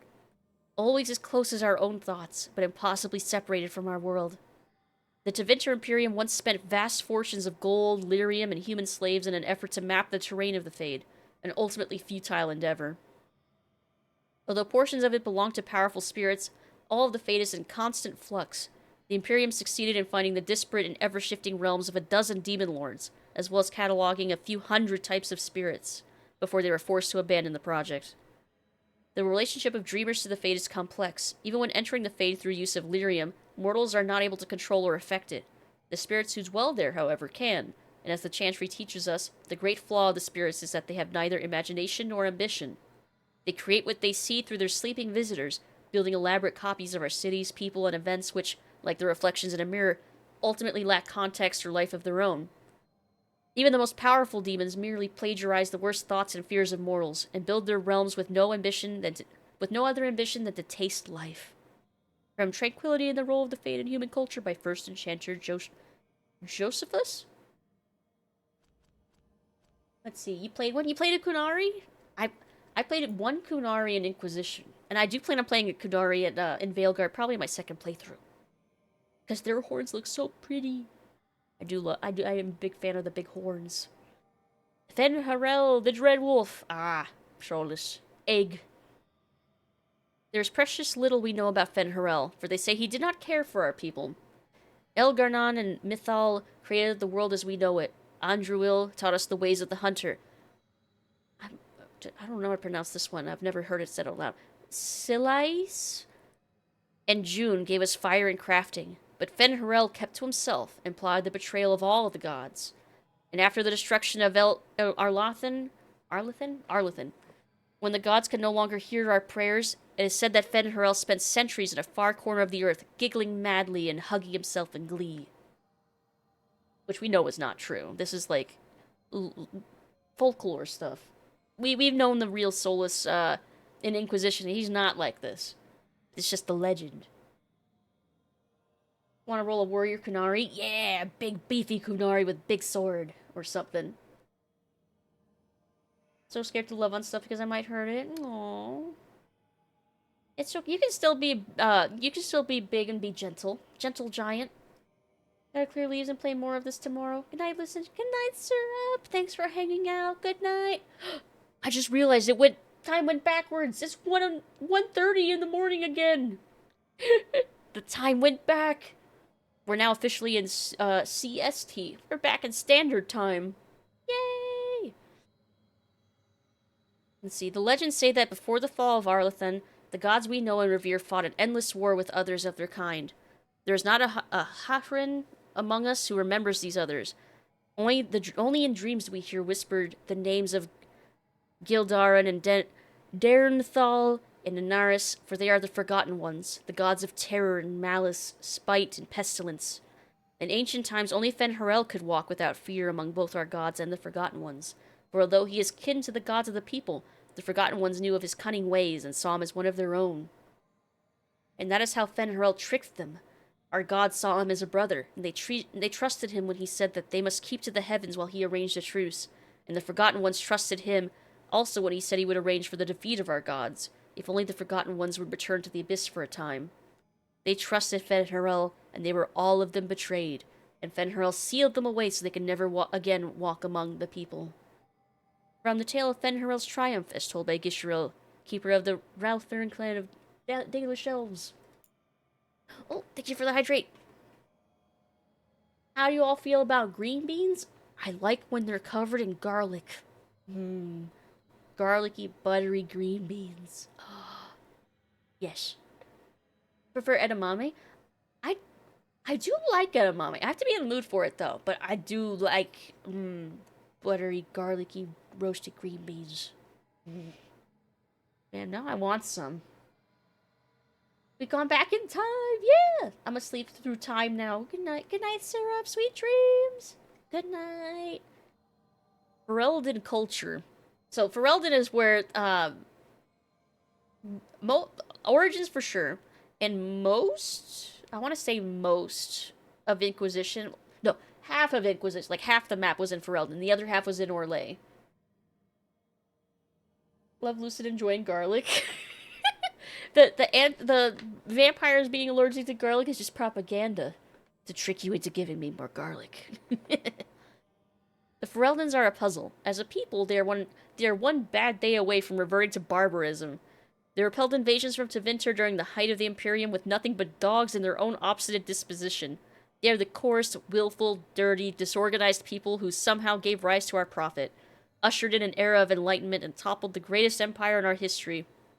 Oh, so while Orlais is basically fantasy France, and Antiva is like fantasy Italy/Spain, Ferelden is like fantasy England, if I remember right. Like, everyone speaks with like a British accent and stuff. Let's see, there are a few things you can assume safely... Wait. Yeah, I finished that. There are a few things you can assume safely in dealing with these people. First, they value loyalty above all things, beyond wealth, beyond power, beyond reason. Second, although they have nothing in their entire country which you are likely to think at all remarkable, they're extremely proud of their accomplishments. Third, if you insult their dogs, they are likely to declare war. And finally, the surest sign that you have underestimated the Fereldans is that you think you have come to understand them. Empress Celine I of Orlais, in a letter to her newly appointed ambassador to Denerim. we're halfway through. Let's see, it's like me drinking Holy Water and be like, "Would you believe this hurts? Tastes good." It's like it tricks you into giving me more. Like, yes, garlic definitely repels me. Definitely try to poison my food with garlic. Lots and lots of garlic. The Grey Wardens. The Blight had ravaged the land for months. The armies of the Great Kings amassed for one last stand. As the sun burst through the clouds that boiled and churned in the dark sky, it illuminated a vast seething horde of darkspawn with the archdemon at its head. The archdemon's like a big blighted dragon. And we played a Grey Warden in Dragon Age Origins. We could play one in this game too, but I wanted Shadow Dragons more. It was then, when courage seemed to fail and all lost to death and despair, that the Grey Wardens came. They arrived with the beating of wings like mighty war drums and stood before the armies of men. The Grey Wardens, grim and fearless, marched forth, ever between men and the encroaching darkspawn. They formed a shield of their own bodies and held that line until the archdemon was dead and the last darkspawn lay trampled in the dirt. Then, demanding neither reward nor recognition for their sacrifice, the Grey Wardens departed. When the clouds rolled back and the sun shone full upon the blighted ground, the great kings knew they had lost no men, that none of their blood had been spilled. This is the tale about no battle the Grey Wardens have fought, and yet about them all. They have always defended us from the Darkspawn, taking losses so we do not have to. Adaptation of a Grey Warden legend. I feel like I remember hearing this story word for word in the previous games. It's so great. I love the thing about how this is a tale of no battle, and yet of all of them. Let's see, the tale outlined above is widely told, although subject to regional variations. Free marchers might substitute great kings for titles bestowed upon their given cities. Bestowed in their given cities. In Ferelden, the implied army of wardens is sometimes replaced with two, representative of the national heroes who fought and defeated the archdemon at Denerim during the Fifth Blight. That's the first game! That's Origins! The beating of wings is a reference to the griffins that wardens are said to have ridden to battle. Although griffins went extinct long before the recent Blight, they still appear in numerous stories, sometimes serving as a metaphor for the warden's unrestrained courage, but also employed to please an eager audience. Yeah, famously, you can say a lot of lines in Origins, where your own Grey Warden really wishes they could meet a griffin. They're like, I love griffins, I want to meet a griffin. So, something I'll probably mention later, maybe. From Tales of the Wardens by Sister Manon. Manon? Manon. Majestic Bastards. What? I don't know what this one is. I remembered the second last one. I wouldn't get closer than 60 feet. Double the wingspan. That left you time to move. The beast was too weak to do much. Still seemed respectful to keep the distance and leave its end to animal and trainer. She starved out. Not the way they should go, and not the way I was used to seeing them. Oh, they were majestic bastards, and they knew it. Ask any Oh, is this about griffins? Ask any warden dumped arse over ears for not picking nits. See, trainer and beast had a kinship, and both knew what they wanted. For Griffin, that bond meant grooming. Couldn't fault them. They needed what they needed. I mean, what's fair trade for saddling a warden commander, full plate, lightning storm, sheer dive straight through an archdemon's wing? Legendary. You can't argue. But back on the ground, they knew they were owed. And you couldn't shortcut and douse them. They had all the majesty of a paddling rat if you waterlogged the feathers. No, it was a grueling task of preening 30 bloody feet of wing. And you'd better remember, or maybe the thing that got pissy next flight and cut Oak too close, give you a love tap so hard your next helm dented. Still, everything in balance, every talon tipped, there's nothing that compared. You could reach down from the sky and cradle Thetis in your hand. Anyway, yes, I remember the second last one. After she dropped, the robes took some crosscuts because they do things like that. And then we burned it, and then I got drunk. I do not remember the very last, and you can't make me. Comments of an unnamed Grey Warden, excerpt from White House records on the extinction of a treasured species, liberated for public consideration by Philium, a bard. Huh. Wait, so they killed the second to last one? We burned it. And something really fucked up happened with the last one, I guess. Oh, you're going to bed? Good night, Maz. Have a good rest of your night. Sweet dreams. Oh, and for anyone who's lurking right now, I will probably be going live tomorrow again at around... I'll decide when I post my schedules, but it's gonna be either 6 or 8 p.m., I think. Depends. I'm leaning towards 6 so I can have longer to stream, but we'll see. Let's see. The Imperial Chantry. There are those who would tell you that the Chantry is the same everywhere as it is here, that the Divine in Val Royeaux reigns supreme in the eyes of the Maker, and that this fact is unquestioned throughout Thedas. Do not believe it. The Maker's second commandment, magic must serve man, not rule over him, never held the same meaning within the ancient Tevinter Imperium as it did elsewhere. We'll probably get, like, context in a couple more one of these. But the context here is that mages are kind of extremely oppressed in places like Ferelden. Like, if you're born a mage, that you basically get handed over to the government and thrown into what they call, like, mage circles, which is, like, a tower slash university slash prison. And mages are treated as second-class citizens that are just, like, just dangerous in general.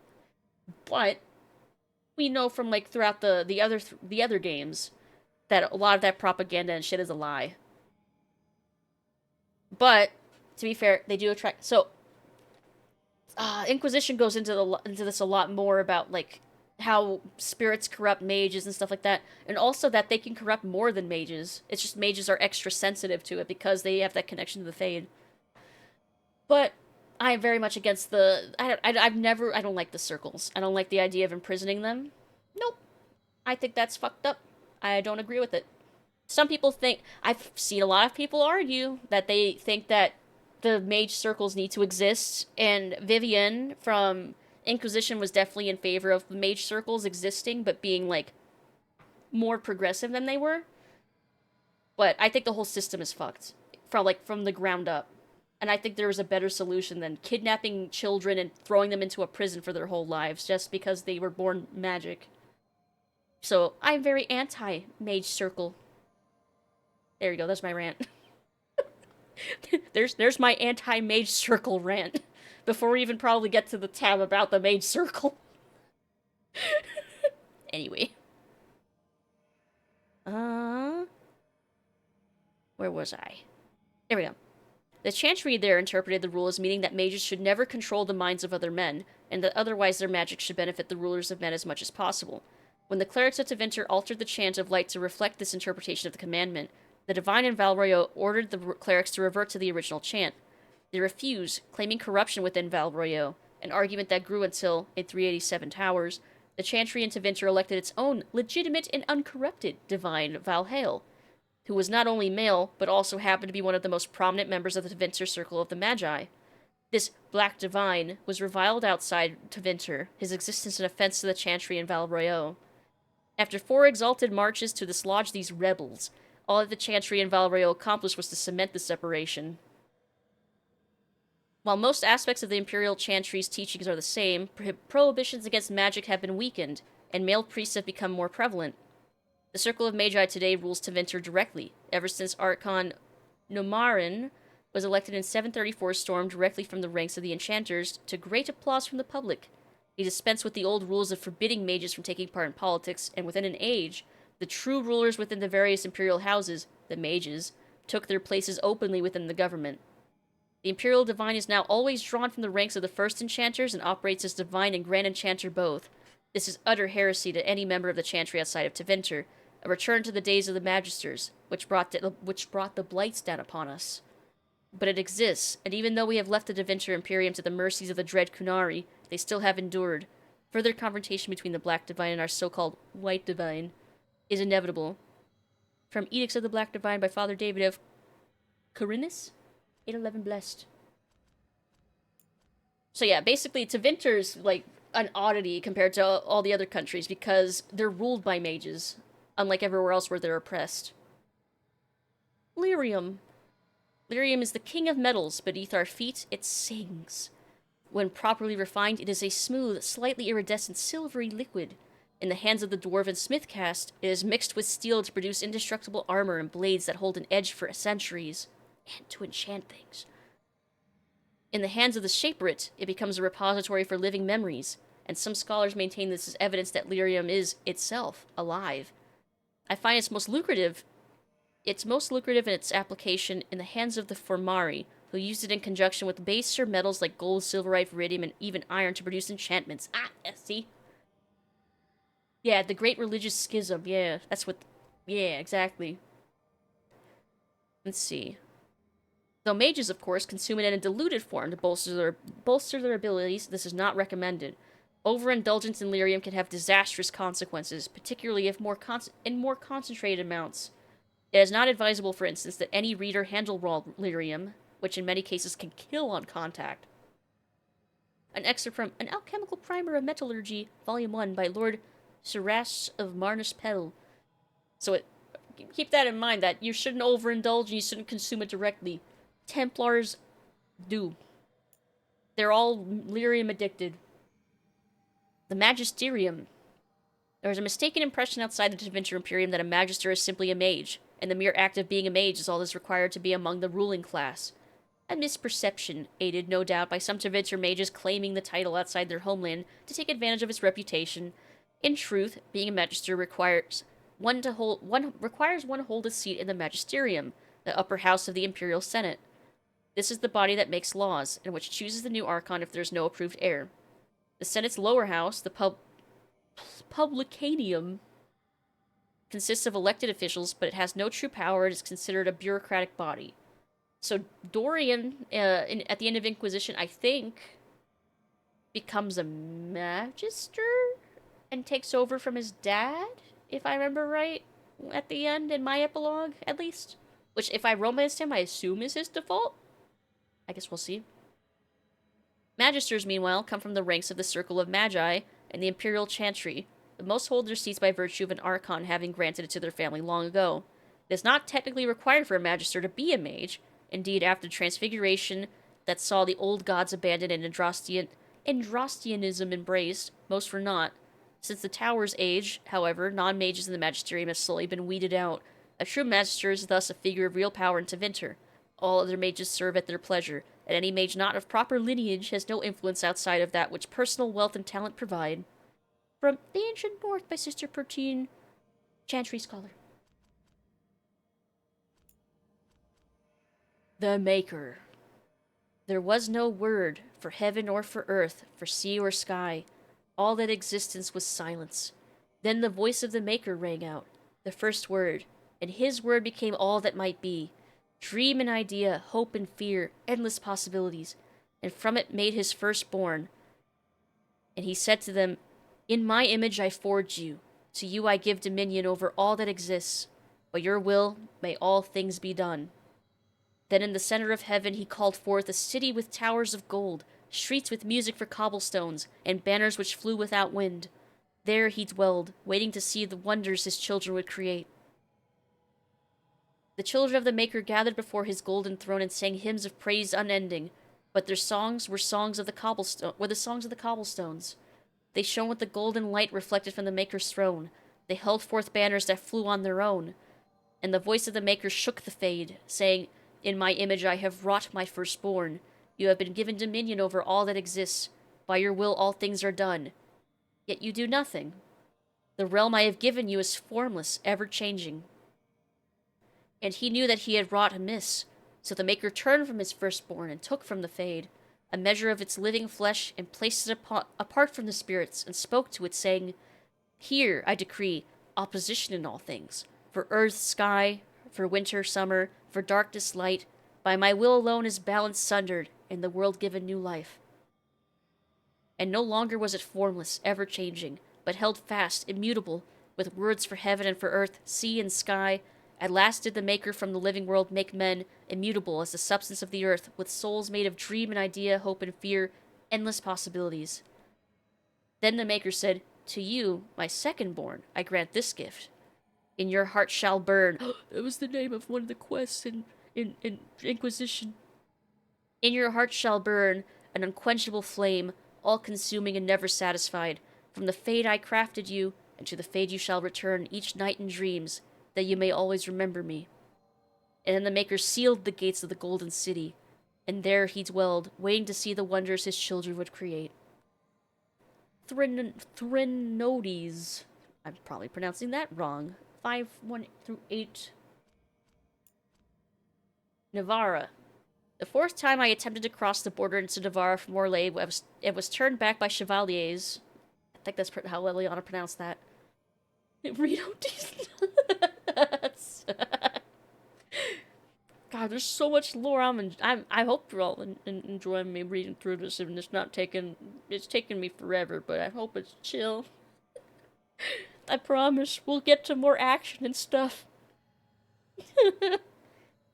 Decided to take the more roundabout path, a shift back to Ferelden, and then another to Navarra. The outcome was more than worth the trouble. The whole country is filled with artistry, from the statues of heroes that litter the streets and even the meanest villages to the glittering golden college of magi in Cumberland. Cumberland? Like Cumberland Farms? Perhaps nowhere is more astonishing than the vast necropolis outside Navarra city. Unlike most other followers at Andraste, the Navarrans do not burn their dead. Instead, they carefully preserve the bodies and seal them in elaborate tombs. Some of the wealthiest Navarrans begin construction of their own tombs while quite young, and these become incredible palaces, complete with gardens, bathhouses, and ballrooms, utterly silent, kept only for the dead. From In Pursuit of Knowledge, The Travels of a Chantry Scholar by Brother Jada TV. The Orlesian Empire. Yay, lore diving! There are many lords and ladies in Val Royeaux, and I mean this literally. Once the system of noble titles in Orlais was labyrinthine, there were barons and baroness, and baronets. I don't know if we're pronouncing this right. They're all French. And Sir Barons, and a horde of others, each with its own origins and own nuances of comparison. The Orlesian aristocracy is ancient and much given to competition. All the nobility played the grand game, as it is known, whether they wish to or not. It is a game of reputation and patronage, where moves are made with rumors and scandal is the chief weapon. No gentle game, this. More blood has been drawn as a result of the grand game than any war the Orlesians have fought. Of this I am assured by almost every gentleman here. As far as titles went, everything changed with the Fire Nation. No, everything changed with the coming of Emperor Dracon, who established the Orlesian Empire as it exists now, and who created the Chantry. There is no more venerated figure in Orlais. In Val Royeaux, the statue of Dracon stands as tall as the statue of Andraste. Dracon determined that the grand game was tearing Orlais apart, so he abolished all titles besides his own and Lord and Lady. I am told, with some twittering amusement, that this action did not end the grand game as Draconin intended. Now the lords and ladies collected unofficial titles rather than official ones, such as the Exalted Patron of Tassus Clay, or Uncle the Champion of Tremes. It is a headache to remember such titles, and one winces to think of the poor doorman at the balls who must rattle them off as each guest enters the room. The aristocracy is different from Ferelden in other ways as well. The Orlesians' right to rule stems directly from the Maker. There exists neither the concept of rule by merit nor the slightest notion of rebellion. If one is not noble, one aspires to be, or at least aspires to be in the good graces of a noble, and is ever watching for a way to enter the patronage of those better placed in the grand game. And then there are the masks and the cosmetics. I have not seen so much paint since the kennels at Highever, but that is another story. From Beyond the Frostbacks by Ban Teoric of West Hill, 920 Dragon. Last 8! We're almost done! The Qunari. The people of the Qun are, perhaps, the least understood group in Thedas. The Qunari wars were brutal, but so was the Chantry Schism. So was the fall of the Imperium. Some of this misunderstanding is an accident of nature. The race we call Qunari are formidable. Nature has given them fierce horns and strange eyes, an ignorant look on them, and the ignorant look on them and see monsters. Some is an accident of language. Few among the Qun's people speak the common tongue, and fewer speak it well. In a culture that strives for mastery, to have only a passable degree of skill is humiliating indeed, and so they often keep quiet among foreigners out of shame. But much of it is a result of the culture itself. The Qunari view their whole society as a single creature, a living entity whose health and well-being is the responsibility of all. Each individual is only a tiny part of the whole, a drop of blood in its veins, important not for itself, but for what it is to the whole creature. Because of this, the Qunari, most outsiders belong to the army. which the Qun regards as if it were the physical body. Arms, legs, eyes, and ears, the things a creature needs in order to interact with the world. One cannot get to know a person solely by studying his hand or his foot, and so one cannot truly meet the Qunari until one has visited their cities. This is where the mind and soul dwell. In Saharan and Parvalan, one can truly see the Qunari in their entirety. There, the unification of the Qunari into a single being is most evident. Workers, who the Qun calls the mind, produce everything the Qunari require. The soul, the priesthood, seeks a greater understanding of the self, the world, and exhorts the body and mind to continually strive for perfection. The body serves as a go-between for the mind, the soul, and the world. Everyone and everything has a place, decided by the Qun, in which they work for the good of the whole. It is a life of certainty, of equality, if not individuality. For the writings of the Seer of Kantar, A41 Blessed. Yeah, which the Qun, they're basically like... I guess you would describe them as like fascist communists in a way? But like... It's kind of hard to describe, I guess. We also haven't seen them directly. We only know of them. Because Sten, in Origins, was part of the Qun. And I believe he goes back to them in the comics, but I've not read the comics. And our companion in the previous game, Iron Bull, was a spy that could become Tal Vashoth, which is like when you're a Qunari who's not part of the Qun. So it's like we don't know too much about their inner workings outside of these like little lore bits. I'm really curious to learn more. But yeah, we do know they do a lot of spying and stuff. Rivain. Nowhere in my travels, not in the heart of Imperium nor the streets of Orzammar, have I felt so much an outsider as in Rivain. The chant of light never truly reached the ears of these people. The years they spent under the thumb of the Qunari left most of the country zealous followers of the Qun, but resistance to the chant goes deeper than the Qunari war. The Rivaini refuse to be parted from their seers, wise women who are in fact hedge mages, communicating with spirits and actually allowing themselves to become possessed. The chantry prohibition against such magical practices violates millennia of local tradition. And yeah, Orlais is like a theocracy, I guess I would... Like a theocratic oligarchy, I guess is how I would kind of describe it? Well, no. Theocratic monarchy. That's more like it. Yeah, because they have an emperor. Or at least they did. I guess we'll find out. Because in Inquisition, you get to choose who the emperor is. But we don't get to choose in this game who we picked. So I guess that doesn't matter? I don't know. Sexuality in Thetis. More lore. What I find most interesting is that, despite the lack of open discussion on matters of human sexuality, there is commonality to be found in the subject in all Andrastian lands. Typically, one's sexual habits are considered natural and separate from matters of procreation, and only among the nobility, where procreation involves issues of inheritance and the union of powerful families, is it considered of vital importance. Yet, even there, a noble who has done their duty to family might be allowed to pursue their own sexual interests without raising eyebrows. The view on indulging lusts with the member of the same gender varies from land to land. In Orlais, it is more considered a quirk of character and nothing more. In Ferelden, it is a matter of scandal if done indiscreetly, but otherwise nothing noteworthy. In Tevinter, it is considered selfish and deviant behavior among nobles, but actively encouraged with favored slaves. Nowhere is it forbidden, and sex of any kind is only considered worthy of judgment when taken to awful excess or performed in the public eye. Yeah, this tracks with what I remember. Because Dorian's whole personal quest in Inquisition is that his dad doesn't accept him for being gay. And God, that plot, oh. There's a reason why I ended up romancing Dorian. I really felt for his character as I did his personal quests and stuff. Oh, man, I miss Inquisition a little bit. I haven't played in like a decade. Oh, I'm excited to replay it eventually when we play through all the games in order again. But yeah, so this lines up with what I remember from his quest. And with what I remember from Leliana's quest in Origins. Yeah, it's been a while.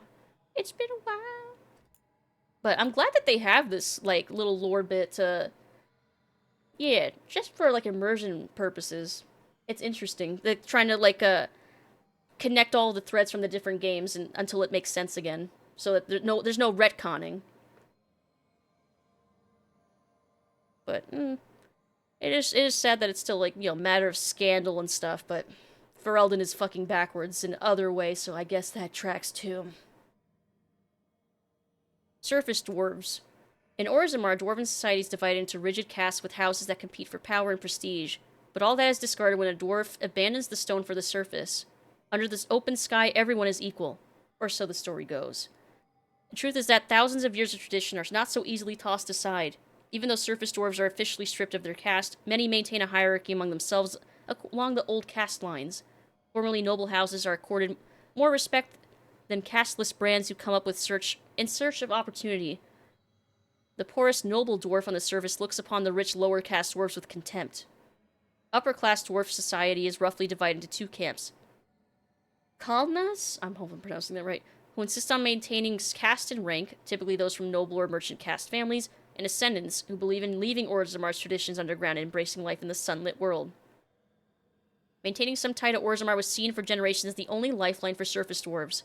Bringing surface goods to their kin underground and lyrium and metals to the surface was not only the most lucrative means of making a living, but also a sort of sacred duty, as many surface dwarves willingly accepted exile and the loss of their caste to better serve their house or patron. In recent years, many surface dwarves, particularly Ascendants, have branched out. They started banks, mercenary companies, and overland trade caravans. They became investors and spectators in purely surface trade. These new industries have proven tremendous sources of wealth, but are looked down upon by their more conservative kin. For less affluent surface dwarves, association with a powerful Kalna can open many doors. They can get credit with dwarven merchants and are offered work opportunities by the powerful Dwarven Merchants Guild for more readily, sometimes than more qualified but less connected individuals. Whew. We're almost done. Tevinter Society. To those outside of the Tevinter Imperium, it is easy to imagine a society filled with mages and elven slaves and little else. In truth, there are 3 different Tevinters, each of them a world completely separated from the others. There are the mages, the land's nobility, completely obsessed with competing for supremacy with each other, almost to the exclusion of paying any heed to the nation's enemies such as the Kunari. The well-bred Altus sneer at the Latans, who in turn sneer at the Praetari. They vie for dominance in the Magisterium, where factions shift and flow on a daily basis with deadly consequences, requiring every family to put on a veneer of perfect citizenship or face scandal and censure. Then there are the so-called Soparati, the Sleepers. These are the non-magical citizens who vastly outnumber the mages, yet are beholden to their whims. Many are resentful of this status, plotting in secret, even as they secretly hope their children will possess magical talent. An enticing lure, since the talent could conceivably show up in anyone, even a slave. It would be easy to forget that Tevinter possesses a massive class of publicans? Publicans? The civil servants and leaders of the legionnaires. Okay. It is an enormous merchant class, although teeming poor to drown any other nation in Thedas, and the shadowy thieves called Presumptor. God, there's so many new terms in this one, who are practically treated with respect. And then there are the slaves. One would think they at least see each other as equals, but it is not so.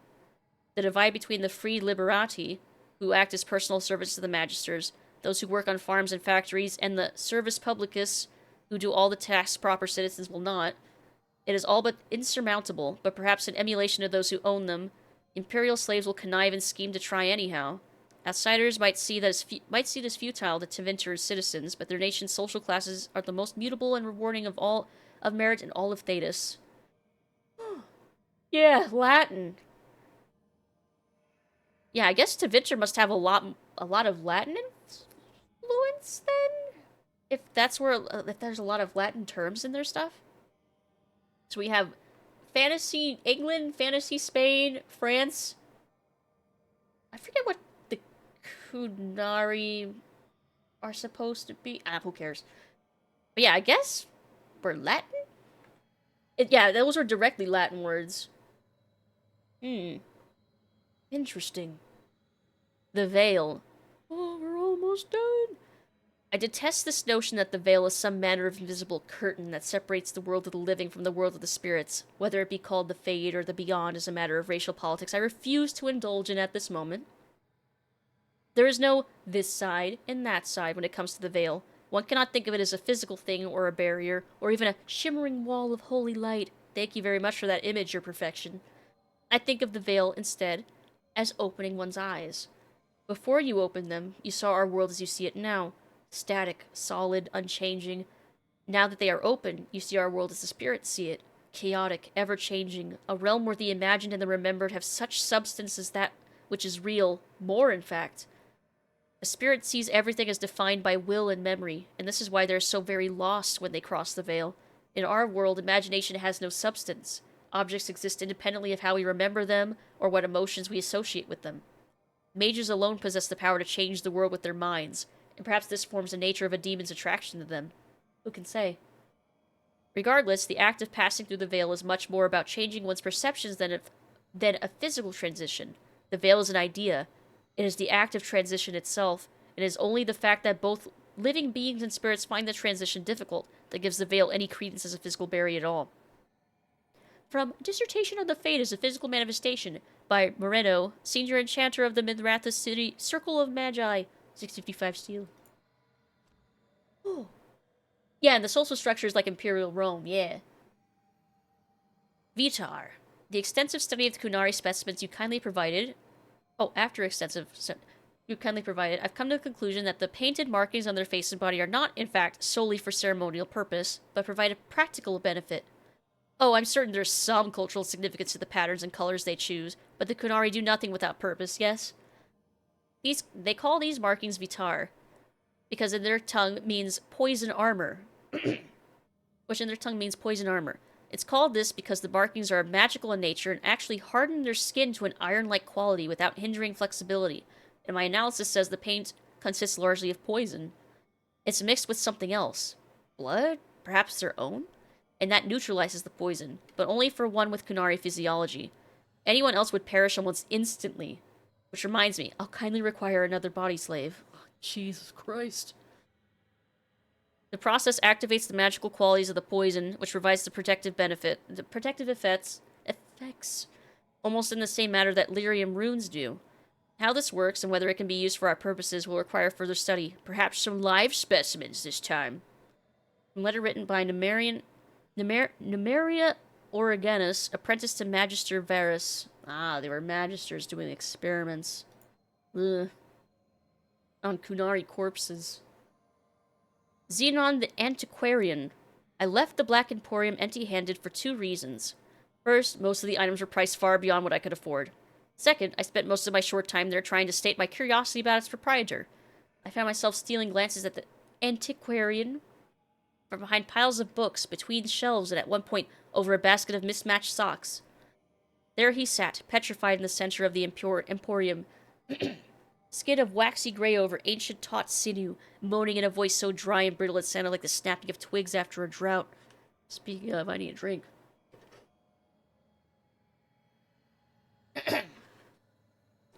A girl of not more than 12 scurried to and fro to fulfill his numerous requests. Another patron noticed my fascination and told me that the girl, which most likely an urchin rescued from the street, was responsible for the needs of the antiquarium, feeding, washing, and the like. Ugh. So impossibly old he is, and so fragile his skin, he can only tolerate the barest whisper of touches from the smallest and most tender of his servants. Only in this way may he come close to his lost youth, said the man. I was surrounded by objects of legend, yet none fascinated me as did the antiquarian. From a journal page found in Kirkwall's Darktown, written by an unknown author. Yeah, so Black Emporium was DLC for Dragon Age 2? Yes, 2. Yeah, mostly you just got the mirror that let you change your appearance and that. Last one. The Shadow Dragons. 49! 33. There's so many. Endless lore. Oh, it's exciting. Okay. On to Winter Templars. When one mentions the Templar Order, you no doubt picture the armored members of the Southern Chantry. These Templars are trained to combat uncontrolled magic, blood magic, and abominations with the goal of protecting people, including mages themselves, from the most violent manifestations of magical power. However, they also embody the Southern Chantry's control over mages, and enforce many of its strict rules and regulations over magic in general. Yeah, they're magic cops. In addition to combat training, these Templars ingest lyrium. This mineral, usually used by mages for enchantments and rituals, grants Templars the ability to resist and dispel magic. The fact that is also addictive, chaining them to the chantry and resulting in paranoia, obsession, and ultimately dementia, is often swept under the rug. Yes, we've heard all about that dirty little secret. As you may have surmised by my use of Southern Chantry, this is not the case in the Tevinter Imperium. In Tevinter, we know that magic can only serve if it is allowed to flourish. We do not suppress talent, we nurture it. That is not to say that we ignore the dangers of magic and what it might allow those with violent intent if not combated. As in the South, our Templars are trained to prevent excesses of blood magic and to subdue demons as well as those inflicted by possession. But our Templars do not take lyrium. They do not enforce unnecessary regulations. They are not given power over mages, but follow the lead of our most esteemed magisterium. They serve the Chantry and the people of the Imperium. I must admit, I rather prefer our way of doing things. From a letter written by Lithisi Palace, living in border town of Tevinter Imperium, to a cousin in Orlais. Oh, we did it! Oh. That was like an hour of reading, probably. Holy shit. But we did it. We read everything. And honestly, I needed that refresher. I feel like I remember and understand so much about the lore again. I needed that. Holy shit. Oh. So much. Lore. My brain. Going to explode with lore. Alright, let's explore the lighthouse now. Oh. Let me see. You can see a bunch of scrolls and books. Let's see, I need to go over there, so I'm gonna look down here. Or does this make me exit? Oh, hold on. I want to go talk to Harding first. So much reading. There's only a couple chairs here. I wonder if we get more chairs as we recruit people. Oh, I love the There was another game recently where, like, your feet actually, like, stay on, like, whatever step you're on. I love the, like, adaptive foot animations, depending on, like, what your elevation is. Like, look at that. I can have one knee up. Ah, I love that. Ordnance disposed of. We are free. We can play the game again.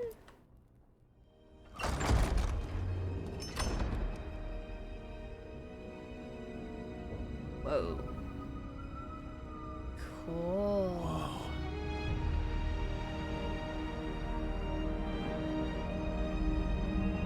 Wow.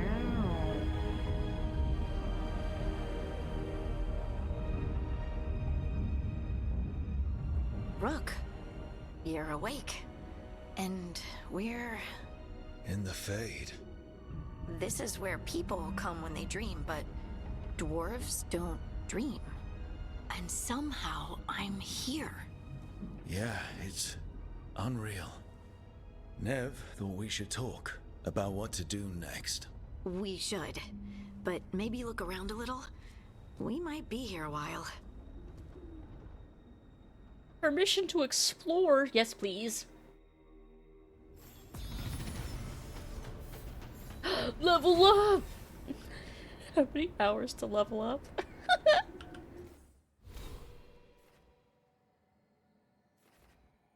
Mage Core. So we don't pick our specialization until level 20. But we have to work our way toward our specialization, so we kind of have to pick beforehand and work our way there. Mortal concentration. Sustained range attack gradually increases its damage output the longer it's active. Oh! Kind of like the StarCraft 2 Void Ray. Mind Blast. While defending, consume 50 mana and unleash a shockwave 6 meters in all directions. Deals damage based on your equipped staff. And then Fade Strike. Use your speed to unleash a powerful attack with any weapon after using Fade Step. Launch additional follow-up attack while sprinting. Only for orb attacks. Okay. So, Sustain Laser leads towards Death Collar. Shockwave Crowd Control goes to Evoker. And Fade Step Melee with extra combos with the orb leads towards Spellblade. Makes sense. Makes sense. Ooh, okay. So Evoker is already leading towards Shadow Dragon. Spellblade leads towards Crow, or leans towards Crow. And Mourn Watch and Death Call. Makes sense. Okay, so I was kind of right when I assumed that when I was doing in-character creator that I might end up leaning towards Evoker for lore reasons. I was right.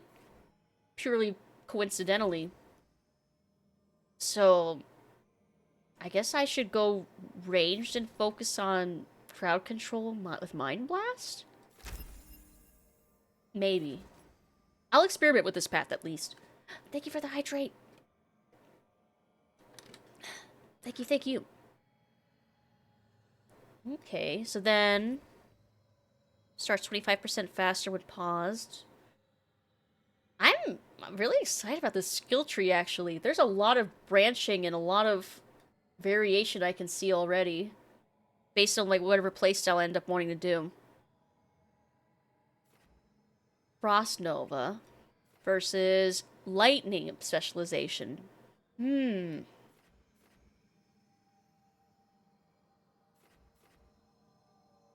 More ice.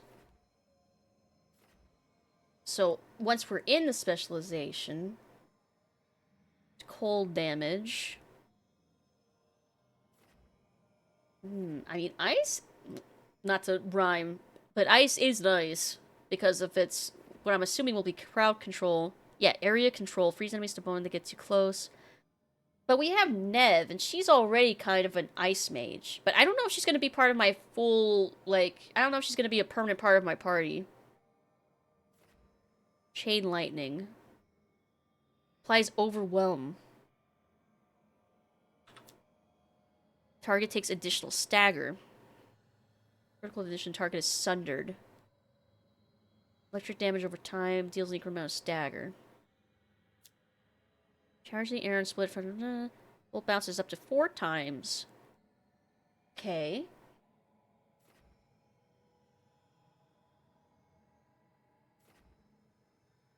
And that would be leading me up here. I'm trying to, like, plan ahead a little bit. So then when I level up, I'll have a little bit in mind what I'm doing. Freeze your enemies. The wide area around you is frozen. Frozen. Prevents the target from attacking or moving. I like that. Impales enemies caught in the way. 368 cold damage? That's way higher than a lot of the ones I've seen already. 138? 173? Holy crap. So that seems like it's just a nice, like, high damage attack. Cold damage over time. Applies weakened.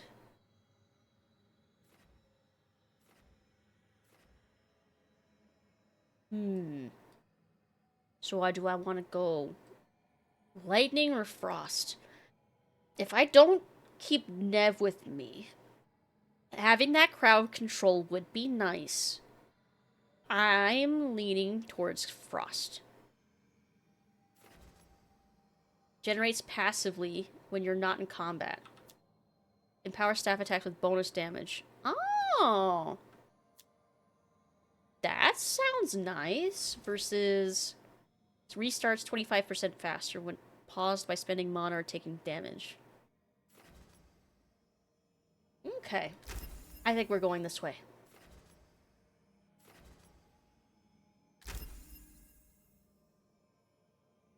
Okay. I've made decisions! Decisions were made!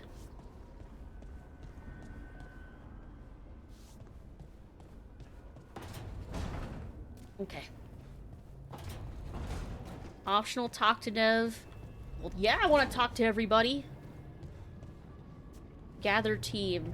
Okay, I don't want to do that. That sounds like that's progressing, and I don't want to do that. Because I want to explore a little first.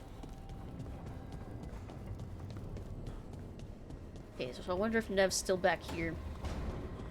She is not. Teamwork ahead? Yeah, I sure hope they do.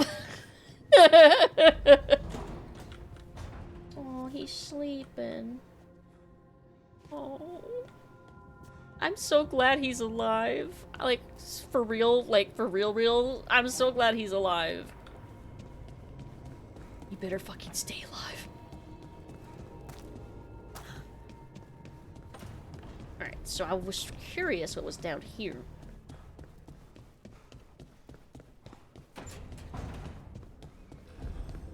Ooh. Oh! The Luvian room. Collect? Codex! And to keep up with these, I'm gonna read them as I pick them up. That way we don't fall behind. The Dread Wolves of Luvian. Most of us have only traveled through Luvians at the whims of those who call themselves our gods. We know them as mirrors that always go from one place to another. That go from one to another. A bonded pair linked no matter the distance. Solus has outsmarted the so-called gods. If we use normal Luvians, they could track us into our lair.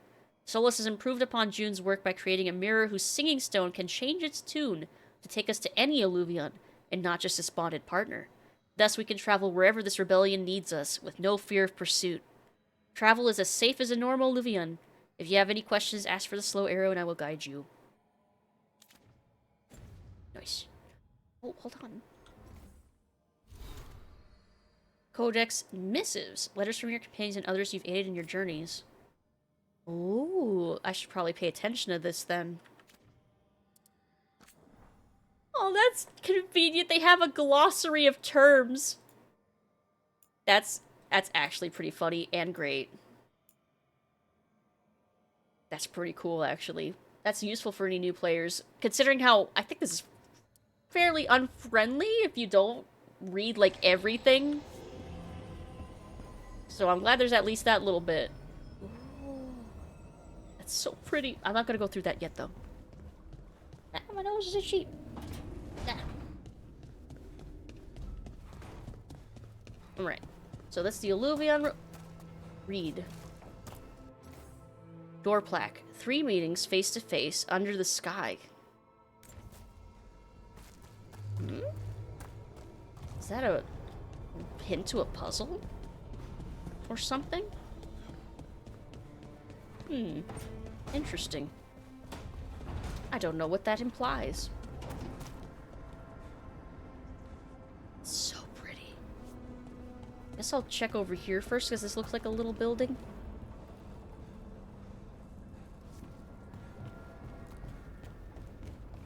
I love how floppy the hair is. The hair physics is great. Oh. Will eventually expire as you progress. Oh, like if I miss these, that it'll go away? It wasn't supposed to go this way. What do we do now? What do we do?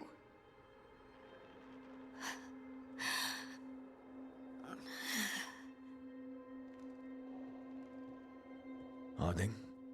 Oh, hey, Rook. How's it going?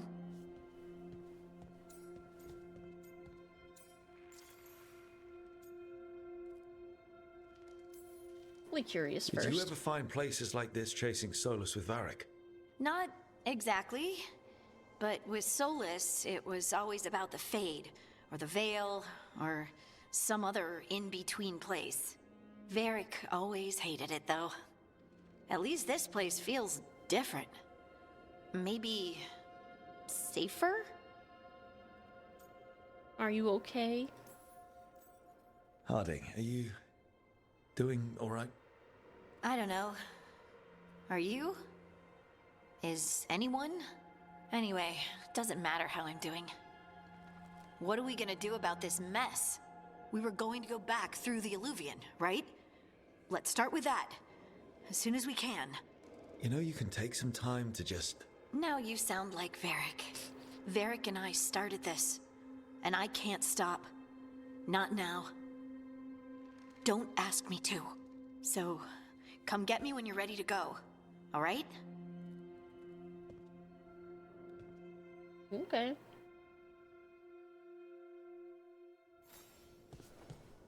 Oh, she's so cute.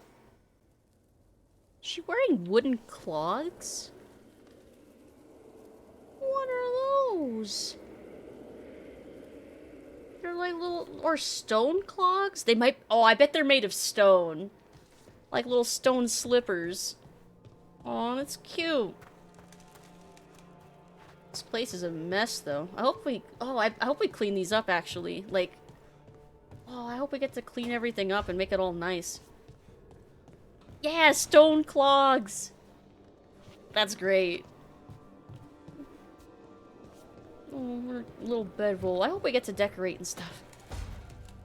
Because we got to kind of do, like, base building, decoration type stuff in Inquisition with Skyhold. Oh, I see that. Money. So I'm hoping and expecting we probably have something similar. I'm curious. How? Just, is it really just willing to let me just dive off the edge of this whenever? Is it gonna let me just die that easy?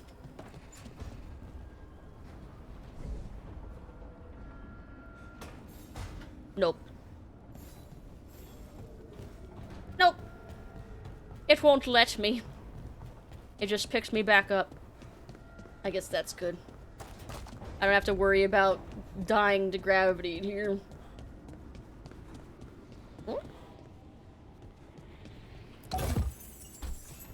Or more money. Capstan arms to rotate the statue in either direction. Mysterious note. To enter the library passage, 3 pairings must meet face to face. Oh, that's like that riddle from from inside the room. Must meet face to face. Oh, the statues probably all have to face the same way or face each other. I think I see one across the way. So now those two are facing each other. So where's number 3? Number 3? Maybe face this way?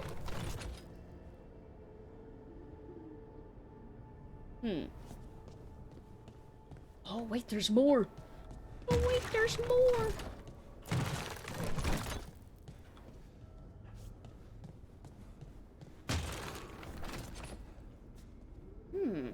Okay, so there must be more statues. Vase. Valuable item. If that means... Okay, valuables is a confusing term. Because valuables in Dragon Age 2 were junk. If I remember right. So I'm pretty sure that that's just junk. That we can just sell. Faded note. Look at this place. We planned a rebellion here once. Said we'd change the future of the elves. Throw off tyrants. And we did. Now the path outside is fractured. It'll be hard rekindling all the Illuvians. Solus, if you see this, I'll be looking for you. Out in this world and in the mortal one. Don't cause too much trouble before I get there. I wonder who that was from. Maybe the same guy who was writing those lore bits. Who was part of their rebellion too. Let's see.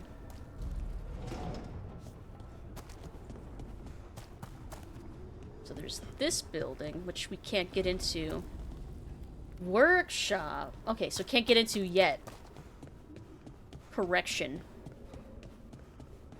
Oh, there's a lot of these statues. 3 meetings.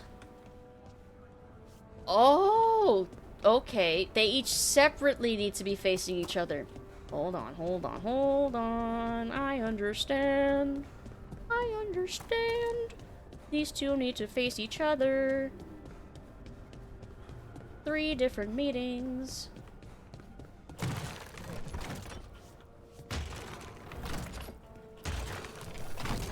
I understand. Brain is big. Must be 2 more. Yes, there are. Let's see, are these already... Oh, that one's facing away. Okay. I understand. I'm already enjoying the presence of puzzles. I'm always a big appreciator of puzzles in my games. Let's see, is there any more chests over here? I guess I don't need to worry too much about falling. At least here. I was still gonna be paranoid. Anything else? Nope. Okay.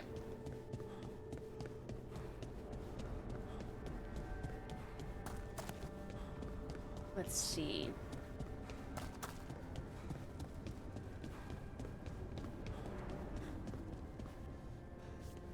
What's that up there? Is that... Oh, it's flames. I wasn't sure if it was like a crystal or what. Right.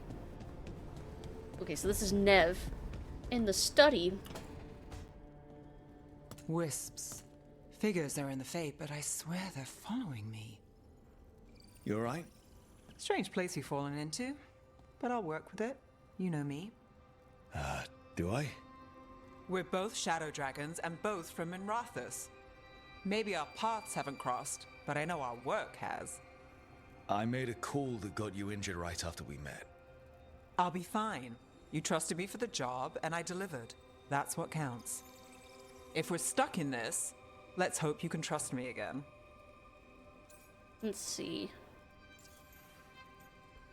Ah! Shadows stand together. Oh, I can flirt already. I'm not going to, though. But that's interesting. That's our first, like, flirt line that we've seen. Wait. Oh, whoever gets injured because they went with you opens up an additional flirt immediately. That makes sense. I understand. I do trust you. I'm still sorry. Nah. Shadows stand together. Why wouldn't I? Shadows stand together. That's the idea. Cross your fingers it works out for us. You take a lot of notes. What about? Lately, what we know, or knew, before Solus changed the game. And it's... Not much. I'm sure Lace would hate to hear that, but one step at a time. Start with the big goal. Okay, so step 1 is figure out what we're chasing. Right. And the 20 other questions that need answers... That's step 2? Yeah, we'll figure that out. I can see why Varric brought you on. We've just got to start somewhere. We're not a details guy. Big picture. We'll figure it out. Nev approves. Aw, the whips are cute. Like blue soot sprites.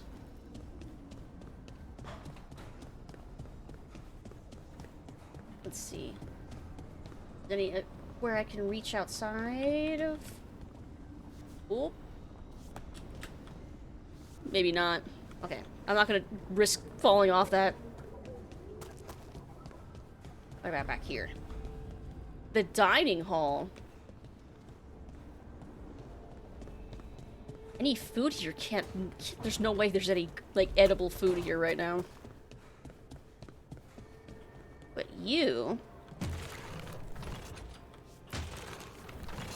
That's the second. One more to go. Okay.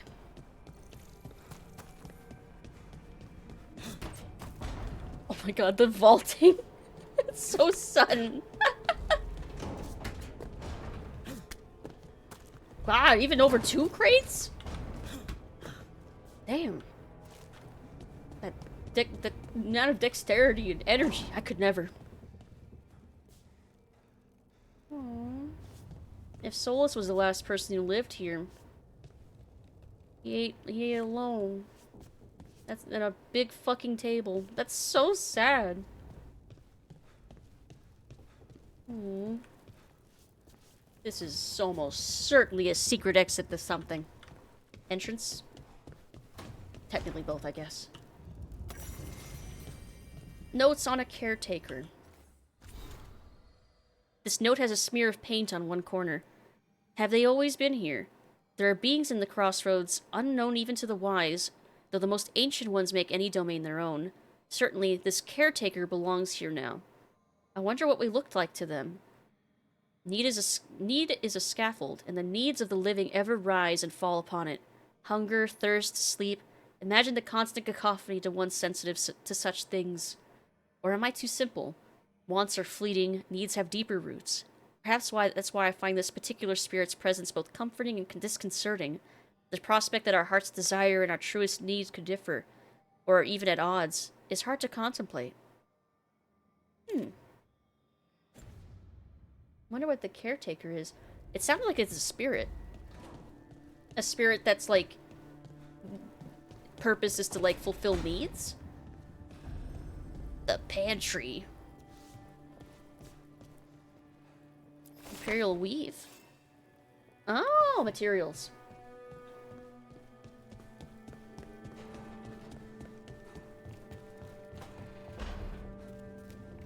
Oh, that's how you get up here. Painted pot.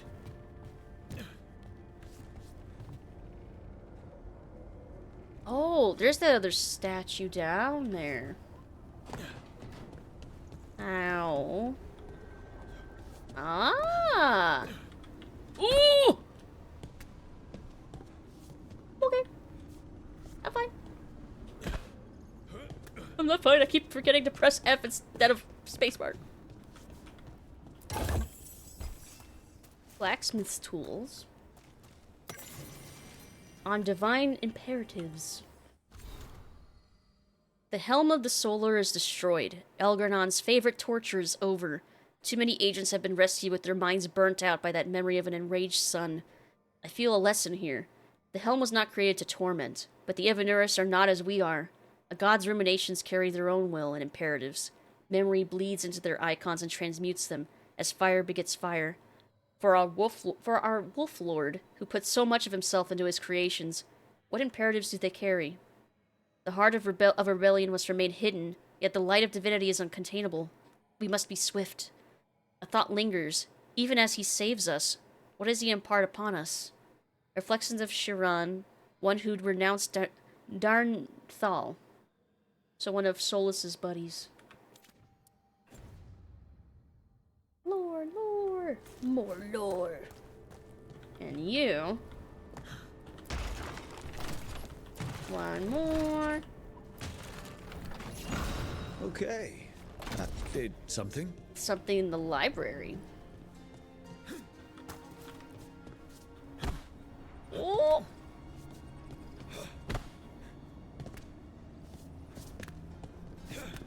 There we go. Maybe I should rebind jump to a key other than F. Make my controls all weird. Okay, library. This passage? Ah! I'm saving. We've solved our first puzzle. It was not difficult, but it was fun. The music room. Ooh. Murals. Lore.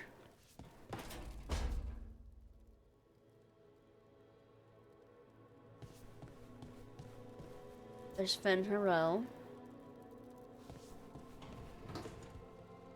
The Inquisition. Solus must have made these murals. He's quite the artist, I guess. And I think that must be the Evanuris, the ancient elves, the gods. Maybe? Where's down at the bottom? I think that might be the ancient elven gods. And then the Inquisition. And more Fen'Harel. An archdemon?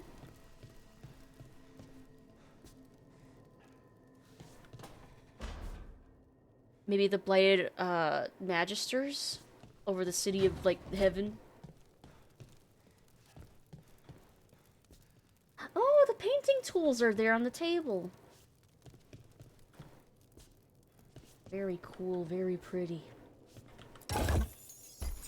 Ooh, nice. Ooh, I've got so much gold and we've barely done anything.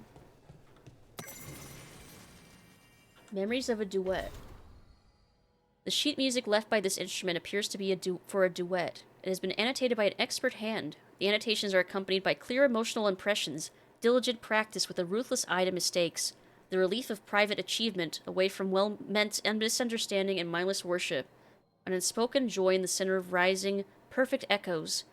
Finally, a beloved memory surfaces, a smiling glance, meeting at a crescendo, a shared moment of understanding, seeing completely, and being wholly seen. The impressions fade.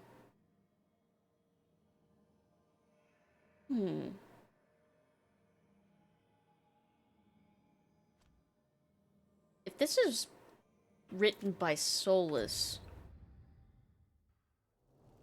I wonder if this was supposed to mean, if this would mean something else if our Inquisitor had romanced Solus. Also, this also looks like a door, and I see on the mini-map that it leads somewhere. But I don't see how to get there yet. Perhaps it will open later.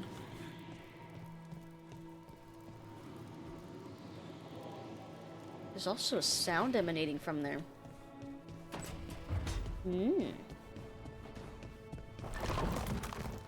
Okay. I think I've explored everywhere now, except going through that alluvion, but I'm not gonna do that. Okay. Gathered my team! So, we stopped the ritual. And Varric paid the price. Hey. Varric made his choice to go talk with Solus. He knew the risks. We all did. And now Solus is gone. And we're here. Wherever here is. Besides in the Fade. Solus called it the Lighthouse. He did? When? He invaded my dream. While I was out cold, he showed up in my dream and he's really mad that we stopped his ritual. Good. He's also trapped in some kind of prison in the Fade. Not happy about that either. You're sure that wasn't just a dream? It's a reasonable reaction. Solus can speak with people in their dreams. Even kill them. I'm safe on that front. I bled a little when I got knocked out. Enough that he can gripe at me, but not enough that he can make my head explode. So Solus is using blood magic? Like any normal mage would to play with your mind? But he's not a normal mage, like I told you. He's an elven god.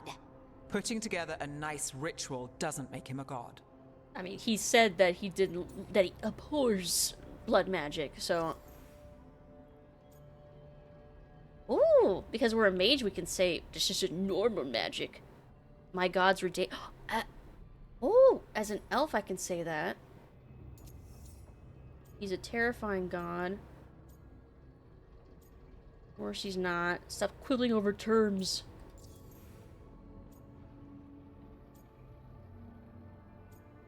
I'll say the elf response. Wait.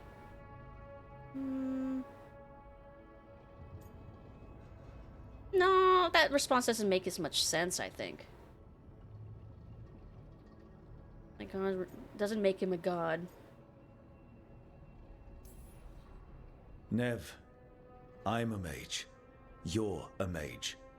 Solus is more than that. That ritual was more than some circle mage could have pulled off. Even more than a Tevinter Magister. All right, well, we've stopped the ritual, and there doesn't seem to be an immediate danger. For now. You're certain Solus can't use blood magic to affect your mind? I'm not certain of anything. But we're not out of danger. What do you mean? Solus had 2 of the other elven gods imprisoned. When he got trapped, they escaped. So those things we saw come out of the Fade when the ritual went wild, those are... Elganan and Gillenane. 2 of the ancient elven gods that Solus rebelled against.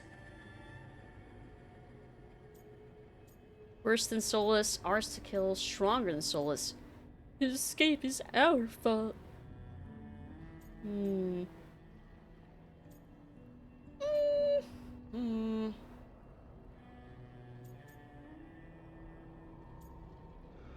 Yeah, because it's not entirely our fault.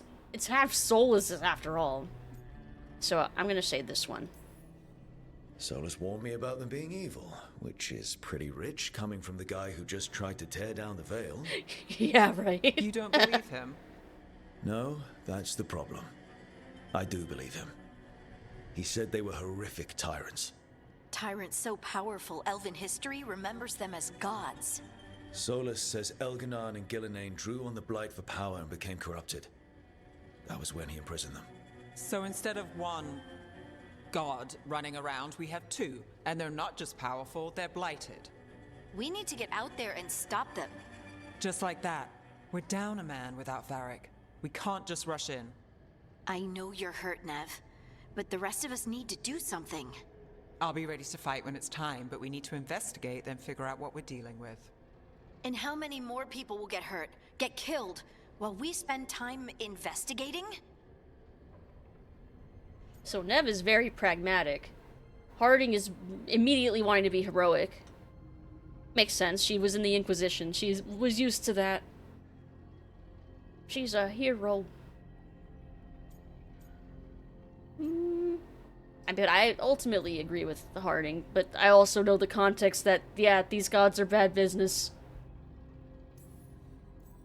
If Elganan and Gillenane are worse than Solus, we don't have time to waste.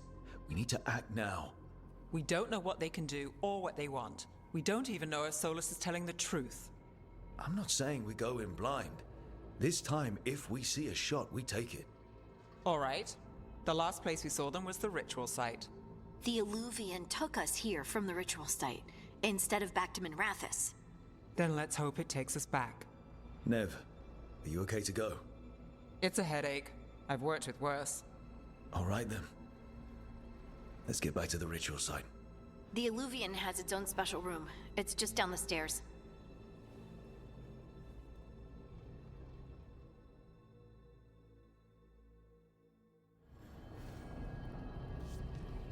Well, we already found the Illuvian room.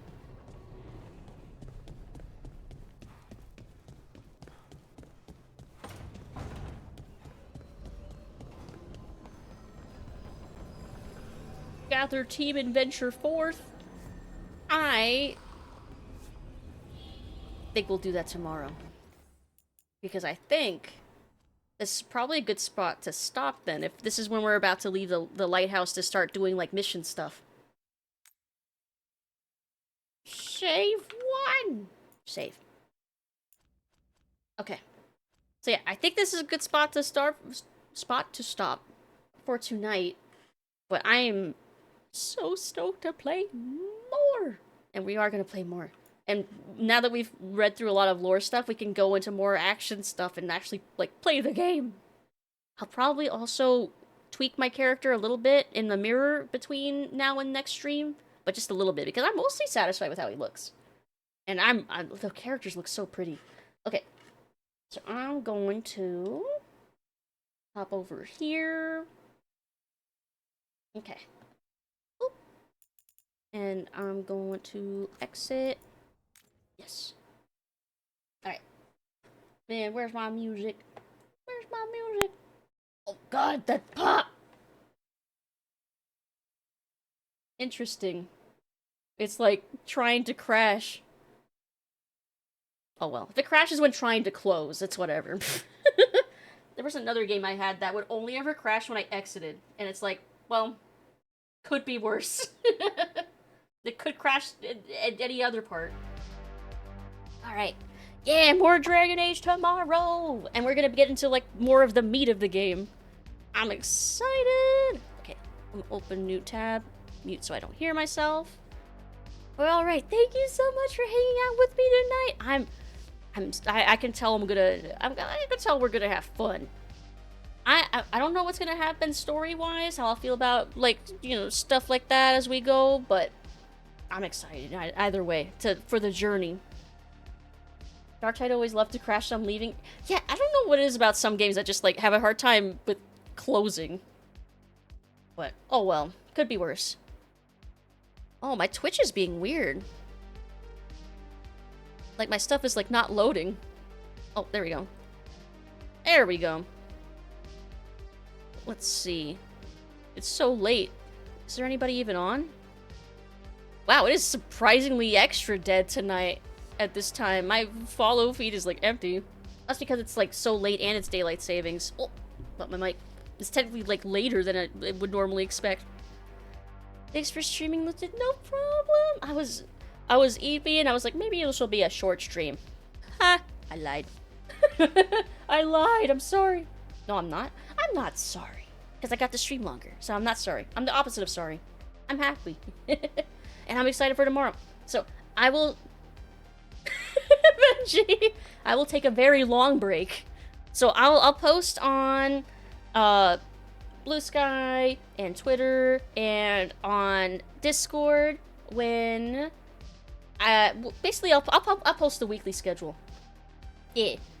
No. Yeah. I'll post the full schedule for the upcoming week. I'm thinking maybe we'll start at 6 or 8. It might depend on the day. We'll see. But yeah, I plan on basically streaming every day. So get ready for tons of Dragon Age. But I think no raids tonight, because yeah, I don't see anybody that... Yeah, it's pretty dead tonight. So, yeah, because all the people I see are, like, on the bigger side, and I tend to prefer raiding smaller people. You claim fur? Oh, is it because it's past midnight? Alright. So, I'll see you all tomorrow. Stay hydrated, stay safe, keep an eye out for my schedule. And we'll be playing more Dragon Age tomorrow. And I'm so excited. But have a good night, everybody. I love you all, and I'm so glad to be back from vacation, even though I miss my friends. And I love you all. Good night. Good night, good night. Sweet dreams.